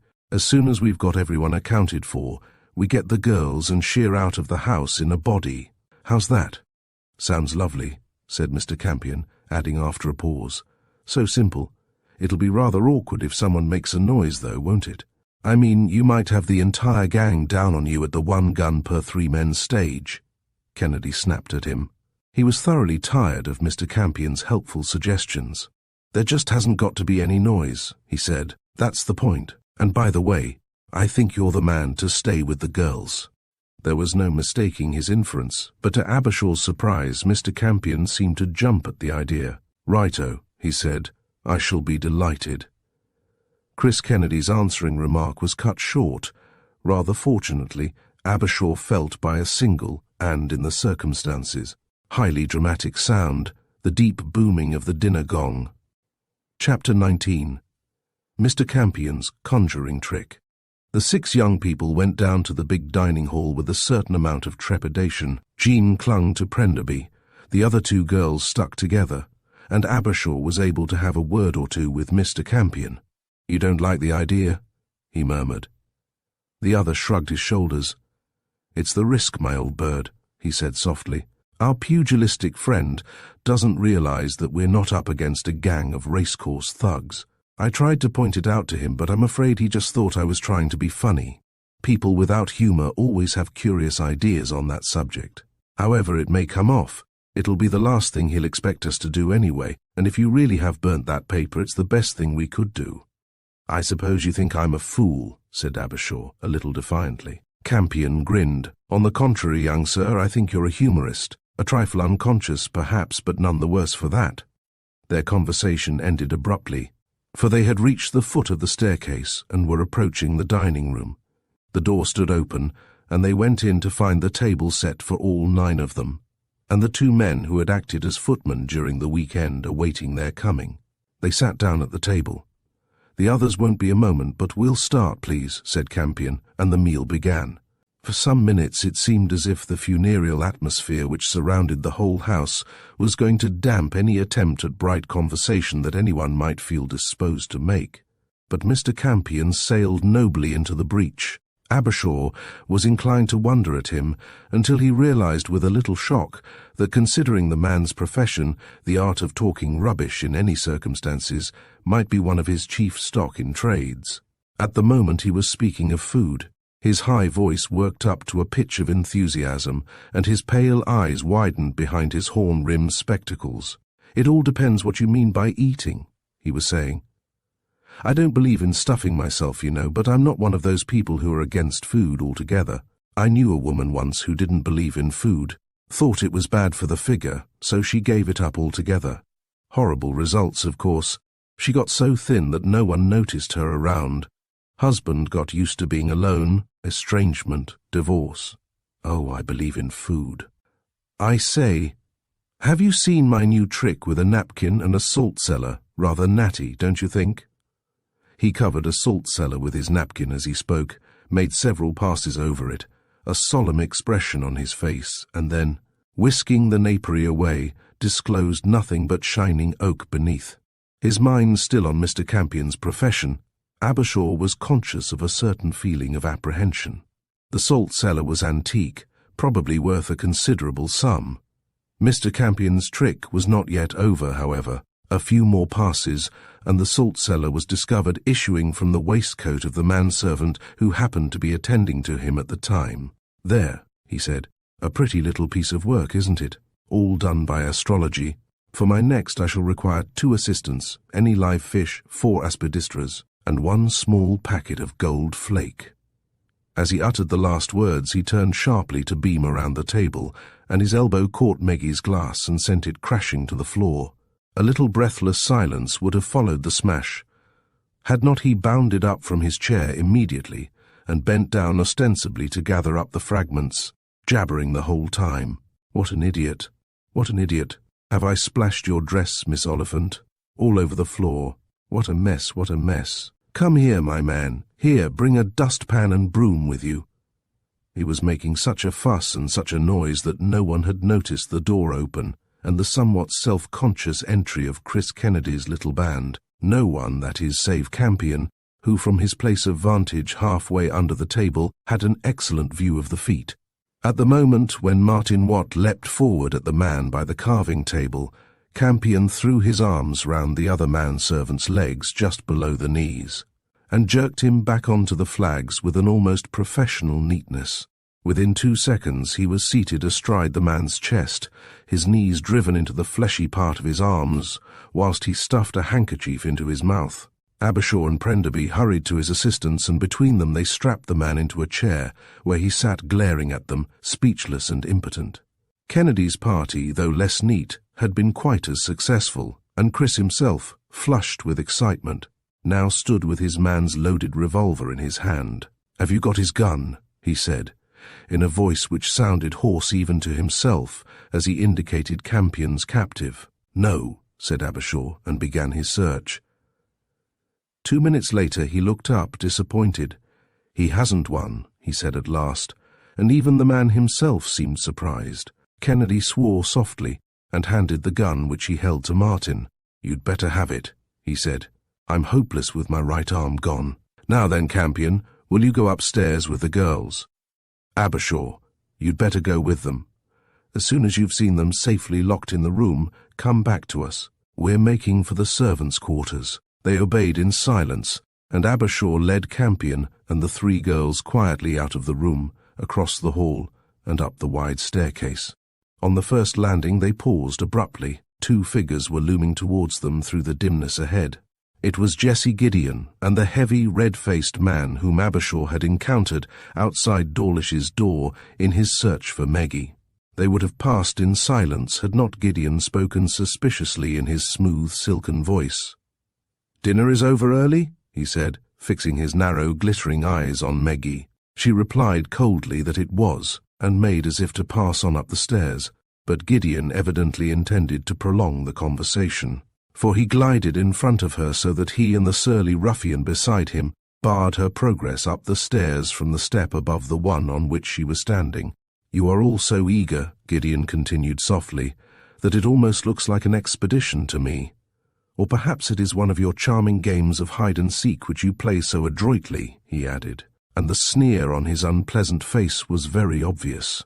"You will forgive me saying so, I am sure," he went on, still in the same soothing, obsequious voice, "but don't you think you are trying Mr. Dawlish's patience a little too much by being so foolish in your escapades?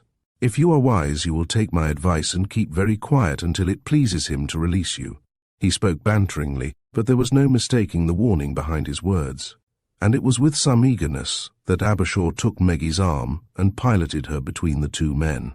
His one aim at the moment was to get the girl safely to her room. "We understand you perfectly, Mr. Gideon," he murmured. Gideon's sneer deepened into a contemptuous smile, and he moved aside a little to let them pass. Abershaw deliberately ignored his attitude. He wanted no arguments till the girls were safe. They were passing silently, therefore, when suddenly from somewhere beneath them there sounded, ugly and unmistakable, a revolver shot. Instantly Gideon's smiling contempt turned to a snarl of anger, as all his suspicions returned, verified. "So it is an expedition, is it?" he said softly. "A little explanation, if you please." Abershaw realized that once again they were caught, and a feeling of utter dejection passed over him. Suddenly from the darkness behind him, a high, rather foolish voice that yet had a certain quality of sternness in it, said quickly, "Don't talk so much. Put 'em up." While Abershaw stood looking at them, Gideon and his burly companion, with mingled expressions of rage and amazement on their faces, raised their hands slowly above their heads. "Quick, man! Get their guns!" The words were uttered in Abershaw's ear by a voice that was still vaguely foolish. He obeyed it instantly, removing a small, wicked little weapon from Gideon's hip pocket and a heavy service revolver from the thugs. "Now then, turn round, quick march, keep 'em right up. I'm a dangerous man and I shoot like hell." Abershaw glanced round involuntarily, and saw what Gideon and his companions must have done some minutes before, Albert Campion's pleasant, vacuous face, pale and curiously in earnest in the faint light, as he peered at them from behind the gleaming barrel of a heavy Webley. "Shove the girls in their room. Give Miss Oliphant the little pistol, and then come with me," he murmured to Abershaw, as the strange procession set off up the stairs. "Steady," he went on in a louder voice to the two men in front of him. "No fancy work. Any noise either of you makes will be voluntary suicide for the good of the cause. It'll mean one man less to tie up anyway. I'm taking them up to my room," he murmured to Abershaw. "Follow me there. They're slippery beggars, and 2 guns are better than 1. Abershaw handed Gideon's little revolver to Meggie, which she took eagerly. "We'll be all right," she whispered. "Go on after him. They're terrible people." "For God's sake, wait here till we come, then," he whispered back. She nodded, and for a moment her steady brown eyes met his. "We will, old dear. Don't worry about us. We're all right." She disappeared into the room with Jean and Anne Edgware, and Abershaw hurried after Campion, considerably reassured. Meggie was a wonderful girl. He reached Campion just in time to get the bedroom door open and to assist him to get the 2 into the room. "Now," said Campion, "it's getting infernally dark, so we'll have to work fast. Abershaw, will you keep watch over these 2 gentlemen? I'm afraid you may have to fire at the one on the right. He's swearing so horribly, while I attend to Mr. Gideon's immediate needs. That worthy enthusiast, Chris Kennedy, has pinched all my straps, and though I hate to behave as no guest should, I'm afraid there's no help for it. The Black Dudley linen will have to go." As he spoke, he stripped the clothes from the great 4-poster bed and began to tear the heavy linen sheets into wide strips. "If you could persuade Mr. Gideon to stand with his back against the post of this bed," he remarked at length, "I think something might be done for him. Hands still up, please." 10 minutes later, a silent mummy-like figure, stretched against the bedpost, arms bandaged to the wood high above his head, an improvised gag in his mouth, was all that remained of the cynical little foreigner. Mr. Campion seemed to have a touch of the professional in all he did. He stood back to survey his handiwork with some pride, then he glanced at their other captive. "Heavy, unpleasant-looking bird," he remarked. "I'm afraid he's too heavy for the bed. Isn't there something we can shove him into?" He glanced round the room as he spoke, and their captive fancied that Abershaw's eyes followed his, for he suddenly lunged forward and caught the doctor, who was unused to such situations, round the ankles, sending him sprawling. The heavy gun was thrown out of Abershaw's hand, and the thug reached out a great hairy fist for it. He was quick, but Campion was before him. With a sudden cat-like movement he snatched up the weapon, and as the other came for him, lunging forward, all his ponderous weight behind his fist, Campion stepped back lightly and then, raising his arm above his head, brought down the butt of the pistol with all his strength upon the close-shaven skull. The man went down like a log as Abershaw scrambled to his feet, breathless and apologetic. "My dear old bird, don't lose your organizing power, directive ability, self-confidence, driving force, salesmanship, and business acumen," chattered Mr. Campion cheerfully. "In other words, look on the bright side of things. This fruity affair down here, for instance, has solved his own problem. All we have to do now is to stuff him in a cupboard and lock the door. He won't wake up for a bit yet." Abershaw, still apologetic, assisted him to lift the heavy figure into a hanging cupboard, where they deposited him, shutting the door and turning the key. "Well, now I suppose we'd better lend a hand with the devilry downstairs," said Mr. Campion, stretching himself. "I haven't heard any more shots, have you?" "I don't know," said Abershaw. "I fancied I heard something while you were dealing with, that last customer. And I say, Campion, I haven't liked to ask you before now, but where the devil did you get that gun from?" Mr. Campion grinned from behind his enormous spectacles. "Oh, that," he said. "That was rather fortunate as it happened. I had a notion things might be awkward, so I was naturally anxious that the guns, or at least one of them, should fall into the hands of someone who knew something about bluff at any rate." "Where did you get it from?" demanded Abershaw. "I thought only one of those men in the dining room had a gun." "Nor had they when we tackled them," agreed Mr. Campion. "I relieved our laddie of this one earlier on in the meal, while I was performing my incredible act with the salt cellar, in fact. It was the first opportunity I'd had, and I couldn't resist it." Abershaw stared at him. "By Jove," he said with some admiration. "While you were doing your conjuring trick, you picked his pocket." Mr. Campion hesitated, and Abershaw had the uncomfortable impression that he reddened slightly. "Well," he said at last, In a way, yes, but if you don't mind, let's call it léger de main, shall we? Chapter 20. The Round-Up. As Abershaw and Campion made their way slowly down the staircase to the first floor, the house seemed to be unnaturally silent. The candles in the iron sconces had not been lighted, and the corridors were quite dark save for a faint greyness here and there when the open doors of a room permitted the faint light of the stars to penetrate into the gloom. Abershaw touched his companion's arm. "How about going through the cupboard passage to the box room, and then down the staircase into Dawlish's room through the fireplace door?" he whispered. "We might take him by surprise." Mr. Campion appeared to hesitate. Then his voice, high and foolish as ever, came softly through the thick darkness. "Not a bad notion, Doctor," he said. "But we're too late for that, I'm afraid. Hang it all. Our friend's target practice downstairs must have given the old boy a hint that something was up. It's only natural. I think we'd better toddle downstairs to see how the little ones progress. Walk softly, keep your gun ready. And for heaven's sake don't shoot unless it's a case of life or sleep perfect sleep." On the last word he moved forward so that he was a pace or two ahead of Abershaw, and they set off down the long corridor in single file. They reached the head of the staircase without hindrance, and paused for a moment to listen. All beneath them was silent, the husky, creaky quiet of an old house at night, and Abershaw was conscious of an uneasy sensation in the soles of his feet, and a tightening of his collar band. After what seemed an interminable time, Campion moved on again, hugging the extra shadow of the wall, and treading so softly that the ancient wood did not creak beneath him. Abershaw followed him carefully, the gun clenched in his hand. This sort of thing was manifestly not in his line, but he was determined to see it through as creditably as he was able. He might lack experience, but not courage. A sudden stifled exclamation from Mr. Campion, a pace or so ahead of him, made him start violently. However, he had not realized how much the experience of the past 48 hours had told on his nerves. "Look out!" Campion's voice was barely audible.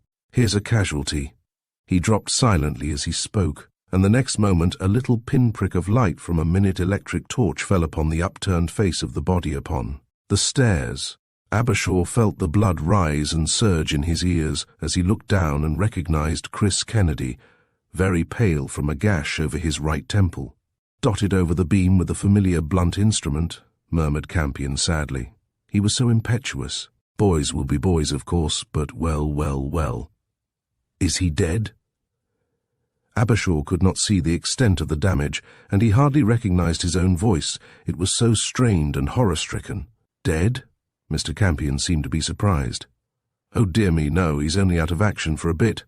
Our friends here are artists in this sort of thing, and I rather fancy that so far Daddy Dawlish has decided against killing off his chicks.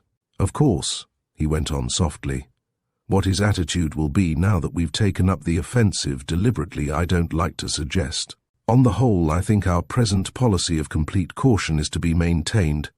Hop over this. He's as safe here as anywhere. And come on." Abershaw stepped carefully over the recumbent figure and advanced softly after the indefatigable Mr. Campion. They had hardly reached the foot of the staircase, and Abershaw was speculating upon Campion's plan of campaign when their direction was suddenly decided for them.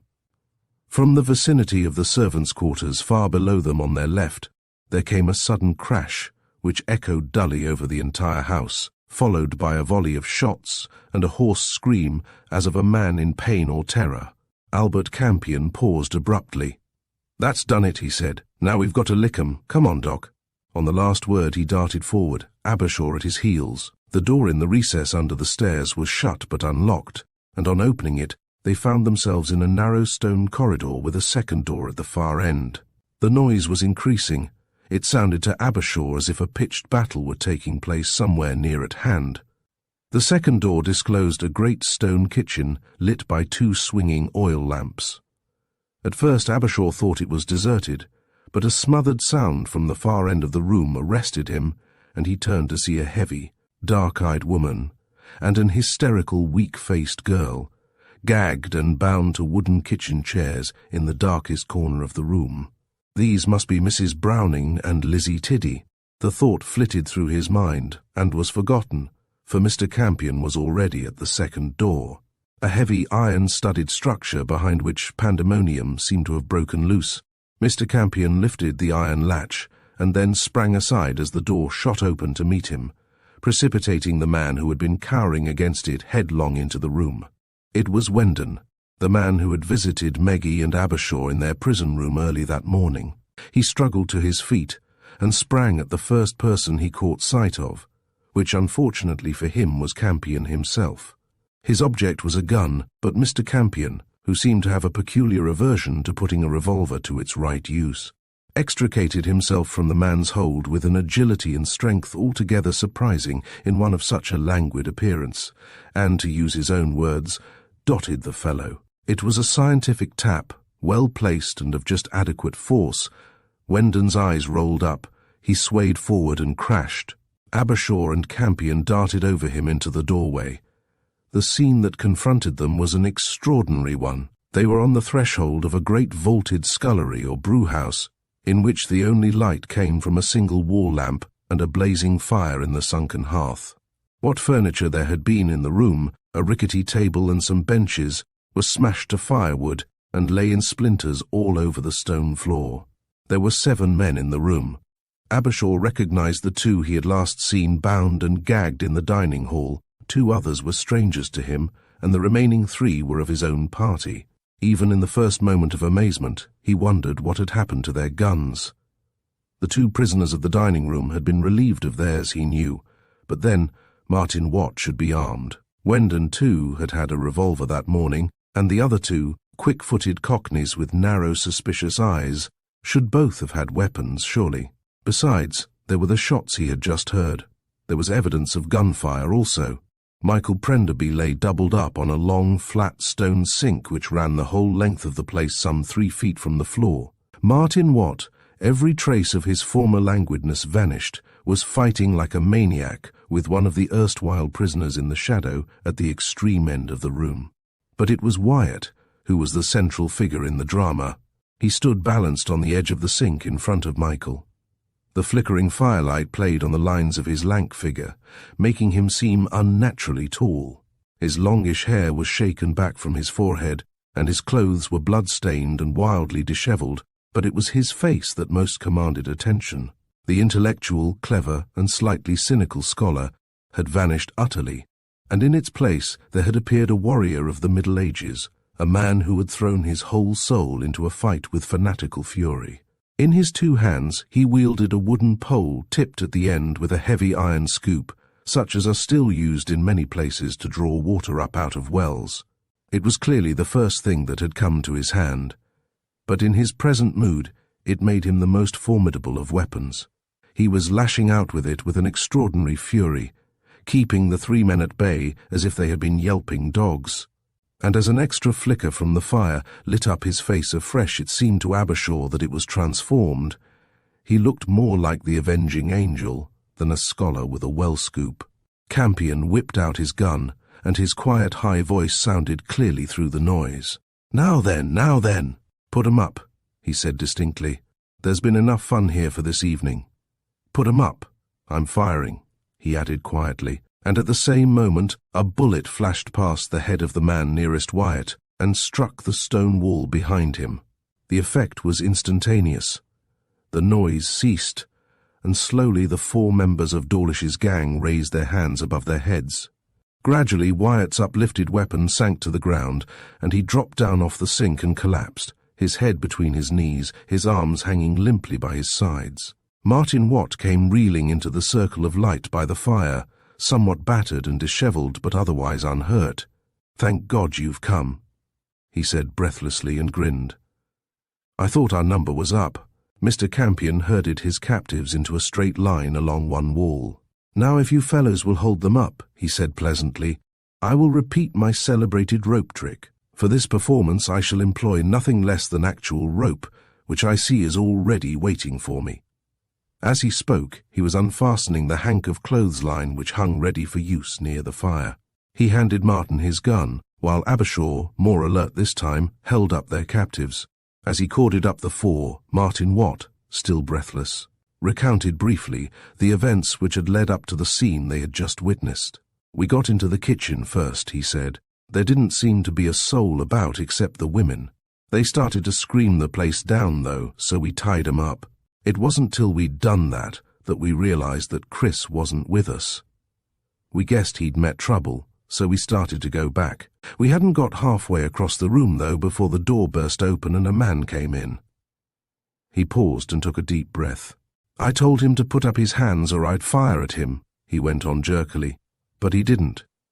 He just came for me, so I did fire. I didn't hit him, of course. I didn't mean to, but the noise seemed to start things up generally. There seemed to be footsteps all round us. We didn't know where to shove the cove.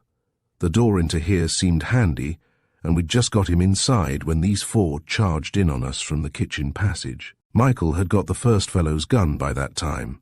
He lost his head a bit, I guess, and blazed at them, shooting wildly over their heads most of the time. Then one of the fellows got him, and he curled up on the sink over there with his gun underneath him. By this time, however, I'd got 'em fairly well under control, God knows how." The boy spoke modestly, but there were indications of how upon the faces of their captives. "I got them to stick up their hands," he continued, "and then I yelled to Wyatt to get their guns." He paused and glanced at the silent figure hunched up on the flags. "Poor old chap," he said. "I think he went balmy, almost ran amok. He got the guns all right, there were only 2 of them, and before I could stop him, or yell at him even, he had chucked them into that bricked-in place over there. See what it is? A darn great well. I heard them splash ages after they went in. I bawled at him, but he yelled out what sounded like Sweet 17 or something equally potty, grabbed that scoop, and began to lay about with it like a loony." He shook his head and paused for breath. "Then a foul thing happened," he went on suddenly. "One of them came for me, and I warned him I'd shoot, and finally I tried to, but the thing only clicked in my hand. The shot I had already fired must have been the last. Then we closed. When you came in, the other 3 were trying to get at Prenderby for his gun. He was knocked out, you know, and old Wyatt was lashing round like the flail of the Lord. Then, of course, you just finished things off for us." "A very pretty tale of love and war," murmured Mr. Campion, some of his old inanity returning. "Featuring our boys, positively for one night only. I've finished with the lads now, Doc. You might have a look at the casualties." Abershaw lowered his revolver and approached Prenderby with some trepidation. The boy lay on the stone sink dangerously doubled up, his face hidden. A hasty examination, however, disclosed only a long superficial scalp wound. Abershaw heaved a sigh of relief. "He's stunned," he said briefly. "The bullet grazed along his temple and put him out. We ought to get him upstairs, though, I think." "Well, I don't see why we shouldn't," said Martin cheerfully. "Hang it, our way is fairly clear now. Gideon and a thug are upstairs, you say, safely out of the way. We have 4 sportsmen here, and 1 outside. That's 7 altogether. Then the doctor lad and his chauffeur are still away, presumably, so there's only old Dawlish himself left. The house is ours." "Not so eager, not so eager." Albert Campion strolled over to them as he spoke. "Old Daddy Dawlish is an energetic bit of work, believe me. Besides, he has only to get going with his Boy Scouts' ever-ready, self-expanding, patent pocket knife, and the fun will begin all over again. No, I think that the doc had better stay here with his gun, his patient and the prisoners, while you come along with me. I'll take Prenderby's gun." "Righto," said Martin. "What's the idea, a tour of the works?" "More or less," Campion conceded. "I want you to do a spot of ambulance work. The White Hope of our side is draped tastefully along the front stairs. While you're gathering up the wreckage, I'll toddle round to find Papa von Faber, and on my way back after the argument I'll call in for the girls, and we'll all make our final exit en masse. Dignity, gentlemen, and British boyhood's well-known bravery, coolness and distinction are the passwords of the hour." Martin looked at him wonderingly. "Do you always talk bilge?" he said. "No," said Mr. Campion lightly, "but I learnt the language reading advertisements. Come on." He led the way out of the brewhouse into the kitchen, Martin following. On the threshold he paused suddenly, and an exclamation escaped him. "What's happened?" Abershaw darted after them, and the next moment he too caught his breath. Whendon, the man Campion had laid out not 10 minutes before, and left lying an inert mass on the fibre matting, had vanished utterly. Campion spoke softly, and his voice was unusually grave. "He didn't walk out of here on his own," he said. "There's not a skull on earth that would withstand that tap I gave him. No, my sons, he was fetched." And while they looked at him, he grinned. "To be continued, evidently," he said, and added lightly, "Coming, Martin?" Abershaw returned to his post in the brewhouse, and after doing all he could for the still unconscious Prenderby, settled down to await further developments.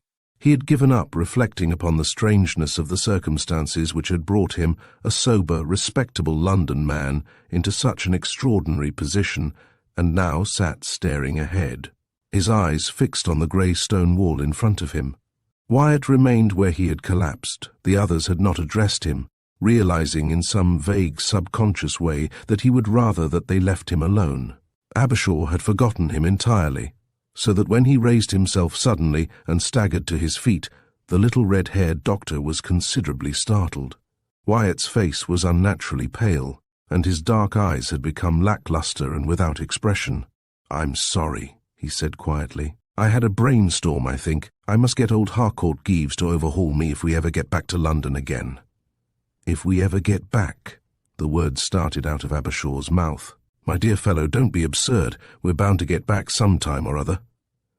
He heard his own voice speaking testily in the silence of the room, and then with a species of forced cheerfulness foreign to him. "But now I think we shall be out of the house in an hour or so, and I shall be delighted to inform the county police of this amazing outrage." Even while he spoke, he wondered at himself. The words and the voice were those of a small man. Speaking of a small thing, he was up against something much bigger than that. Further conversation was cut short by the arrival of Martin with the now conscious but still dazed Kennedy. The 4 prisoners remained quiet, and after the first jerky word of greeting and explanation, there was no sound in the brewhouse, save the crackling of the fire in the great hearth. It was Abershaw himself who first broke the silence. It seemed that they had waited an age, and there was still no audible movement in the house above them. "I hope he's all right," he said nervily.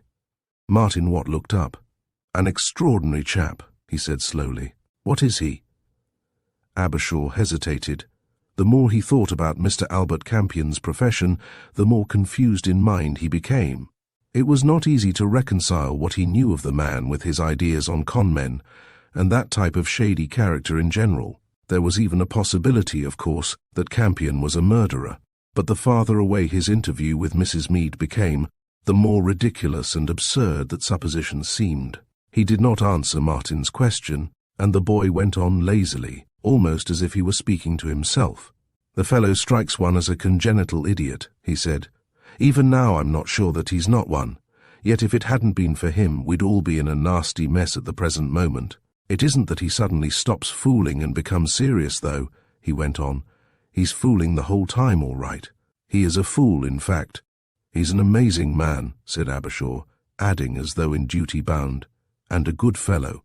But he would not commit himself further, and the silence began again. Yet no one heard the kitchen door open or noticed any approach, until a shadow fell over the bright doorway, and Mr. Campion, inoffensive and slightly absurd as ever, appeared on the threshold. "I've scoured the house," he murmured. "Not a soul about. Old Daddy Hun and his pal are not the birds I took them for. They appear to have vamoosed. I fancy I heard a car. Ready? Did you get the women?" It was Abershaw who spoke. Campion nodded. "They're here behind me, game as hell. Bring Prenderby over your shoulder, Watt. We'll all hang together, women in the centre and the guns on the outside. I don't think there's anyone around, but we may as well be careful. Now for the wide-open spaces." Martin hoisted the unconscious boy over his shoulder, and Abershaw and Wyatt supported Kennedy, who was now rapidly coming to himself between them. The girls were waiting for them in the kitchen. Jean was crying quietly on Maggie's shoulder, and there was no trace of colour in Anne Edgeware's round cheeks, but they showed no signs of panic. Campion marshalled the little force into advancing order, placing himself at the head, Maggie and Jean behind him, with Abershaw on one side and Martin and Anne on the other, while Wyatt and Kennedy were behind. "The side door," said Campion. "It takes us nearest the garage. There may be some juice about now.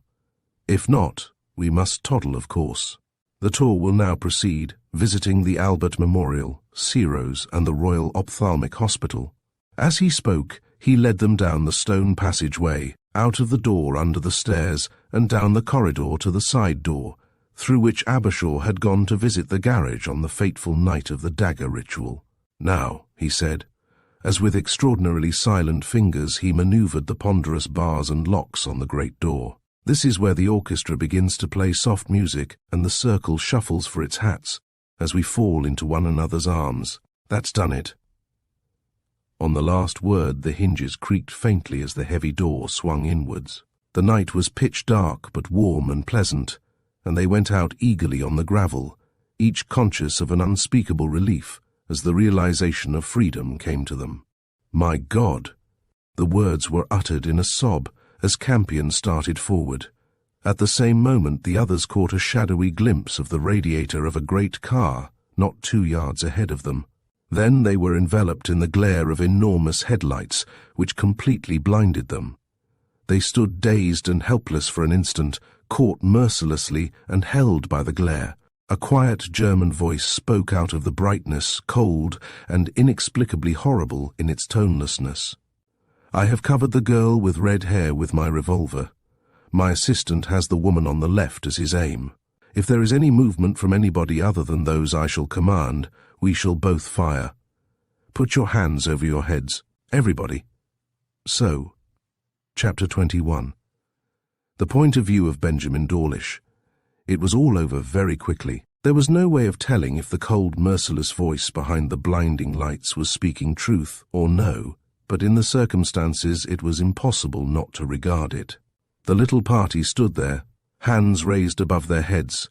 Then hurrying footsteps echoed down the stone corridor behind them, and their erstwhile prisoners surrounded them. The German had lied when he spoke of his assistant then.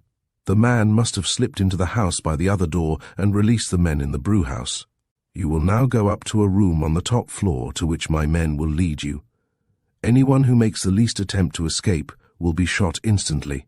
By shot, I mean shot dead. The voice of Benjamin Dawlish came clearly to them from behind the wall of light. The icy tonelessness, which had made the voice so terrible on the first hearing, was still there, and Abershaw had a vision of the expressionless face behind it, heavy and without life, like a mask. The spirit of the little group was momentarily broken. They had made their attempt and failed in the very moment when their success seemed assured. Again, unarmed, they were forced back into the house and placed in a room on the top floor at the far end of the long gallery, where Albert Campion had had his fight with the butler.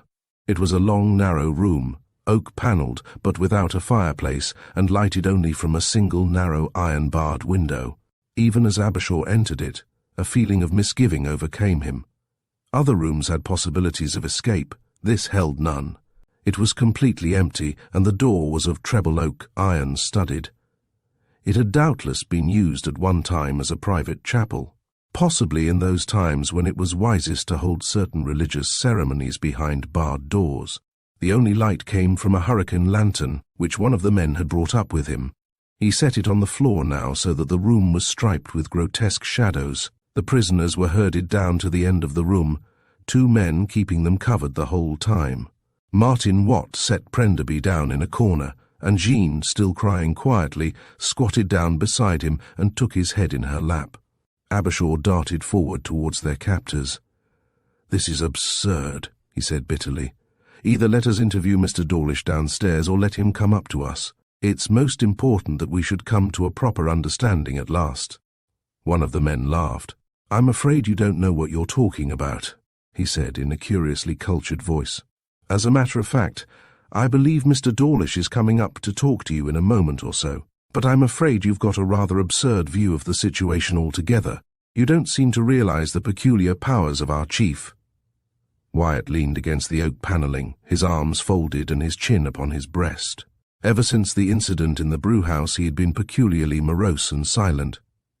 Mr. Campion also was unusually quiet, and there was an expression on his face that betrayed his anxiety. Meggie and Anne stood together. They were obviously very frightened, but they did not speak or move. Chris Kennedy fumed with impotent rage, and Martin Watt was inclined to be argumentative.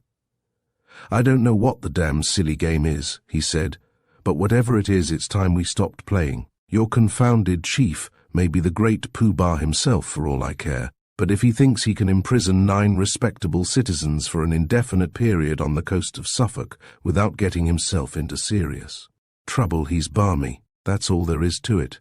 What's going to happen when inquiries start being made?" The man who had spoken before did not answer, but he smiled, and there was something very unpleasant and terrifying about that smile. Further remarks from Martin were cut short by steps in the corridor outside, and the sudden appearance of Mr. Benjamin Dawlish himself, followed by Gideon, pale and stiff from his adventure, but smiling sardonically, his round eyes veiled and his wicked mouth drawn all over to one side in the "oh" which so irritated Abershaw. "Now look here, sir." It was Martin Watt who spoke. "It's time you had a straight talk with us. You may be a criminal, but you're behaving like a lunatic and—" "Stop that, young man." Dawlish's deep, unemotional voice sounded heavily in the big room, and instantly the boy found that he had the muzzle of a revolver pressed against his ribs. "Shut up," a voice murmured in his ear, "or you'll be plugged as sure as hell." Martin relapsed into helpless silence, and the German continued. He was still unblinking and expressionless, his heavy red face deeply shadowed in the fantastic light. He looked at them steadily from one to the other, as if he had been considering them individually, but there was no indication from his face or his manner to betray anything of his conclusions. "So," he said, "when I look at you, I see how young you all are, and it does not surprise me any longer that you should be so foolish. You are ignorant. That is why you are so absurd." "If you've come here to be funny," Martin burst out, but the gun against his ribs silenced him, and the German went on speaking in his inflexible voice, as if there had been no interruption. "Before I explain to you what exactly I have ordained shall happen," he said, "I have decided to make everything quite clear to you. I do this because it is my fancy that none of you should consider I have behaved in any way unreasonably. I shall begin at the beginning. On Friday night, Colonel Coombe was murdered in this house while you were playing in the dark with that ancient dagger which hangs in the hall. It was with that dagger that he was killed." This announcement was news to some of his hearers, and his quick eyes took in the expressions of the little group before him. "I concealed that murder," he continued deliberately, "because at that time there were several very excellent reasons why I should do so. It would have been a very great inconvenience to me if there had been an inquest upon Coombe, as he was in my employ, and I do not tolerate any interference, private or official, in my affairs. Apart from that, however, the affair had very little interest for me, but I should like to make it clear now that although I do not know his identity, the person who killed Gordon Coombe is in this room facing me. I say this advisedly because I know that no one entered the house from outside that night, nor has any stranger left it since, and even had they not perfect alibis, there is no reason why I should credit it to one of my own people." His inference was clear, and there was a moment of resentment among the young people, although no one spoke. The German went on with inexorable calm. "But, as I have said," he repeated, in his awkward, pedantic English, "that does not interest me. What is more important to me is this. Either the murderer stole a packet of papers off the body of his victim, or else Colonel Coombe handed them at some time or other in that evening to one of you. Those papers are mine. I think I estimate their value to me at something over £500,000. There is one other man in the world to whom they would be worth something approaching the same value. I assume that one of you here is a servant of that man." Again he paused, and again his small round eyes scrutinized the faces before him. Then, apparently satisfied, he continued, "You will admit that I have done everything in my power to obtain possession of these papers without harming anyone. From the first you have behaved abominably. May I suggest that you have played hide-and-seek about the house like schoolchildren? And at last you have annoyed me. There are also one or two among you," he glanced at Abershaw, "with whom I have old scores to settle. You have been searched, and you have been watched, yet no trace of my property has come to light. Therefore, I give you one last chance. At 11 o'clock tomorrow morning I leave this house with my staff, We shall take the side roads that will lead us onto the main Yarmouth motorway without passing through any villages. If I have my property in my possession when I go, I will see that you can contrive your release for yourselves. If not—" He paused, and they realized the terrible thing that was coming a full second before the quiet words left his lips. "I shall first set fire to the house. To shoot you direct would be dangerous. Even charred skeletons may show traces of bullet fractures. No, I am afraid I must just leave you to the fire." In the breathless silence that followed this announcement, Jean's sobs became suddenly very audible, and Abershaw, his face pale and horror-stricken, leapt forward. "But I told you," he said passionately. "I told you. I burnt those papers. I described them to you. I burnt them. The ashes are probably in my bedroom grate now." A sound that was half a snarl, half a cry, broke from the German, and for the second time they saw the granite composure of his face broken, and had a vision of the livid malevolence behind the mask. "If I could believe, Dr. Abershaw," he said, "that you could ever be so foolish, so incredibly foolish, as to destroy a packet of papers, a portion of whose value must have been evident to you, then I could believe also that you could deserve no better fate than the singularly unpleasant death which most certainly awaits you, and your friends, unless I am in possession of my property by 11 o'clock tomorrow morning. Good night, ladies and gentlemen. I leave you to think it over." He passed out of the room on the last words, the smirking Gideon on his heels. His men backed out after him, their guns levelled. Abershaw dashed after them just as the great door swung to. He beat upon it savagely with his clenched fists, but the oak was like a rock. "Burn?"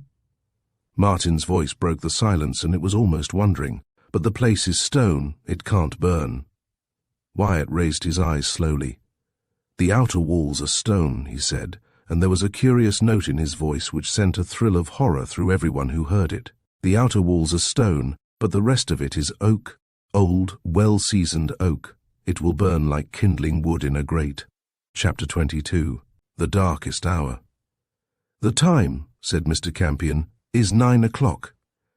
Chris Kennedy stretched himself wearily. 6 hours since that swine left us," he said. "Do you think we've got an earthly?" There was a stir in the room after he had spoken, and almost everybody looked at the pale-haired, bespectacled young man who sat squatting on his haunches in a corner. Jeanne and Prenderby were alone, unconscious of what was going on. The little girl still supported the boy's head in her lap, with her timid little figure crouched over him, her face hidden. Albert Campion shook his head. "I don't know," he said, but there was no hopefulness in his tone, and once again the little group relapsed into the silence that had settled over them after the first outburst which had followed von Faber's departure. Whatever their attitude had been before, they were all now very much alive to the real peril of their position. Von Faber had not been wasting his time when he had spoken to them, and they had each been struck by the stark callousness which had been visible in him throughout the entire interview. At last Campion rose to his feet and came across to where Meggie and Abershaw were seated. Gravely he offered Abershaw his cigarette case, in which there was a single cigarette neatly cut into 2 pieces. "I did it with a razor blade," he said. "Rather neat, don't you think?" Abershaw took the half gratefully, and they shared a match. "I suppose," said Campion suddenly, speaking in a quiet and confidential tone, "I suppose you did really burn that junk, Doc."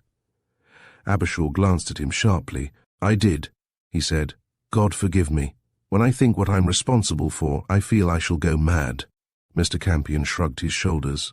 "My dear old bird," he said, "I shouldn't put too much stress on what our friend von Faber says. He doesn't seem to me to be a person to be relied upon." "Why? Do you think he's just trying to frighten us?" Abershaw spoke eagerly, and the other shook his head. "I'm afraid not, in the sense you mean," he said. "I think he set his heart on this little conflagration scene. The man is a criminal loony, of course. No, I only meant that probably, had someone handed over his $1,000,000 book of the words, the Guy Fawkes celebrations would have gone forward all the same. I'm afraid he's just a nasty, vindictive person." Meggie shuddered, but her voice was quite firm. "Do you mean to say that you really think he'll burn the house down with us up here?" she said. Campion looked up at her, and then at Abershaw. "Not a nice type, is he?" he murmured. I'm afraid we're for it, unless by a miracle the villagers see the bonfire before we're part of it, or the son of our friend in the attic calls earlier than was expected." Meggie stiffened. "Mrs. Mead," she said. "I'd forgotten all about her. What will Mr. Dawlish do about her, do you suppose?" Mr. Campion spoke grimly. "I could guess," he said, and there was silence for a while after that. "But how terrible!" Meggie burst out suddenly. "I didn't believe that people like this were allowed to exist. I thought we were civilized. I thought this sort of thing couldn't happen." Mr. Campion sighed. "A lot of people believe things like that," he said. "They imagine the world is a well-ordered nursery with Scotland Yard and the British Army standing by to whack anybody who quarrels or uses a naughty word. I thought that at one time, I suppose everybody does. But it's not like that really, you know. Look at me. For example, who would dream of the cunning criminal brain that lurks beneath my inoffensive exterior?" The other two regarded him curiously. In any other circumstances they would have been embarrassed. Abershaw was the first to speak. "I say," he said, "if you don't mind my asking such a thing, what on earth made you take up your present profession?" Mr. Campion regarded him owlishly through his enormous spectacles. "Profession?" he said indignantly. "It's my vocation. It seemed to me that I had no talent for anything else, but in this line I can eke out the family pittance with tolerable comfort. Of course," he went on suddenly, as he caught sight of Meggie's face, "I don't exactly crim, you know, as I told the doc. Here. My taste is impeccable. Most of my commissions are more secret than shady. I occasionally do a spot of work for the government, though, of course, that isn't as lucrative as honest crime. This little affair, of course, was perfectly simple. I had only to join this house party, take a packet of letters from the old gentleman, toddle back to the Savoy, and my client would be waiting for me. 100 guineas and all clean fun, no brain work required." He beamed at them. "Of course I knew what I was in for," he went on. "I knew that more or less as soon as I got down here. I didn't expect anything quite like this, though, I admit. I'm afraid the gay career and all that is in the soup." He spoke lightly, but there was no callousness in his face, and it suddenly occurred to Abershaw that he was doing his best to cheer them up. For after a moment or two of silence, he remarked suddenly, "After all, I don't see why the place should burn as he says it will, and I know people do escape from burning houses because I've seen it on the pictures." His remarks were cut short by a thundering blow upon the door, and in the complete silence that followed, a voice spoke slowly and distinctly so that it was audible throughout the entire room. "You have another hour," it said, "in which to restore Mr. Dawlish's property. If it is not forthcoming by that time, there will be another of these old country mansion fires which have been so frequent of late. It is not insured, and so it is not likely that anyone will inquire into the cause too closely." Martin Watt threw himself against the door with all his strength, and there was a soft, amused laugh from outside. "We heard your attempts to batter down the door last night," said the voice, "and Mr. Dawlish would like you to know that, although he has perfect faith in it holding, he has taken the precaution to reinforce it considerably on this side.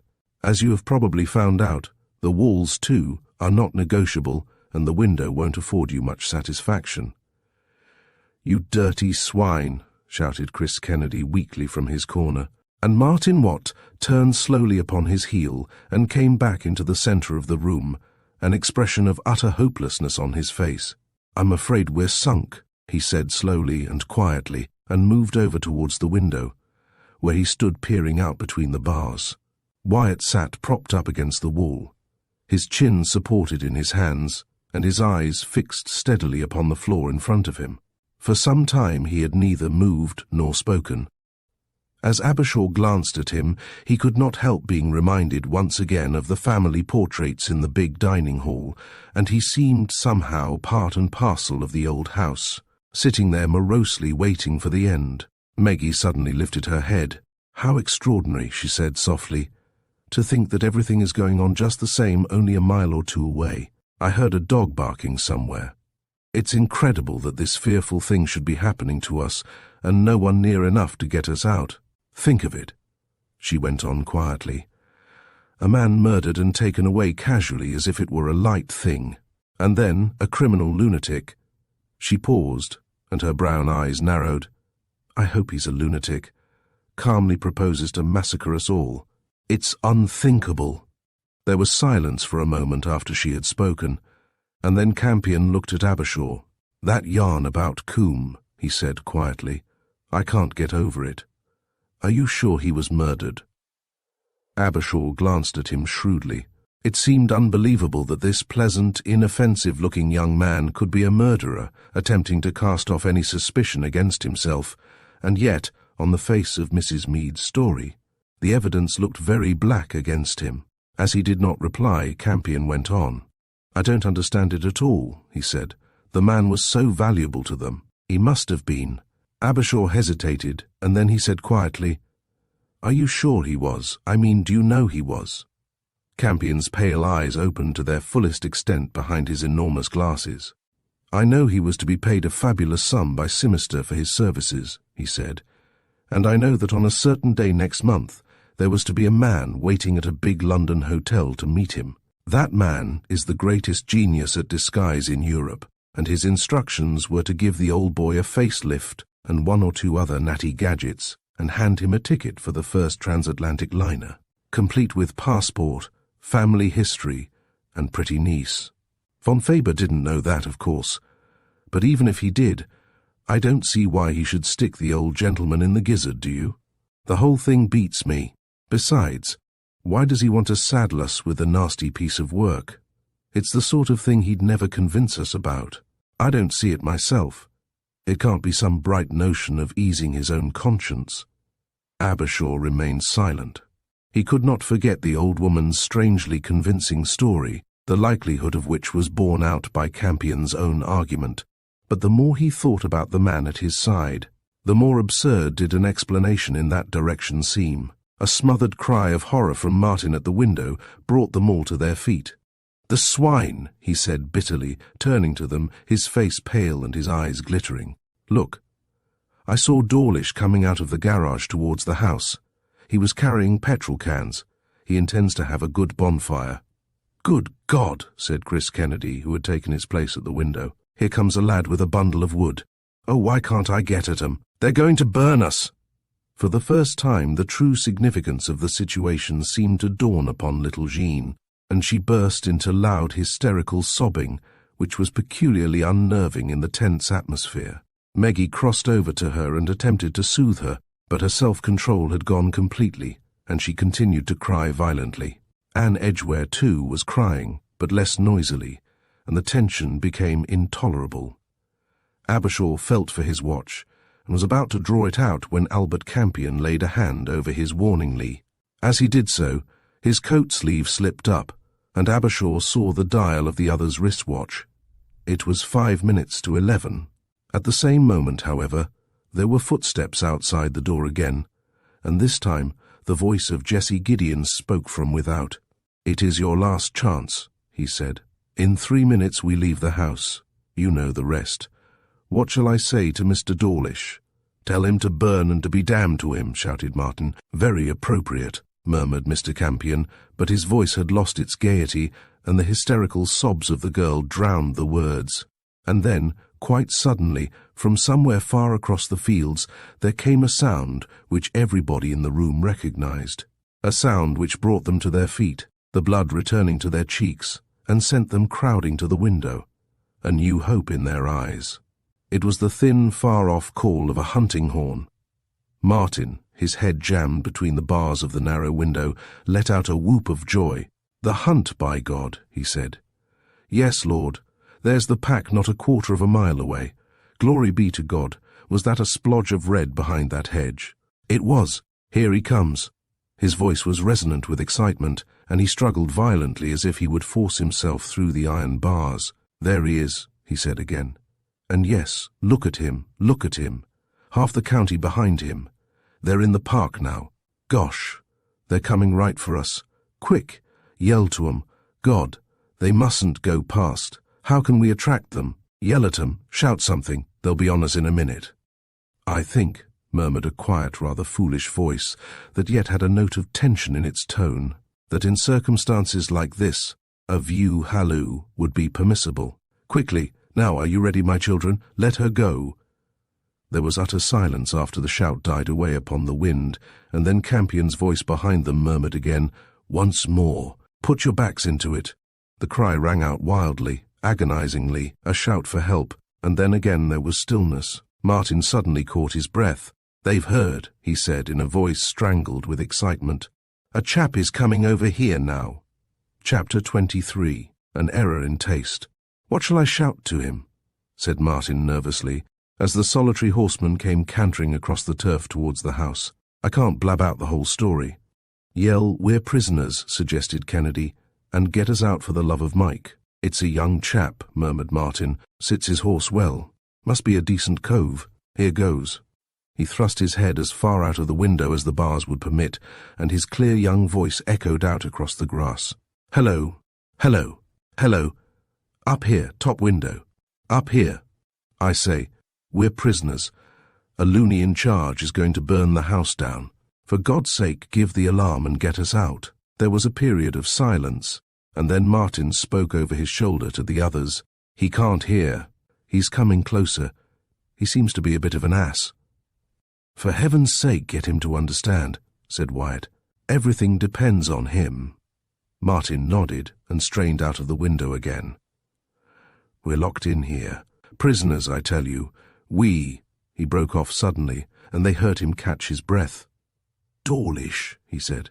"The brute's down there talking to him quietly as if nothing were up." "We're imprisoned up here, I tell you," he shouted again. "That man is a lunatic, a criminal. For heaven's sake, don't take any notice of him." He paused, breathless, and they heard the heavy German voice raised a little, as though with suppressed anger. "I tell you, I am a doctor. These unfortunate people are under my care. They are poor imbeciles. You are exciting them. You will oblige me by going away immediately. I cannot have you over my grounds." And then a young voice with an almost unbelievable county accent spoke stiffly. "I am sorry. I will go away immediately, of course. I had no idea you were kept lunatics, but they gave the view halloo, and naturally I thought they'd seen." Martin groaned. "The rest of the field's coming up. The pack will be past in a moment." Mr. Campion's slightly falsetto voice interrupted him. He was very excited. "I know that voice," he said wildly. "That's old Guffey Randall, half a moment." On the last word he leapt up behind Martin and thrust his head in through the bars above the boys. "Guffey!" he shouted. "Guffey Randall! Your own little Bertie is behind these prison bars in desperate need of succour. The old gentleman on your right is a fly bird. Look out for him." "That's done it!" Martin's voice was triumphant. "He's looking up. He's recognized you, Campion. Great Scott! The Hun is getting out his gun." At the same moment the German's voice, bellowing now in his fury, rose up to them. "Go away. You are trespassing. I am an angry man, sir. You are more than unwise to remain here." And then the other voice, well-bred and protesting. "My dear sir, you have a friend of mine apparently imprisoned in your house. I must have an explanation." "Good old Guff," began Mr. Campion, but the words died on his lips as the German's voice again sounded from the turf beneath them. "You fool! Can none of you see when I am in earnest? Will that teach you?" A pistol shot followed the last word, and Martin gasped. "Good God! He hasn't shot him." The words broke from Abershaw in horror. Martin remained silent, and then a whisper of horror escaped the flippant Mr. Campion. "Shot him?" he said. "No. The unmitigated arch-idiot has shot one of the hounds, just caught the tail end of the pack. Hullo! Here comes the huntsman with the field bouncing up behind him like Queen Victoria rampant. Now he's for it." The noise below grew to a babel, and Albert Campion turned a pink, excited face towards the anxious group behind him. "How like the damn fool Guffey," he said. "So upset about the hound he's forgotten me." He returned to his lookout, and the next moment his voice resounded cheerfully over the tumult. "I think they're going to lynch Popper von Faber. I say, I'm enjoying this." Now that the danger was less imminent, the spirits of the whole party were reviving rapidly.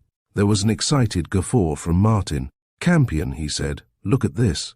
"Coo," said Mr. Campion idiotically, and was silent. "The most militant old dear I've ever seen in all my life," murmured Martin aloud. "Probably a Lady Di something or other, 14 stone if she weighs an ounce, and a face like her own mount. God, she's angry. Hullo, she's dismounting. She's coming for him, yelped Mr. Campion. Oh, Inky Pinky. God's in his heaven. All's right with the world. She's caught him across the face with her crop. Guffey! The last word was bellowed at the top of his voice, and the note of appeal in it penetrated through the uproar. Get us out, and take care for yourselves. They're armed and desperate. With you, my son. The cheering voice from outside thrilled them more than anything had done in their lives before, and Martin dropped back from the window, breathless and flushed. What a miracle, he said. What a heaven-sent glorious miracle. Looks as if our guardian angel had a sense of humour. Yes, but will they be able to get to us? Meggie spoke nervously. After all, they are armed. And, my dear girl, you haven't seen. Martin turned upon her. He can't murder half the county. There's a crowd outside the house that makes the place look like the local horse show. Daddy Dawlish's stunt for putting the fear of God into Campion's little friend has brought the entire hunt down upon him, thirsting for his blood. Looks as if they'll get it now, too. Hullo, here they come. His last words were occasioned by the sound of footsteps outside, and then a horrified voice said clearly, Good heavens, what's the smell of kerosene? Several heavy blows outside followed. Then there was the grating of bolts, and the heavy door swung open. On the threshold stood Guffey Randall, a pleasant, horsey young man with a broken nose and an engaging smile. He was backed by half a dozen or so eager and bewildered horsemen. I say, Bertie, he said, without further introduction, what's up? The passage out here is soaked with paraffin, and there's a small mountain of bundles of wood on the stairs. Martin Watt grasped his arm. All explanations later, my son, he said. The one thing we've got to do now is to prevent Uncle Bosch from getting away. He's got a gang of about 10, too, but they're not so important. He's the lad we want, and a little sheeny pal of his. Righto, we're with you. Of course the man's clean off the bean. Did you see that hound? Yes, said Martin soothingly, but it's the chappie we want now. He'll make for his car. He won't get to it yet a while, said the newcomer grimly. He's surrounded by a tight hedge composed of the oldest members, and they're all seeing red, but still will go down. Campion turned to Abershaw. I think the girls had better come out, he said. We don't want any mistakes at this juncture. Poor old Prenderby too, if we can bring him. The place is as inflammable as gun cotton. I'll give you a hand with him. They carried the boy downstairs between them. As Randall had said, the corridors smelt of paraffin, and there were enormous bundles of dry kindling wood in advantageous positions all the way down to the hall. Clearly, Herr von Faber had intended to leave nothing to chance. What a swine, muttered Abershaw. The man must be crazy, of course.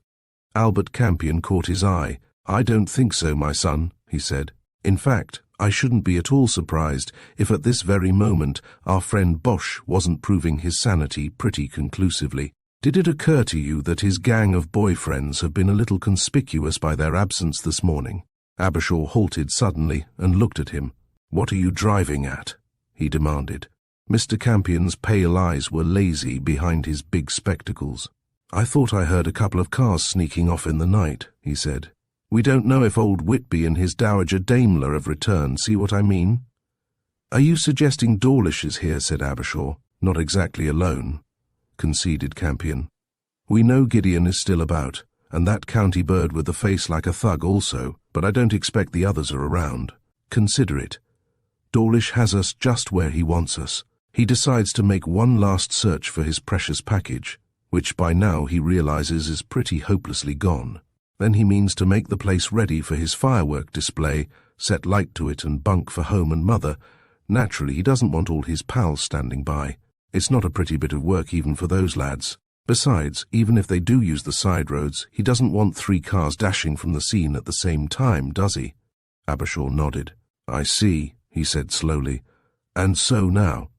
The rest of his sentence was cut short by the sound of a shot from the turf outside, followed by a woman's scream that had more indignation than fear in it.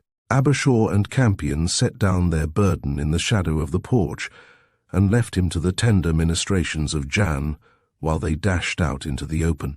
The scene was an extraordinary one. Spread out in front of the gloomy, forbidding old house was all the colour and pageantry of the Whodunit hunt.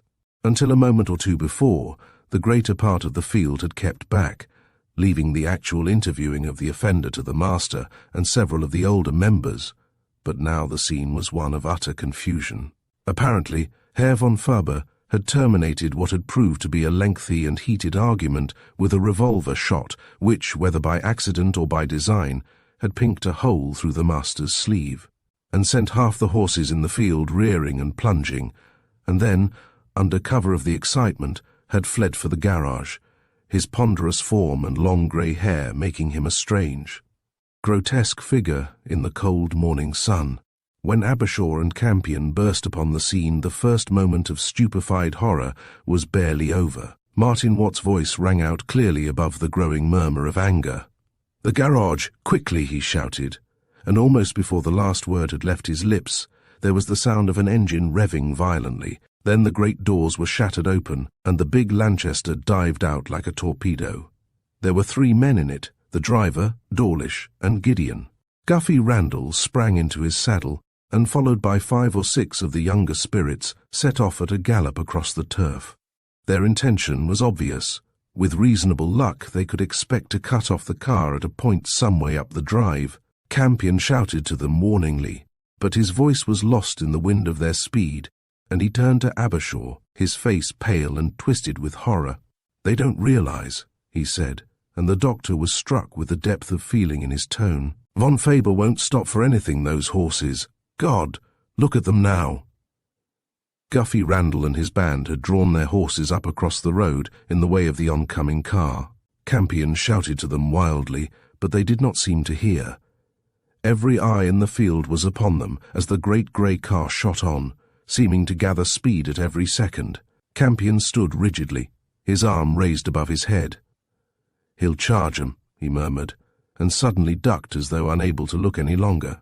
Abershaw, too, in that moment when it seemed inevitable that men and horseflesh must be reduced to one horrible bloody melee, blinked involuntarily. They had reckoned without horsemanship, however. Just when it seemed that no escape were possible, the horses reared and scattered. But as the car swept between them, Guffey's lean young form shot down, and his crop caught the driver full across the face. The car leapt forward, swerved over the narrow turf border into a small draining ditch, and with a horrible sickening grind of smashing machinery, overturned. Chapter 24. The Last of Black Dudley. "I'm sorry to have had to trouble you, sir." Detective Inspector Pillow, of the County Police, flapped back a closely written page of his notebook and resettled himself on the wooden chair, which seemed so small for him as he spoke. Abershaw, who was bending over the bed in which Prenderby lay, now conscious and able to take an interest in the proceedings, did not speak.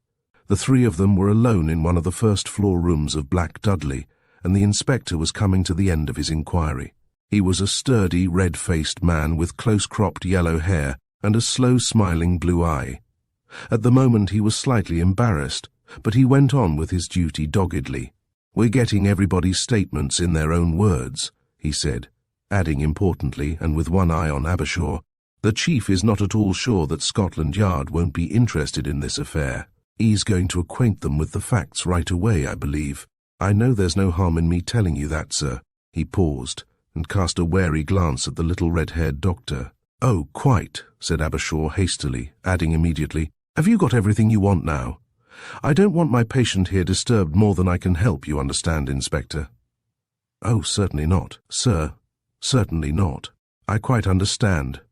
The inspector spoke vehemently, but he still fingered his notebook doubtfully.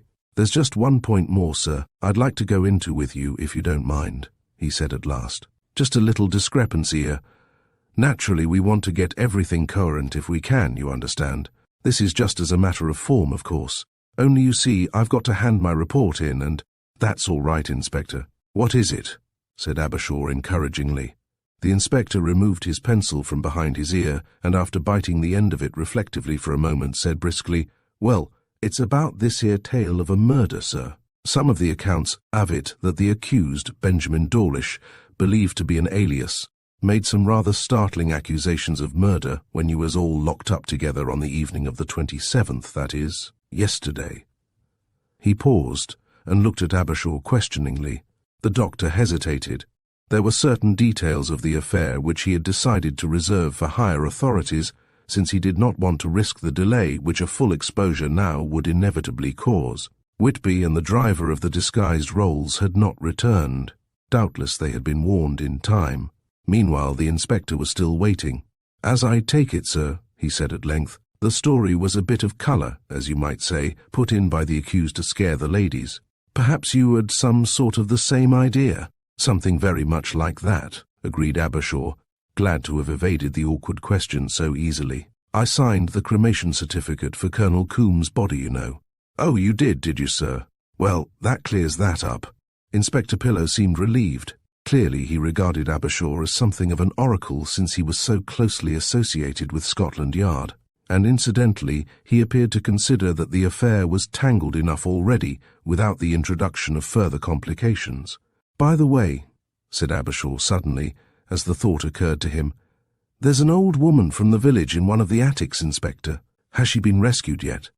A steely look came into the inspector's kindly blue eyes. "Mrs. Mead?" he said heavily. "Yes. The party has been attended to. The local constable as are in charge at the moment." He sniffed. "And he's got his hands full," he added feelingly. "She seems to be a well-known character round here. A regular tartar," he went on more confidentially. "Between you and me, sir," he tapped his forehead significantly, "she seems to be a case for the county asylum. It took 3 men half an hour to get her out of the house. Kept raving about fire and a sun coming of a Wednesday or something, I dunno. However, police officer made you, as her in hand. Seems he understands her more or less. Her daughter does his washing, and it's well known the old lady's a bit queer. We come across strange things in our work, sir, don't we?" Abershaw was properly flattered by this assumption of colleagueship. "So you expect Scotland Yard in on this, Inspector?" he said. The policeman wagged his head seriously. "I shouldn't be at all surprised, sir," he said. "Although," he added, a trifle regretfully, "if they don't hurry up, I shouldn't wonder if there wasn't much for them to do except to attend the inquest. Our Dr. Rawlins thinks he may pull 'em round, but he can't say yet for certain." Abershaw nodded. "It was Dawlish himself who got the worst of it, wasn't it?" he said. "That is so," agreed the inspector. "The driver, curiously enough, seemed to get off very lightly, I thought. Deep cut across his face, but otherwise nothing much wrong with him. The chief's been interviewing him all the morning. Jessie Gideon, the second prisoner, is still unconscious. He has several nasty fractures, I understand. But Dawlish got all one side of the car on top of him, and the doctor seems to think that if he keeps him alive, his brain may go. There's not much sense in that, I told him. Simply giving everybody trouble, I said. Still, we have to be humane, you know. How about Mr. Prenderby, sir? Shall I take his statement later?" Prenderby spoke weakly from the bed. "I should like to corroborate all Dr. Abershaw has told you," he said. "Do you think you could make that do, Inspector?" "It's not strictly in accordance with the regulations," murmured Pillow, "but I think under the circumstances we might stretch a point. I'll have your name and address, and I won't bother you two gentlemen no more." After Prenderby's name, age, address, and telephone number had been duly noted down in the inspector's notebook, Abershaw spoke. "I suppose we may set off for town when we like then," he said. "Just whenever you like, sir." The inspector shut his notebook with a click, and picking up his hat from beneath his chair, moved to the door.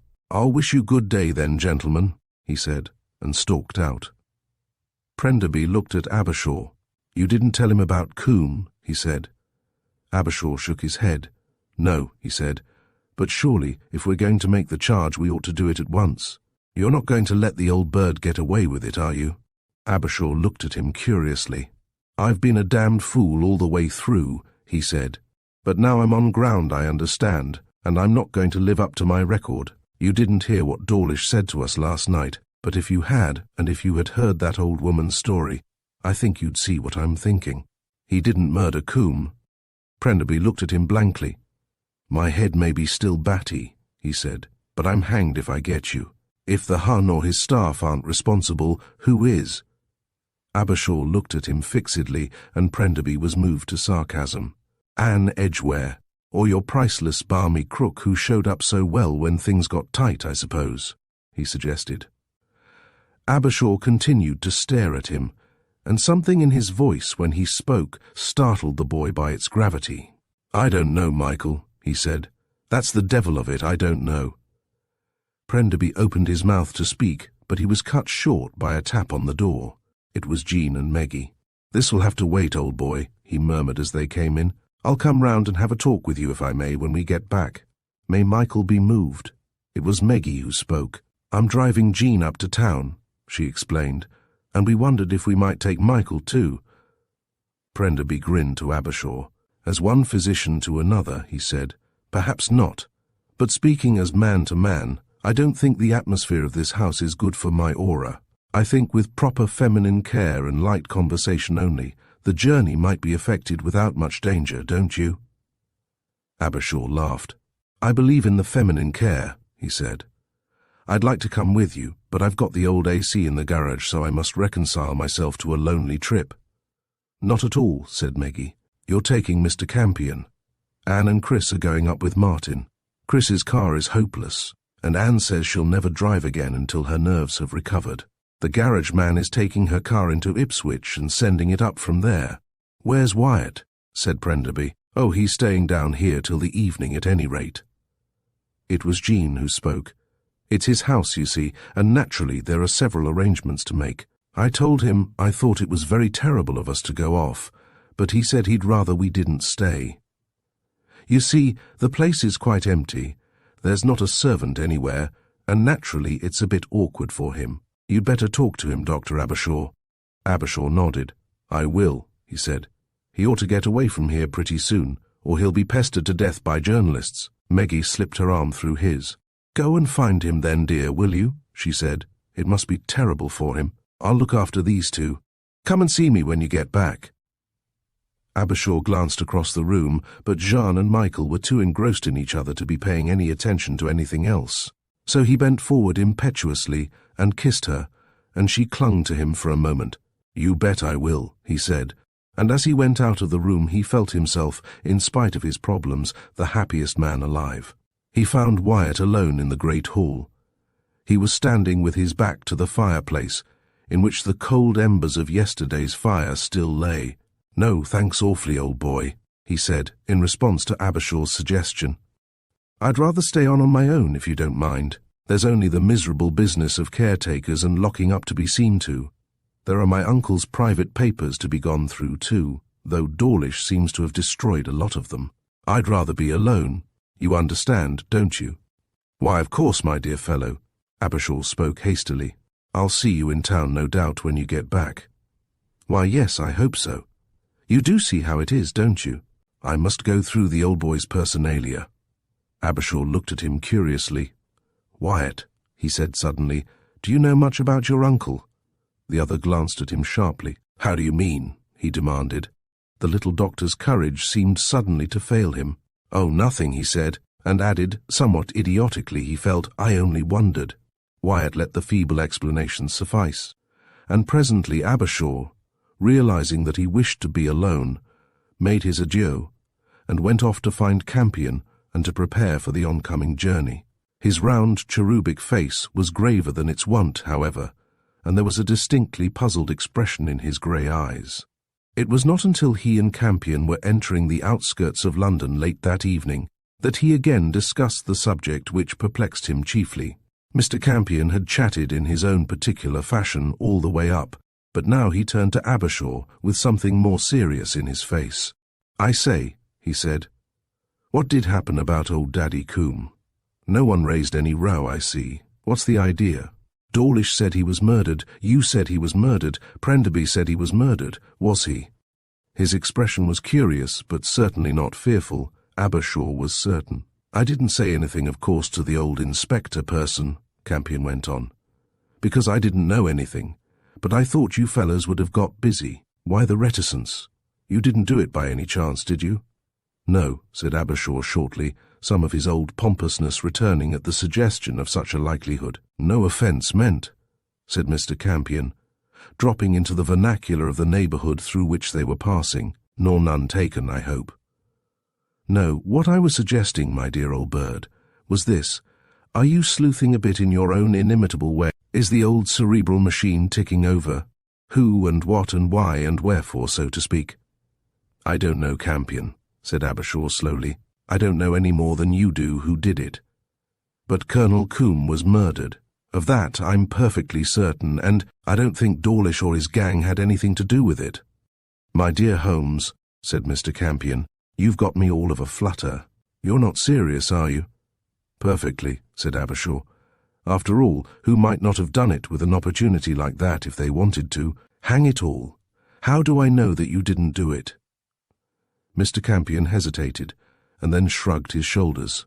"I'm afraid you've got a very wrong idea of me," he said. "When I told you that I never did anything in bad taste, I meant it. Sticking an old boy in the middle of a house-party parlour game occurs to me to be the height of bad form. Besides, consider, I was only getting 100 guineas. Had my taste been execrable, I wouldn't have risked putting my neck in a noose for 100 guineas, would I?" Abershaw was silent. The other had voiced the argument that had occurred to himself, but it left the mystery no clearer than before. Campion smiled. "Put me down as near Piccadilly as you can, old man, will you?" he said. Abershaw nodded, and they drove on in silence. At last, after some considerable time, he drew up against the curb on the corner of Berkeley Street. "Will this do you?" he said. "Splendidly. Thanks awfully, old bird. I shall run into you some time, I hope." Campion held out his hand as he spoke, and Abershaw, overcome by an impulse, shook it warmly, and the question that had been on his lips all the drive suddenly escaped him. "I say, Campion," he said, "who the hell are you?" Mr. Campion paused on the running board, and there was a faintly puckish expression behind his enormous glasses. "Ah," he said, "shall I tell you? Listen, do you know who my mother is?"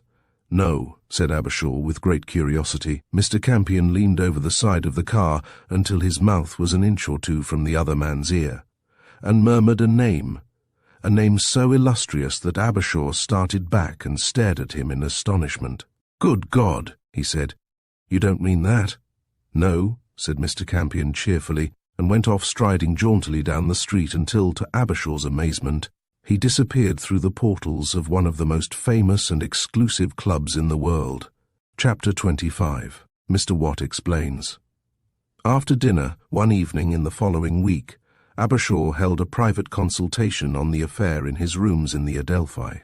He had not put the case before his friend, Inspector Deadwood, for a reason which he dared not think out, yet his conscience forbade him to ignore the mystery surrounding the death of Colonel Coombe altogether.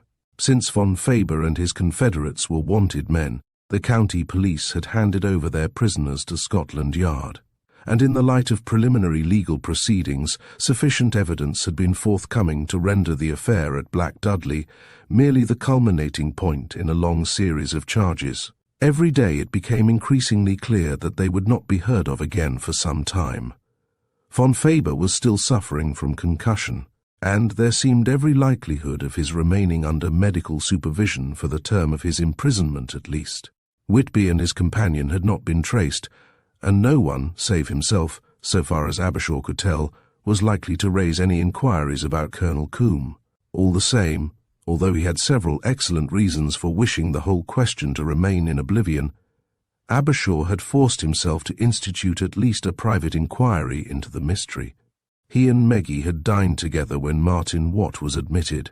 The girl sat in one of the high-backed Stuart chairs by the fire, her brocade-shod feet crossed, and her hands folded quietly in her lap.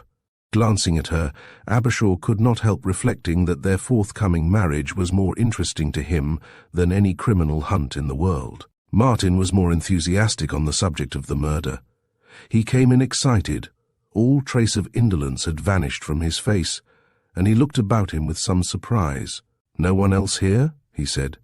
"I thought we were going to have a puka consultation with all the crowd present, decorations, banners, and salute of guns." Abershaw shook his head. "Sorry. I'm afraid there's only Prenderby to come," he said. "Campion has disappeared, Anne Edgware is in the south of France recuperating. Jeanne doesn't want to hear or think anything about Black Dudley ever again, so Michael tells me. And I didn't think we'd mention the thing to Wyatt, until it's a certainty at any rate. He's had his share of unpleasantness already. So you see, there are only the four of us to talk it over. Have a drink? Thanks. Martin took up the glass and sipped it meditatively. It was evident from his manner that he was bubbling with suppressed excitement. I say, he said suddenly, unable to control his eagerness any longer. Have you folk twigged the murderer? Abershaw glanced at him sharply. No, he said hesitatingly.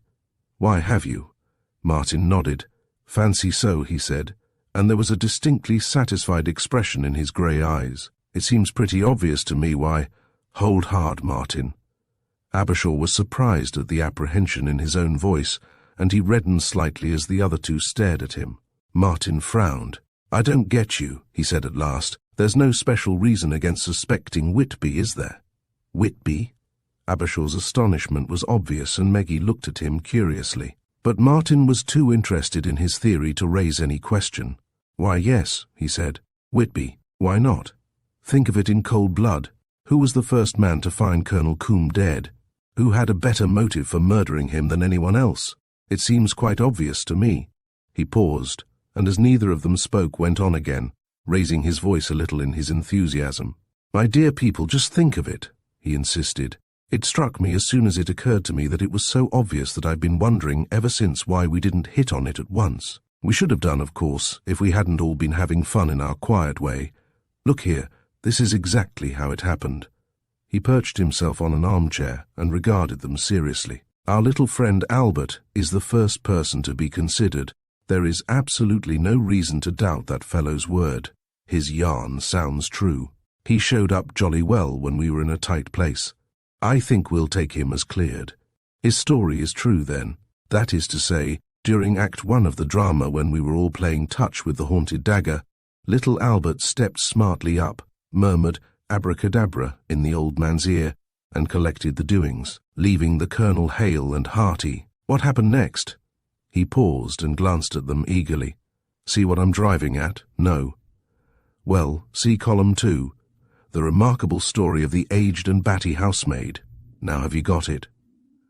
Meggie started to her feet, her eyes brightening. George, she said, I do believe he's got it. Don't you see, Mrs. Meade told us that she had actually seen Whitby come in with the news that the colonel was stabbed in the back. Why, it's quite clear. Not so fast, young lady, if you please. Let the clever detective tell his story in his own words. Martin leant forward as he spoke and beamed at them triumphantly. I've worked it all out, he said, and, putting my becoming modesty aside, I will now detail to you the facts which my superlative deductions have brought to light, and which only require the paltry matter of proof to make them as clear as glass to the meanest intelligence. Get the scene into your mind. Whitby, a poor pawn in his chief's hands, a man whose liberty, perhaps his very life, hangs upon the word of his superior. Von Faber, this man leads his chief to the colonel's desk to find that precious income tax form or whatever it was they were all so keen about, and when he gets there the cupboard is bare, as the classics have it. Martin, who had been gradually working himself up, now broke into a snatch of imaginary dialogue. It must be on Coombe himself, growls the Hun, he began. Of course, agrees the pawn, adding mentally, Heaven pray it may be so, or words to that effect. Go and see. Venom's the Hun, and off goes Whitby, fear padding at his heels. He paused for breath and regarded them soberly. Seriously, though, he continued with sudden gravity, the chap must have had a nasty 10 minutes.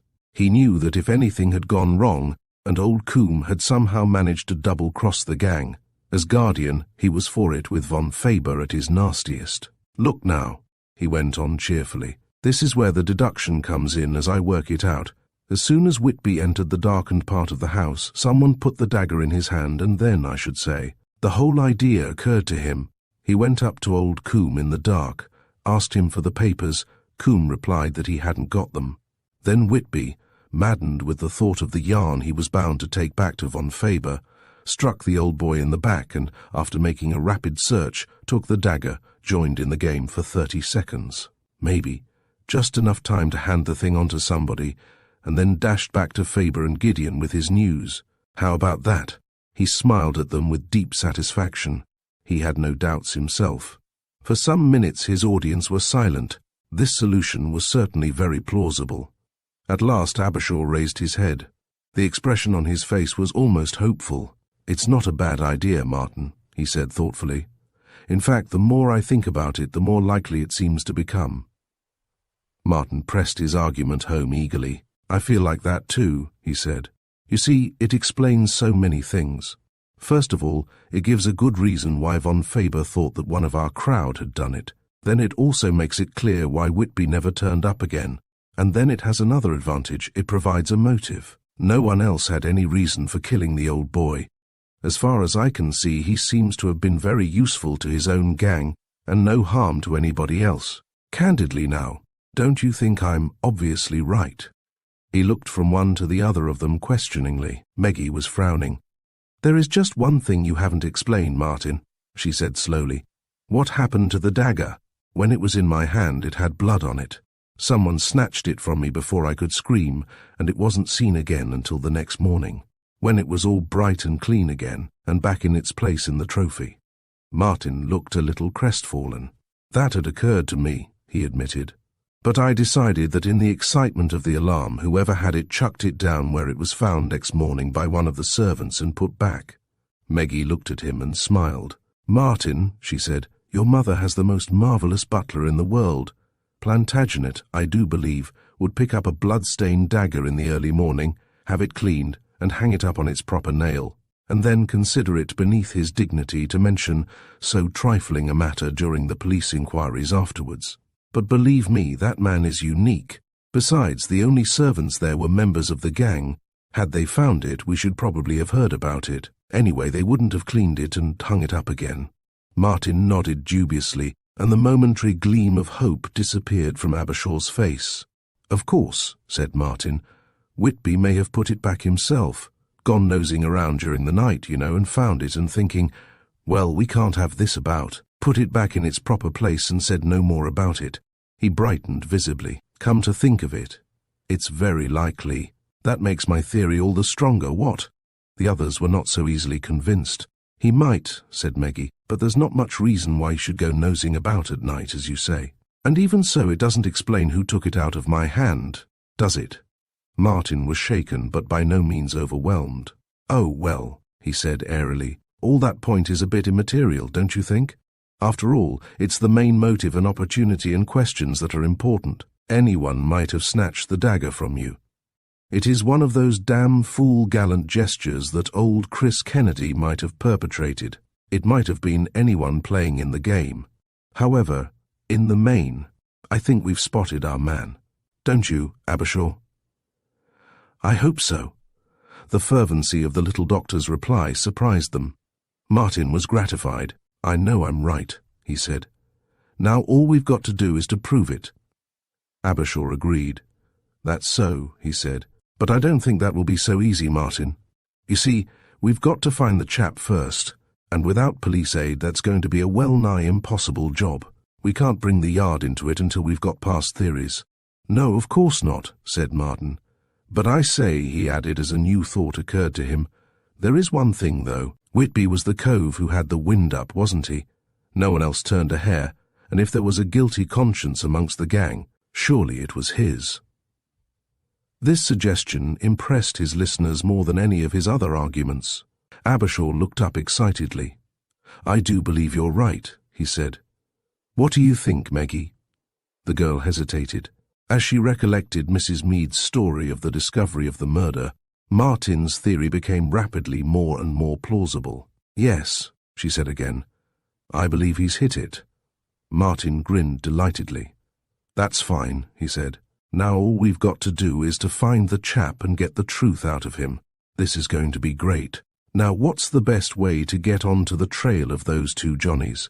Toddle round to all the crematoriums in the country and make inquiries?" The others were silent. Here was a problem which, without the assistance of Scotland Yard, they were almost powerless to tackle. They were still discussing it when, 15 minutes later, Michael Prenderby walked in. His pale face was flushed as if from violent exertion, and he began to talk eagerly as soon as he got into the room. "Sorry I'm late," he said, "but I've had an adventure. Walked right into it in the Lee Bridge Road. I stopped to have a plug put in, and there it was staring at me. I stared at it. I thought I was seeing things at first, until the garage man got quite embarrassed." Martin Watt regarded the newcomer coldly. "Look here, Michael," he said with reproach. "We're here to discuss a murder, you know." "Well?" Prenderby looked pained and surprised. "Aren't I helping you? Isn't this a most helpful point?" Abershaw glanced at him sharply. "What are you talking about?" he said. Prenderby stared at him. "Why, the car, of course," he said. "What else could it be? The car," he went on, as they regarded him uncomprehendingly for a moment or so. "The car, the incredible museum specimen in which that precious medico carted off the poor old bird's body. There it was, sitting up looking at me like a dowager duchess." Chapter 26. Cherchez la femme. "If you'd only keep quiet," said Michael Prenderby, edging a chair between himself and the vigorous Martin, who was loudly demanding particulars. "I'll tell you all about it. The garage is halfway down the Lee Bridge Road, on the left-hand side, not far past the river or canal or whatever it is. It's called the Ritz, because there's a coffee stall incorporated with it. It's not a very big place. The usual type, a big whitewashed shed with a tin roof, no tiles or anything. While the chap was fixing the plug, the doors were open, so I looked in, and there, sitting in a corner, a bit like Dora, and a bit like a duchess, but unmistakably herself, was Colonel Coombs' original mechanical brougham." "But are you sure?"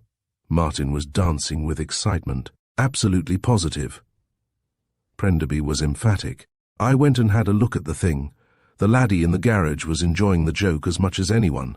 He hadn't had time to examine it, he said, but he'd never set eyes on anything like it in his life. I didn't know what to do.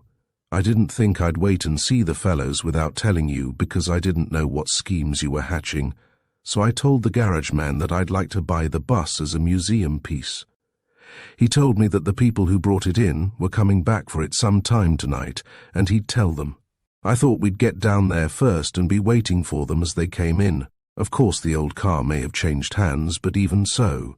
Rather." Martin was enthusiastic. "We'll go down there right away, shall we, all of us?" "Not Meggie," said Abershaw quickly. "No," he added with determination, as she turned to him appealingly. "You had your share of Von Faber's gang at Black Dudley, and I'm not going to risk anything like that again." Meggie looked at him, a faintly amused expression playing round the corners of her mouth. But she did not attempt to argue with him. George was to be master in his own home, she had decided.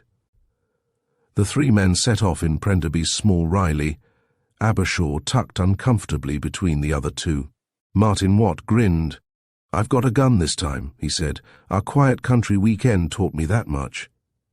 Abershaw was silent. He, too, had invested in an automatic since his return to London, but he was not proud of the fact, since he secretly considered that its purchase had been a definite sign of weakness. They wormed their way through the traffic, which was mercifully thin at that time of night, although progress was by no means easy. A clock in Shoreditch struck 11 as they went through the borough, and Martin spoke fervently. "Good Lord, I hope we don't miss them," he said, and added with a chuckle, "I bet old Kennedy would give his ears to be on this trip. How far down is the place, Prenderby?" "Not far now," said Michael, as he swung into the unprepossessing tram-lined thoroughfare which leads to the Baker's Arms and Wanstead. "And you say the garage man was friendly?" said Abershaw. "Oh, perfectly," said Prenderby with conviction. "I think we can count on him. What exactly is our plan of campaign?" Martin spoke airily. "We just settle down and wait for the fellows, and when they come we get hold of them and make them talk." Abershaw looked dubious. Now that he was back in the civilization of London, he was inclined to feel that the lawless methods of Black Dudley were no longer permissible, no matter what circumstances should arise. Martin had more of the adventurous spirit left in him, however. It was evident that he had made up his mind about their plan of campaign. "The only thing these fellows understand is force," he said vigorously. We're going to talk to 'em in their mother tongue." Abershaw would have demurred, but at this moment all conversation was suspended by their sudden arrival at the garage. They found the Ritz still open, though business even at the coffee stall was noticeably slack. As soon as the car came to a standstill, a loose-limbed, raw-boned gentleman in overalls and a trilby hat came out to meet them. He regarded them with a cold suspicion in his eyes, which even Prenderby's friendly grin did not thaw. "I've come back to see about the old car I wanted to buy," Prenderby began, with his most engaging grin. "You did you?" The words were delivered with a burst of Homeric geniality that would have deceived nobody. "But it's not for sale, see? You'd better back your car out, there's no room to turn here." Prenderby was frankly puzzled. Clearly this was the last reception he had expected. "He's been told to hold his tongue," whispered Martin, and then, turning to the garage man, he smiled disarmingly. "You've no idea what a disappointment this is to me," he said. "I collect relics of this sort, and by my friend's description, the specimen you have here seems to be very nearly perfect. Let me have a look at it at any rate." He slipped hastily out of the car as he spoke and made a move in the direction of the darkened garage door. "Oh, no, you don't." The words were attended by the suspicious and unfriendly gentleman in the overalls, and at the same moment Martin found himself confronted with the whole 6'3" of indignant aggressiveness, while the voice, dropping a few tones, continued softly. "There's a lot of people round here what are friends of mine. Very particular friends. I'd op it if I was you." Martin stared at him with apparent bewilderment. "My dear man, what's the matter?" he said. "Surely you're not the type of fellow to be unreasonable when someone asks you to show him a car. There's no reason why I should be wasting your time even." He chinked some money in his pocket suggestively. The face beneath the trilby remained cold and unfriendly. "Now look here," he said, thrusting his hands into his trousers pockets through the slits in his overalls. "I'm telling you, and you can take it from me or not as you please. But if you do take it, and I hope for your sake you do, you'll go right away from this place. I've got my reasons for telling you, see?" Martin still seemed bewildered. "But this is extraordinary," he said, and added, as if the thought had suddenly occurred to him, "I suppose this doesn't interest you?" A crackle of notes sounded as he spoke, and then his quiet, lazy voice continued. "So attractive, I always think. That view of the Houses of Parliament on the back is rather sweet, or perhaps you like this one better, or this. I've got two here printed in green as well. What do you say?" For a moment the man did not answer, but it was evident that some of his pugnacity had abated. "A fiver," he said, and went on more reasonably after a considerable pause. "Look here, what is this game you're up to? What's your business is your business, and I'm not interfering, but this I ope and ask. I don't want any fooling around my garage. I've got hundreds of pounds worth of cars in here, and I've got my reputation to think of. So no setting fire to anything or calling of the police, see? If I let you in here to have a look at that car, that's got to be understood. Why, of course not. Let us have a look at the car at any rate," said Martin, handing him the notes. The man was still doubtful, but the money had a warming and soothing effect upon his temper. "Are you all coming in?" he said at last. "Because if so, you'd better hurry up. The owners may be back any time now." This was a step forward at any rate. Abershaw and Prenderby climbed out of the Riley and followed Martin with the visibly softening proprietor into the garage. The man switched on the light, and the three surveyed the miscellaneous collection of cars with interest. "There she is," said Prenderby, his voice betraying his excitement. "Over in that corner there. Now, I ask you, could you miss her anywhere?" The others followed the direction of his eyes, and an exclamation broke from Martin. "She certainly has it," he said. "Once seen, never forgotten." He turned to the garage proprietor. "Have you looked at her, Mr. He hesitated, at a loss for the name. "A whistle," said the man stolidly. "And I ain't. I don't know anything about her nor don't want to. Now, have you seen enough to keep you happy?" Martin looked at him curiously. "Look here, Captain," he said. "You come over here. I want to show you something if you haven't seen it already." He moved over to the old car as he spoke, Mr. Haywhistle following him unwillingly. Martin pulled up the bonnet and pointed to the engine. "Ever seen anything like that before?" he said. Mr. Haywhistle looked at the machinery casually, and without interest at first. But gradually his expression changed, and he dropped upon his knees and peered underneath the car to get a glimpse of the chassis. A moment or two later, he lifted a red face towards them, which wore an expression almost comic in its surprise. "Gord lum," he said. "A bloomin' rolls." Martin nodded, and an explanation of these young knobs' interest in the affair presented itself to the garage owner. "Pinched it, did he?" said. "Oh, I see now. But I pray and ask you, sir, don't have any rowing in here. I've had a bit of trouble that way already, see?" He looked at them appealingly. Martin turned to the others. "I don't think we need do anything in here, do you?" he said. "If Mr. Haywhistle will let us wait in his yard at the side, with the gates open, as soon as Whitby comes out we can follow him. How's that?" "That suits me fine," said Mr. Haywhistle, looking at them anxiously. "Now I'll tell you what," he went on, clearly eager to do all that he could to assist them now that he was not so sure of himself. "This is what he says to me. Early this morning, about 8 o'clock, he comes in here with the car. My boy put her in for him, so I didn't hear the engine running. I came in just as he was leaving instructions.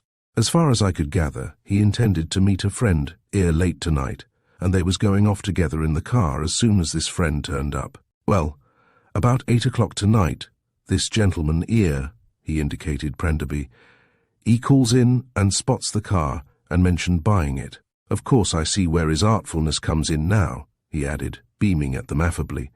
"However, I didn't notice anything fishy at the time, so when the owner of the car comes in about half an hour ago, I tells him that there was a gentleman interested in the old bus. Whereupon he went in the air a fair treat. 'Tell me,' says he, 'was he anything like this?' Thereupon he gives a description of a little red-headed cove, which I see now is this gentleman here." He nodded at Abershaw. "Perhaps it's your car, sir?" he suggested. Abershaw smiled non-committally, and Mr. Haywhistle went on. "Well, what eventually transpired," he said ponderously, "was this. I was not to show his property to anybody, and a very nasty way he said it too. He said he was coming back this side of 12, and if his friend turned up before him, I was to ask him to wait." Abershaw looked at his watch. "We'd better get into the yard straight away," he said. Mr. Haywhistle glanced up at a big clock on the bare, whitewashed wall. "Lummy, yes," he said. "Half a minute, I'll come and help you." With his assistance they backed the Riley into the dark yard by the side of the Ritz and put out their lights. "You get into her and sit waiting. Then as soon as they come out on the road, you can nip after them, see?" he said. Since there was nothing better to do, they took his advice, and the three sat silent in the car, waiting. Martin was grinning to himself. The promise of adventure had chased the lazy expression out of his eyes, and he appeared alert and interested. Prenderby leant on the steering wheel, his thin, pale face utterly expressionless. Abershaw alone looked a little perturbed. He had some doubts as to the Rileys' capabilities as far as chasing the disguised roles were concerned. He was also a little afraid of Martin's gun. He realized that they were on a lawless errand, since they were acting entirely without proof, and any casualties that might occur would be difficult to explain afterwards, even to so obliging a person as Inspector Deadwood. He was disturbed in his reflections by Martin's elbow, gently prodded into his ribs. He looked up to see a tall, burly figure, in a light overcoat and a cap pulled down well on his head, standing in the wedge of light cast through the open doorway of the garage. The butler whispered Prenderby excitedly. Abershaw nodded. He too had recognized the man. Mr. Haywhistle's manner was perfect. "Here you are, sir," they heard him say cheerfully. "Your friend won't be long. Said he'd be round just before 12. I shouldn't stand out there," he went on tactfully, as the man showed a disposition to look about him. "I'm always having cars swing in here without looking where they're going. I can't stop 'em. It's dangerous, you know." "That's right. Come inside." As the two figures disappeared, a third, moving rapidly with quick, nervous steps, hurried in out of the darkness. The three men in the car caught a glimpse of him as he passed into the garage. It was Whitby himself. "Shall I start the engine?" murmured Prenderby. Martin put a warning hand on his.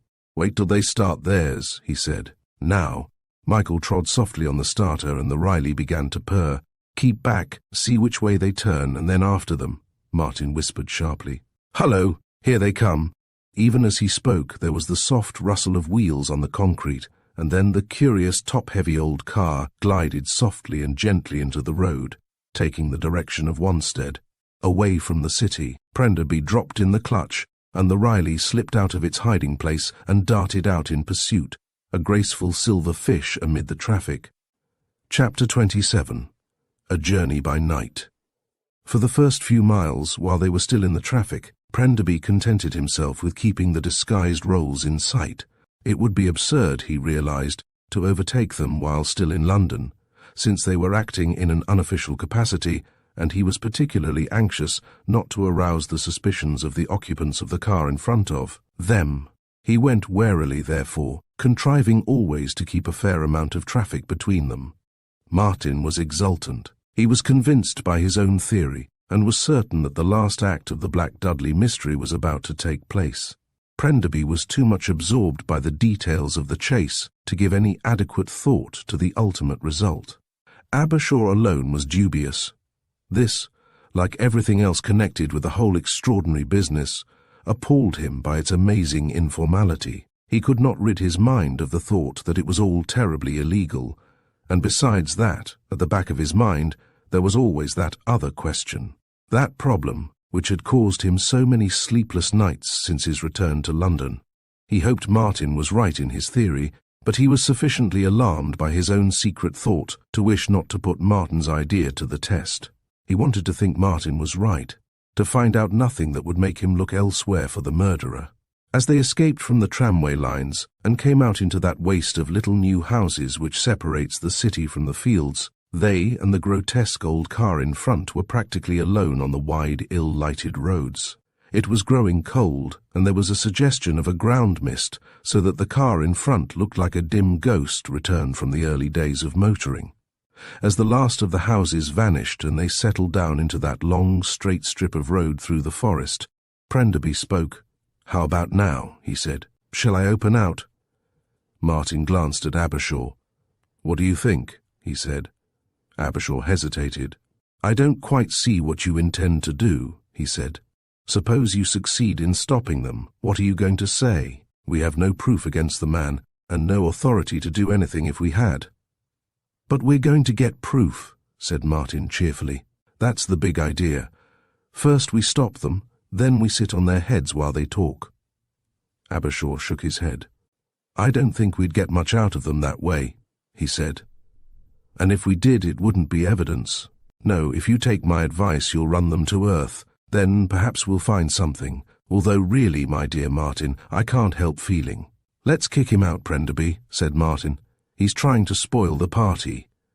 Abershaw grinned. "I think we're doing all we can do," he said. "After all, it's no good letting them out of our sight." Prenderby sighed. "I wish you'd decided to overtake," he said. "This is a marvellous road. It wouldn't hurt us to be a bit nearer anyway, would it?" Martin nudged him gently. "If you want to try your speed, my lad," he said, "here's your opportunity. The old lady has started to move." The other two glanced ahead sharply. The Rolls had suddenly begun to move at something far beyond her previous respectable rate. The red tail light was already disappearing into the distance. Prenderby's share in the conversation came to an abrupt end. The Riley began to purr happily, and they shot forward at an ever-increasing pace until the speedometer showed 60. "Steady," said Martin. "Don't pass them in your excitement. We don't want them to spot us either." "What makes you so sure that they haven't done so already?" said Abershaw shrewdly, and added as they glanced at him inquiringly, "I couldn't help thinking as we came along that they were going very leisurely, taking their time when there was plenty of other traffic on the road. As soon as we were alone together, they began to move. I believe they've spotted us." Prenderby spoke without looking round. "He's right," he said. "Either that or they're suddenly in the deuce of a hurry. I'm afraid they're suspicious of us. They can't possibly know who we are with lights like these." "Then I say," cut in Martin excitedly, "they'll try to dodge us. I'd get as near as you can, and then sit on their tail if I were you." Abershaw said nothing, and the Riley slowly crept up on the other car until she was directly in her headlights. The Rolls swayed to the side to enable them to pass, but Prenderby did not avail himself of the invitation. Eventually the big car slackened speed, but still Prenderby did not attempt to pass. The next overture from the Rolls was as startling as it was abrupt. The little rear window opened suddenly, and a bullet hit the road directly in front of them. Prenderby swerved, and brought the Riley almost to a full stop. "A pot shot at our front tire," he said. "If he'd got us, we'd have turned over. Martin, I believe you're on the right tack. The cove is desperate." "Of course I'm right," said Martin excitedly. "But don't let them get away, man. They'll be out of sight in a minute." "Sorry," said Prenderby obstinately. "I'm keeping my distance. You don't seem to realize the result of a tire burst at that pace." "Oh, he won't do it again," said Martin cheerfully. "Besides, he's a rotten shot anyway." Prenderby said no more, but he was careful to keep at a respectable distance from the Rolls. "They'll start moving now," said Martin. "We shall have our work cut out if we're going to be in at the death. Look out for the side turnings. Do you know this road at all?" "Pretty well," said Prenderby. "He's heading for Chelmsford, I should say, or somewhere round there. I think he'll have some difficulty in shaking us off." The big car ahead was now speeding away from them rapidly, and Prenderby had his hands full to keep them anywhere in sight. In Chelmsford, they lost sight of it altogether, and were forced to inquire of a policeman in the deserted High Street.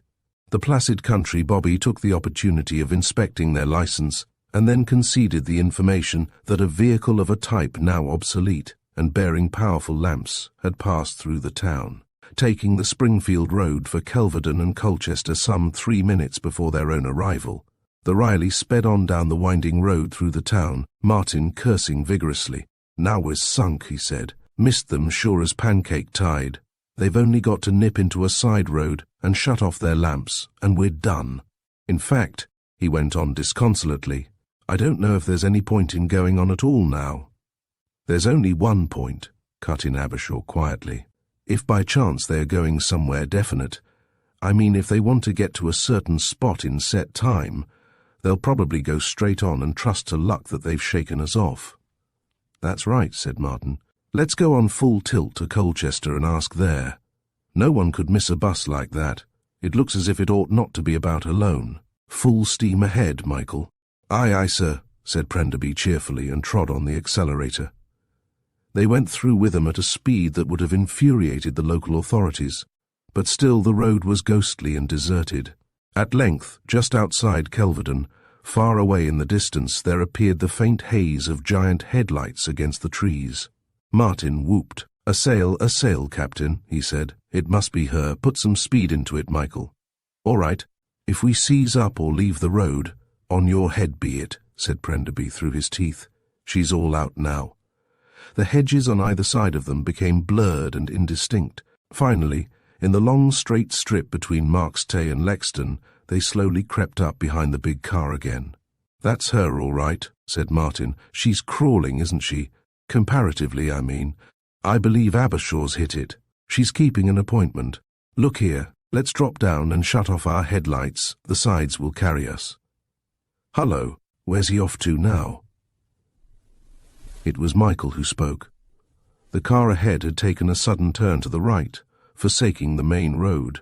"After her," said Martin, with suppressed excitement. "Now we're coming to it, I do believe. Any idea where that leads to?" "No," said Michael. "I haven't the least. There's only a lane there if I remember, probably the drive of a house. All the better." Martin was enthusiastic. "That means we have located them anyway." "Wait a bit," said Michael, as, dimming his lights, he swung round after the other car. "It's not a drive.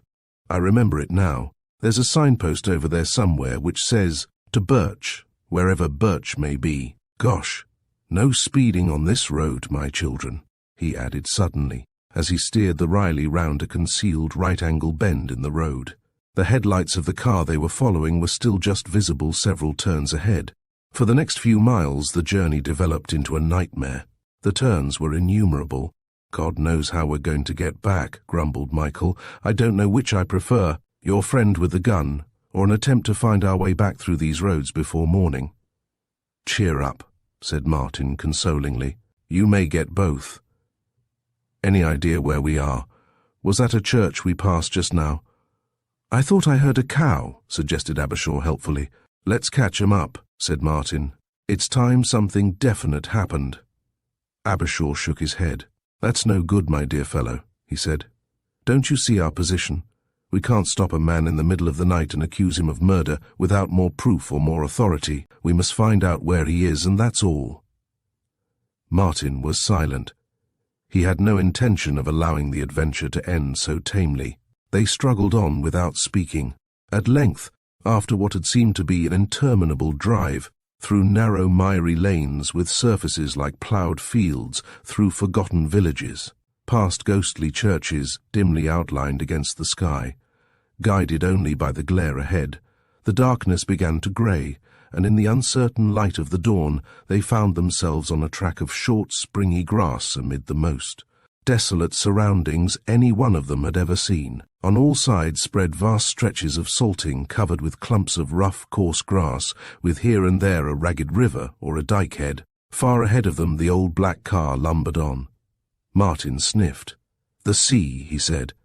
"I wonder if that old miracle ahead swims. A bus like that might do anything. That would just about sink us if we went to follow them." "Just about," said Michael dryly. "What do we do now?" "I suppose we go on to the bitter end," said Martin. "They may have a family houseboat out there. Hullo! Look at them now." The rolls had at last come to a full stop, although the headlights were still streaming out over the turf. Michael brought the Riley up sharply. "What now?" he said. "Now the fun begins," said Martin. "Get out your gun, Abershaw." Hardly had he spoken when an exclamation came down the morning to them, followed immediately by a revolver shot, which again fell short of them. Without hesitation, Martin fired back. The snap of his automatic was instantly followed by a much larger explosion. "That's their back tire," he said. "Let's get behind the car and play soldiers. They're sure to retaliate. This is going to be fun." But in this he was mistaken. Neither Whitby nor his companion seemed inclined for further shooting. The two figures were plainly discernible through the fast lightening gloom, Whitby in a long dust coat and a soft hat, and the other man taller and thinner, his cap still well down over his face. And then, while they were still looking at him, Whitby thrust his hand into his coat pocket and pulled out a large white handkerchief, which he shook at them solemnly, waving it up and down. Its significance was unmistakable. Abershaw began to laugh. Even Martin grinned. "That's matey, anyway," he said. "What happens next?" Chapter 28. Should a doctor tell? Still holding the handkerchief well in front of him, Whitby came a pace or two nearer, and presently his weak, half-apologetic voice came to them down the wind. "Since we've both got guns, perhaps we'd better talk," he shouted thinly. "What do you want?" Martin glanced at Abershaw. "Keep him covered," he murmured. "Prenderby, old boy, you'd better walk behind us. We don't know what their little game is yet." They advanced slowly, absurdly, Abershaw could not help thinking, on that vast open salting, miles from anywhere. Whitby was still the harassed, scared-looking little man who had come to ask Abershaw for his assistance on that fateful night at Black Dudley. He was, if anything, a little more composed now than then, and he greeted them affably. "Well, here we are, aren't we?" he said, and paused. "What do you want?" Martin Watt opened his mouth to speak. He had a very clear notion of what he wanted, and was anxious to explain it. Abershaw cut him short, however. "A word or two of conversation, Doctor," he said. The little man blinked at him dubiously. "Why, yes, of course," he said. "Of course. I should hate to disappoint you. You've come a long way for it, haven't you?" He was so patently nervous that in spite of themselves they could not get away from the thought that they were very unfairly matched. "Where shall we talk?" continued the little doctor, still timidly. "I suppose there must be quite a lot of things you want to ask me." Martin pocketed his gun. "Look here, Whitby," he said. "That is the point. There are lots of things. That's why we've come. If you're sensible, you'll give us straight answers. You know what happened at Black Dudley after you left, of course." I read in the papers," faltered the little figure in front of them. "Most regrettable. Who would have thought that such a clever, intelligent man would turn out to be such a dreadful criminal?" Martin shook his head. "That's no good, Doc," he said. You see, not everything came out in the papers. Whitby sighed. I see, he said. Perhaps if you told me exactly how much you know, I should see precisely what to tell you. Martin grinned at this somewhat ambiguous remark. Suppose we don't make things quite so simple as that, he said. Suppose we both put our cards on the table, all of them. He had moved a step nearer as he spoke, and the little doctor put up his hand warningly. Forgive me, Mr. Watt, he said, but my friend behind me is very clever with his pistol, as you may have noticed, and we're right in his range now, aren't we? If I were you, I really think I'd take my gun out again. Martin stared at him and slowly drew his weapon out of his pocket. That's right, said Whitby. Now we'll go a little farther away from him, shall we? You were saying? Martin was bewildered. This was the last attitude he had expected a fugitive to take up in the middle of a salt marsh at 4 o'clock in the morning. Abershaw spoke quietly behind him. It's Colonel Coombs' death we are interested in, Doctor, he said. Your position at Black Dudley has been explained to us. He watched the man narrowly as he spoke, but there was no trace of surprise or fear on the little man's face. He seemed relieved. Oh, I see, he said. You, Dr. Abershaw, would naturally be interested in the fate of my patient's body. As a matter of fact, he was cremated at Eastchester 36 hours after I left Black Dudley. But of course, he went on cheerfully, you will want to know the entire history. After we left the house, we went straight over to the registrar's. He was very sympathetic.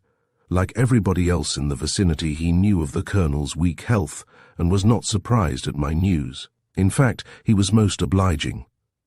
Your signature and mine were quite enough for him. He signed immediately and we continued our journey. I was on my way back to the house when I received, by the merest chance, the news of the unfortunate incidents which had taken place in my absence. And so, he added with charming frankness, we altered our number plates and changed our destination. Are you satisfied? Not quite, said Martin grimly. The nervous little doctor hurried on before they could stop him. Why, of course, he said. I was forgetting. There must be a great many things that still confuse you. The exact import of the papers that you, Dr. Abershaw, were so foolhardy as to destroy. Never revealed, was it? We know it was the detailed plan of a big robbery, said Abershaw stiffly. Indeed it was, said Whitby warmly. Quite the largest thing our people had ever thought of undertaking. Have you, any idea what place it was?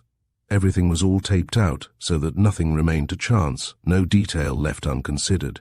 It was a complete plan of campaign ready to be put into immediate action. The work of a master, I assure you. Do you know the place? He saw by their faces that they were ignorant, and a satisfied smile spread over the little man's face. It wasn't my secret, he said, but naturally I couldn't help hearing a thing or two. As far as I could gather, von Faber's objective was the repository of the bullion for the repayment of the American debt. The three were silent. The stupendousness of the scheme suddenly brought home to them. Then, continued Whitby rapidly, there was Colonel Coombs' own part in von Faber's affairs. Perhaps you don't know that for the greater part of his life Colonel Coombs had been under von Faber's influence to an enormous extent. In fact, I think I might almost say that he was dominated absolutely by von. It's not Colonel Coombs' life, Dr. Whitby, which interests us so particularly, cut in Martin suddenly. It's his death. You know as well as we do that he was murdered. For an instant the nervous garrulousness of the little doctor vanished, and he stared at them blankly. There are a lot of people interested in that point, he said at last. I am myself, for one. So we gathered, murmured Martin under his breath, while Abershaw spoke hastily. Dr. Whitby, he said, you and I committed a very grave offence by signing those certificates. Yes, said Whitby, and paused for a moment or so, after which he brightened up visibly and hurried on. But really, my dear sir, in the circumstances I don't see that we could have done anything else, do you? We were the victims of a stronger force. Abershaw disregarded the other's smile and spoke steadily. Dr. Whitby, he said, do you know who murdered Colonel Coombs? The little doctor's benign expression did not alter. Why, of course, he said. I should have thought that at least was obvious to everybody who knew anything at all about the case, that is. Abershaw shook his head. I'm afraid we must plead either great stupidity or peculiarly untrusting dispositions, he said. That is the point on which we are not at all satisfied. But my dear young people, for the first time during that interview, the little man showed signs of impatience. That is most obvious. Amongst your party, let us say, Mr. Petrie's party, as opposed to von Faber's, there was a member of the famous sinister gang of America. Perhaps you have heard of it, Dr. Abershaw. Colonel Coombe had been attempting to establish relations with them for some time. In fact, that was the reason why I and my pugnacious friend behind us were placed at Black Dudley to keep an eye upon him. During the progress of the dagger ritual, Sinister's man eluded our vigilance and chose that moment not only to get hold of the papers, but also to murder the unfortunate colonel. That, by the way, was only a title he adopted, you know. The three younger men remained unimpressed. Martin shook his head. Not a bad story, but it won't wash, he said. If one of our party stabbed the old boy, why do you all go to such lengths to keep it so quiet for us? Because, my boy, said Whitby testily, we didn't want a fuss. In fact, the police on the scene was the last thing we desired. Besides, you seem to forget the extraordinary importance of the papers. Again Martin shook his head. We've heard all this before, he said, and it didn't sound any better then. To be perfectly frank, we are convinced that one of your people was responsible. We want to know who, and we want to know why. The little doctor's face grew slowly crimson, but it was the flush of a man annoyed, rather than a guilty person accused of his crime. You tire me with your stupidity, he said suddenly. Good God, sir, consider it. Have you any idea how valuable the man was to us? Do you know what he was paid for his services? £20,000 for this coup alone. Sinister would probably have offered him more. You don't hear about these things. Government losses rarely get into the papers, certainly not with figures attached. Not the smallest member of our organization stood to gain anything at all by his death. I confess I was surprised at Sinister's man, unless he was double-crossing his own people. For a moment, even Martin's faith in his own theory was shaken. In that case, said Abershaw unexpectedly, it will doubtless surprise you to learn that the man employed by Sinister to obtain the package had a complete alibi. In fact, it was impossible for him ever to have laid hands upon the dagger. Impossible? The word broke from Whitby's lips like a cry, but although they were listening to him critically, to not one of them did it sound like a cry of fear. He stared at them, amazement in his eyes. Have you proof of that? He said at last. Complete proof, said Abershaw quietly. I think you must reconsider your theory, Dr. Whitby. Consider how you yourself stand, in the light of what I have just said. An expression of mild astonishment spread over the insignificant little face. Then, to everybody's surprise, he laughed. Amateur detectives, he said. I'm afraid you've had a long ride for nothing, gentlemen. I confess that my position as accessory after the fact is a dangerous one, but then so is Dr. Abershaw's. Consider the likelihood of your suggestion. Have you provided me with a motive? I suggest, said Martin calmly, that your position when von Faber discovered that your prisoner had eluded your vigilance, as you call it, would not have been too good. Whitby paused thoughtfully. Not bad, he said. Not bad at all. Very pretty. But, he shook his head, unfortunately not true. My position with Coombe dead was not good, as you call it. But had Coombe been alive, he would have had to face the music, wouldn't he? It was von Faber's own fault that I ever left his side at all. This was certainly a point which they had not considered. It silenced them for a moment, and in the lull a sound which had been gradually forcing itself upon their attention for the last few moments became suddenly very apparent, the steady droning of an aeroplane engine. Whitby looked up, mild interest on his face. It was now quite light, and the others, following his gaze, saw a huge Fokker monoplane flying low against the grey sky. He's out early, remarked Prenderby. Yes, said Whitby. There's an aerodrome a couple of miles across here, you know. Quite near my house, in fact. Martin pricked up his ears. Your house? He echoed. The little doctor nodded. Yes, I have a small place down here by the sea. Very lonely, you know, but I thought it suited my purpose very well just now. Frankly, I didn't like the idea of your following me, and it made my friend quite angry. Hullo, he's in difficulties or something. It was Prenderby who spoke. He had been watching the aeroplane. which was now almost directly above their heads. His excited cry made them all look up again, to see the great plane circling into the wind. There was now no drone of the engine, but they could hear the sough of the air through the wires, and for a moment it seemed as if it were dropping directly on top of them. The next instant it passed so near that they almost felt its draft upon their faces. Then it taxied along the ground, coming to a halt in the glow of the still burning headlights of the big car. Instinctively, they hurried towards it, and until they were within 20 yards, they did not realize that Whitby's confederate had got there first and was talking excitedly to the pilot. "Good God!" said Martin, suddenly stopping dead in his tracks. The same thought struck the others at precisely the same instant. Through the waves of mingled anger and amazement which overwhelmed them, Whitby's precise little voice came clearly. "I observe that he carries a machine gun," he remarked. "That's what I like about these Germans, so efficient. In view of what my excitable colleague has probably said to the pilot, I really don't think I should come any nearer. Perhaps you would turn off our headlights when you go back. They have served their purpose. Take the car too, if you like." He paused and beamed on them. "Goodbye," he said. "I suppose it would annoy you if I thanked you for coming to see me off." "Don't do that," he added sharply, as Martin's hand shot to his side pocket. "Please don't do that," he repeated more earnestly. "For my friends would most certainly kill you without the least compunction, and I don't want that. Believe me, my dear young people, whatever your theories may be, I am no murderer. I am leaving the country in this melodramatic fashion because it obviates the inconveniences which might arise if I showed my passport here, just at present. Don't come any nearer. Goodbye, gentlemen." As they watched him go, Martin's hand again stole to his pocket. Abershaw touched his arm.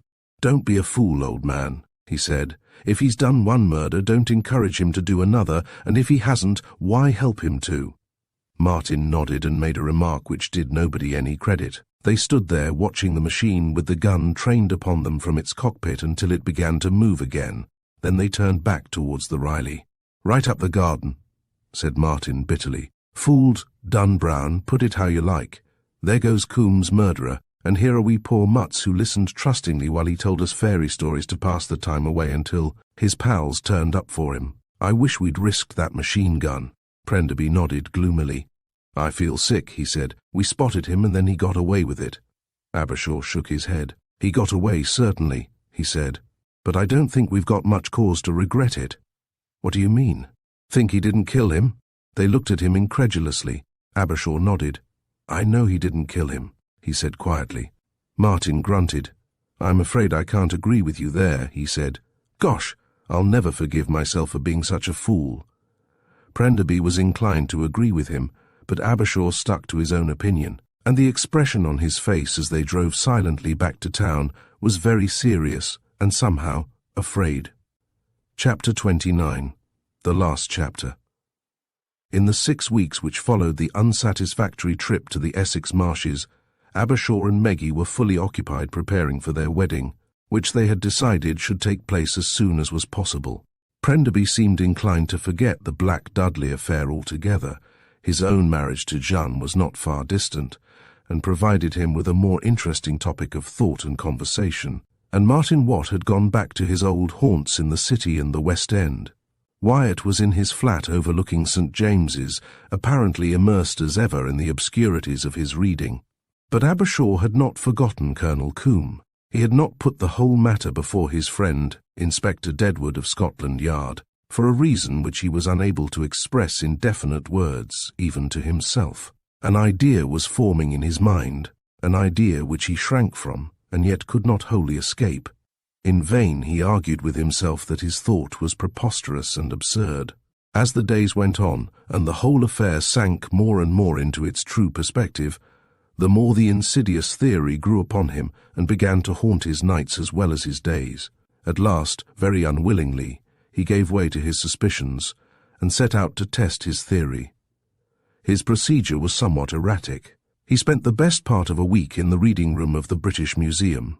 This was followed by a period of seclusion in his own library, with occasional descents upon the bookshops of Charing Cross Road, and then, as though his capacity for the tedium of a subject in which he was not naturally interested was not satiated.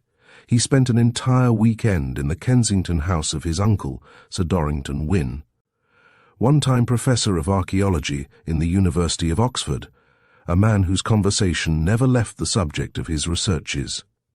Another day or so at the British Museum completed Abershaw's investigations, and one evening found him driving down Whitehall in the direction of the Abbey, his face paler than usual and his eyes troubled.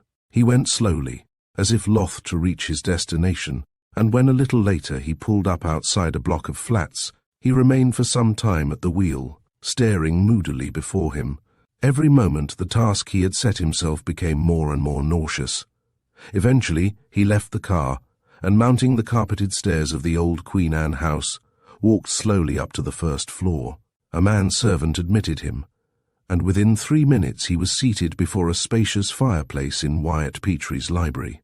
The room expressed its owner's personality. Its taste was perfect, but a little academic, a little strict.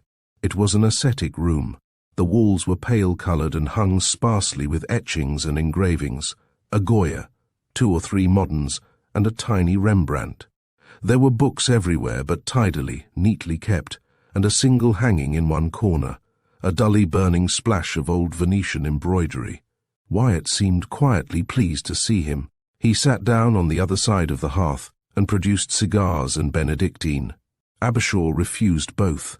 He was clearly ill at ease, and he sat silent for some moments after the first words of greeting, staring moodily into the fire. "Wyatt," he said suddenly, "I've known you for a good many years, believe me. I've not forgotten that when I ask you this question."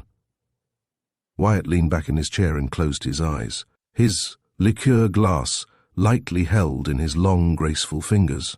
Abershaw turned in his chair until he faced the silent figure. "Wyatt," he said slowly and evenly, "why did you stab your uncle?" No expression appeared upon the still pale face of the man to whom he had spoken. For some moments he did not appear to have heard. At last he sighed and, leaning forward, set his glass down upon the little book table by his side. "I'll show you," he said. Abershaw took a deep breath. He had not been prepared for this. Almost anything would have been easier to bear.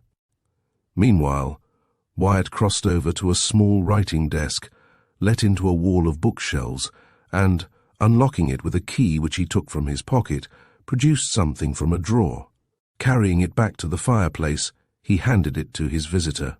Abershaw took it and looked at it with some astonishment. It was a photograph of a girl. The face was round and childlike, and was possessed of that peculiar innocent sweetness which seems to belong only to a particular type of blonde, whose beauty almost invariably hardens in maturity. At the time of the portrait, Abershaw judged, the girl must have been about 17, possibly less. Undeniably lovely, but in the golden-haired, unsophisticated fashion of the medieval angel, the last face in the world that he would have suspected Wyatt of noticing. He turned the thing over in his hand. It was one of those cheap, glossy reproductions which circulate by the thousand in the theatrical profession. He sat looking at it helplessly, uncomprehending, and very much at sea. Wyatt came to the rescue. "Her stage name was Joy Love," he said slowly, and there was silence again. Abershaw was still utterly perplexed, and opened his mouth to ask the obvious question, but the other man interrupted him, and the depth and bitterness of his tone surprised the doctor. "Her real name was Dolly Lord," he said. "She was 17 in that photograph, and I loved her. I do still love her, most truly and most deeply." He added simply, "I have never loved any other woman." He was silent, and Abershaw, who felt himself drifting further and further out of his depth at every moment, looked at him blankly. There was no question that the man was sincere. The tone in his voice, every line of his face and body proclaimed his intensity. "I don't understand," said Abershaw. Wyatt laughed softly and began to speak quickly, earnestly, and all in one key. She was appearing in the crowd scene in The Faith of St. Hubert, that beautiful little semi-sacred opera that they did at the Victor Gordon Arts Theatre in Knightsbridge, he said. "That's where I first saw her. She looked superb in a snood and wimple. I fell in love with her. I found out who she was after considerable trouble. I was crazy about her by that time." He paused and looked at Abershaw with his narrow dark eyes, in which there now shone a rebellious, almost fanatical light.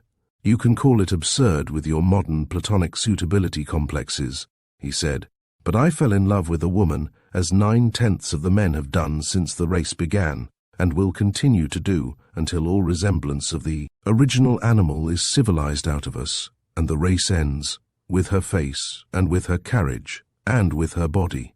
She seemed to me to fulfill all my ideals of womankind. She became my sole object. I wanted her. I wanted to marry her." He hesitated for a moment and looked at Abershaw defiantly. But as the other did not speak, he went on again. "I found out that in the ordinary way, she was what they call a dancing instructress in one of the nightclubs at the back of Shaftesbury Avenue. I went there to find her. From the manager in charge, I discovered that for £0.50 a dance, and anything else I might choose to pay, I might talk as long as I liked with her." Again he hesitated, and Abershaw was able to see in his face something of what the disillusionment had meant to him. "As you know," Wyatt continued, "I know very little of women. As a rule, they don't interest me at all. I think that is why Joy interested me so much. I want you to understand," he burst out suddenly with something akin to savagery in his tone, "that the fact that she was not of my world, that her accent was horrible, and her finger-nails hideously over-manicured would not have made the slightest difference. I was in love with her. I wanted to marry her. The fact that she was stupid did not greatly deter me either. She was incredibly stupid, the awful stupidity of crass ignorance and innocence. Yes," he went on bitterly, as he caught Abershaw's involuntary expression, "innocence. I think it was that broke me up. The girl was innocent with the innocence of a savage. She knew nothing. The elementary civilized code of right and wrong was an abstruse doctrine to her. She was horrible." He shuddered, and Abershaw fancied that he began to understand.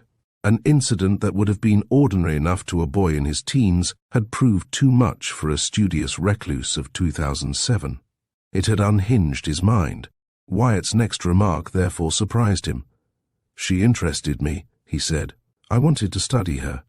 I thought her extraordinary mental state was due to chance at first, some unfortunate accident of birth and upbringing, but I found I was wrong. That was the thing that turned me into a particularly militant type of social reformer. Do you understand what I mean, Abershaw?" He leant forward as he spoke, his eyes fixed on the other man's face. "Do you understand what I'm saying? The state of that girl's mentality was not due to chance. It was Abershaw started. Impossible," he said involuntarily, and Wyatt seized upon the word. "Impossible?" he echoed passionately. "That's what everybody would say, I suppose, but I tell you you're wrong. I went right into it. I found out. That girl had been trained from a child. She was a perfect product of a diabolical scheme, and she wasn't the only victim. It was a society, Abershaw, a highly organized criminal concern. This girl, my girl, and several others of her kind, were little wheels in the machinery. They were the catspaws, specially prepared implements with which to attract certain men or acquire certain information. The thing is horrible when the girl is cognizant of what she is doing, when the choice is her own. But think of it, trained from childhood, minds deliberately warped, deliberately developed along certain lines. It's driven me insane, Abershaw." He was silent for a moment or so, his head in his hands. Abershaw rose to his feet, but the other turned to him eagerly. "Don't go," he said. "You must hear it all." The little red-haired doctor sat down immediately. "I found it all out," Wyatt repeated. "I shook out the whole terrible story and discovered that the brains of this organization were bought, like everything else. That is to say, they had a special brain to plan the crime that other men would commit. That appalled me. There's something revolting about mass production anyway, but when applied to crime, it's ghastly. I felt I'd wasted my life fooling around with books and theories, while all around me, on my very doorstep, these appalling things were happening. I worked it all out up here. It seemed to me that the thing to be done was to get at those brains, to destroy them. Lodging information with the police wouldn't be enough. What's the good of sending brains like that to prison for a year or two when at the end of the time they can come back and start afresh? It took me a year to trace those brains, and I found them in my own family, though not, thank God, in my own kin. My aunt's husband, Gordon Combe. I saw that there was no point in simply going down there and blowing his brains out. He was only the beginning. There were others, men who could organize the thing, men who could conceive such an abominable idea as the one which turned Dolly Lord into Joy Love, a creature not quite human, not quite animal, a machine in fact. So I had to go warily. My uncle was in the habit of asking me to take house parties down to Black Dudley, as you probably know, to cover his interviews with his confederates. I planned what I thought was a perfect killing, and the next time I was asked, I chose my house party carefully and went down there with every intention of putting my scheme into action. You chose your house party? Abershaw looked at him curiously as he spoke. Certainly, said Wyatt calmly. I chose each one of you deliberately. You were all people of blameless reputation. There was not one of you who could not clear himself with perfect certainty. The suspicion would therefore necessarily fall on one of my uncle's own guests, each of whom had done, if not murder, something more than as bad. I thought Campion was of their party until we were all prisoners. Until Prenderby told me, I thought Anne Edgware had brought him even then. You ran an extraordinary risk, said Abershaw. Wyatt shook his head. Why, he said. I was my uncle's benefactor, not he mine. I had nothing to gain by his death, and I should have been as free from suspicion as any of you. Of course, he went on, I had no idea that things would turn out as they did. No one could have been more surprised than I when they concealed the murder in that extraordinary way. When I realized that they had lost something I understood, and I was desperately anxious that they should not recover what I took to be my uncle's notes for the gang's next coup. That is why I asked you to stay. Of course, said Abershaw slowly, you were wrong. In not pitching on von Faber as my first victim, said Wyatt. Abershaw shook his head. No, he said. In setting out to fight a social evil single-handed, that is always a mad thing to do. Wyatt raised his eyes to meet the others. I know, he said simply. I think I am a little mad. It seemed to me so wicked. I loved her. There was silence after he had spoken, and the two men sat for some time, Abershaw staring into the fire, Wyatt leaning back, his eyes half closed. The thought that possessed Abershaw's mind was the pity of it. Such a good brain, such a valuable idealistic soul, and it struck him in a sudden impersonal way that it was odd that evil should beget evil. It was as if it went on spreading in ever-widening circles, like ripples round the first splash of a stone thrown into a pond. Wyatt recalled him from his reverie. It was a perfect murder, he said, almost wonderingly. How did you find me out? Abershaw hesitated. Then he sighed. I couldn't help it, he said. It was too perfect. It left nothing to chance. Do you know where I have spent the last week or so? In the British Museum. He looked at the other steadily. I now know more about your family history than, I should think, any other man alive. That ritual story would have been wonderful for your purpose, Wyatt, if it just hadn't been for one thing. It was not true. Wyatt rose from his chair abruptly and walked up and down the room. This flaw in his scheme seemed to upset him more than anything else had done. But it might have been true, he argued. Who could prove it? A family legend. But it wasn't true, Abershaw persisted. It wasn't true because from the year 1100s until the year 1603, long past the latest date to which such a story as yours could have been feasible, Black Dudley was a monastery and not in the possession of your family at all. Your family estate was higher up the coast in Norfolk, and I shouldn't think the dagger came into your possession until 1650 at least, when an ancestor of yours is referred to as having returned from the Papal States laden with merchandise. Wyatt continued to pace up and down the room. I see, he said. I see. But otherwise it was a perfect murder. Think of it, heaven knows how many fingerprints on the dagger handle, no one with any motive, no one who might not have committed the crime, and by the same reasoning, no one who might. It had its moments of horror too, though, he said, pausing suddenly. The moment when I came upon Miss Oliphant in the dark, I had to follow the dagger round, you see, to be in at the first alarm. I saw her pause under the window and stare at the blade, and I don't think it was until then that I realized that there was blood on it. So I took it from her. It was an impulsive, idiotic thing to do, and when the alarm did come, the thing was in my own hand. I didn't see what they were getting at first, and I was afraid I hadn't quite killed him, although I'd worked out the blow with a medical chart before I went down there. I took the dagger up to my own room. You nearly found me with it, by the way." Abershaw nodded. "I know," he said. "I think it was instinct, but as you came in from the balcony, I caught a glimpse of something in your hand, and although I didn't see what it was, I couldn't get the idea of the dagger out of my mind." "2 floors," said Wyatt, and was silent. The atmosphere in the pleasant room had become curiously cold, and Abershaw shivered. The sordid, glossy photograph lay upon the floor, and the pretty childish face with the expression of innocence, which had now become so sinister, smiled up at him from the carpet. "Well, what are you going to do?" It was Wyatt who spoke, pausing abruptly in his feverish stride. Abershaw did not look at him. "What are you going to do?" he murmured. Wyatt hesitated. "There is a Dominican foundation in the rocky valley of El Puerto in the north of Spain," he said. "I have been in correspondence with them for some time. I have been disposing of all my books this week. I realized when von Faber passed into the hands of the police that my campaign was ended, but—" He stopped and looked at Abershaw. Then he shrugged his shoulders. "What now?" he said. Abershaw rose to his feet and held out his hand. "I don't suppose I shall see you again before you go," he said. "Goodbye." Wyatt shook the outstretched hand, but after the first flicker of interest which the last words had occasioned, his expression had become preoccupied. He crossed the room and picked up the photograph, and the last glimpse Abershaw had of him was as he sat in the deep armchair, crouching over it, his eyes fixed on the sweet, foolish little face. As the little doctor walked slowly down the staircase to the street, his mind was in confusion. He was conscious of a strong feeling of relief, even although his worst fears had been realized.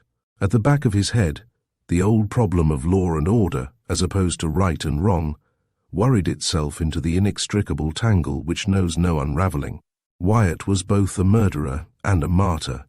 There was no one who could decide between the two, in his opinion. And in his thoughts, too, were his own affairs, Meggie, and his love for her, and their marriage. As he stepped out into the street, a round moon face, red and hot with righteous indignation, loomed down upon him out of the darkness. "Come at last, have ye?" inquired a thick, sarcastic voice. "Your name and address, if you please." Gradually it dawned upon the still meditative doctor that he was confronted by an excessively large and unfriendly London. "Bobby, this is your car, I suppose?" The questioner continued more mildly as he observed Abershaw's blank expression, but upon receiving the assurance that it was, all his indignation returned. "This car's been left here over an hour to my certain personal knowledge," he bellowed, "unattended and drawn out a foot from the curb, which aggravates the offence. This'll mean a summons, you know." He flourished his notebook. "Name and address." Abershaw having furnished him with this information, he replaced the pencil in its sheath and, clicking the book's elastic band smartly, continued his homily. He was clearly very much aggrieved. "It's people like you," he explained, as Abershaw climbed into the driving seat. "What gives us officers all our work? But we're not going to have these offences, I can tell you. We're making a clean sweep. Persons offending against the law are not going to be tolerated." He paused suspiciously. The slightly dazed expression upon the face of the little red-haired man in the car had suddenly given place to a smile. "Splendid," he said, and there was unmistakable enthusiasm in his tone. "Really, really splendid, officer. You don't know how comforting that sounds. My fervent wishes for your success." And he drove off, leaving the policeman looking after him, wondering a little wistfully if the charge in his notebook should not perhaps have read, "Drunk in charge of a car." The mystery of Black Dudley is solved, but not without twists, deception, and danger lurking at every turn. Albert Campion's unconventional brilliance has once again proved invaluable, peeling back layers of misdirection to reveal the shocking truth. But even as the case is closed, the echoes of that fateful weekend remain, reminders of the darkness hidden beneath civility. Thank you for joining us on this thrilling journey into the depths of crime and cunning. If you enjoyed this story, be sure to subscribe for more literary mysteries and timeless tales. Until next time, keep keep your wits sharp and your curiosity keen.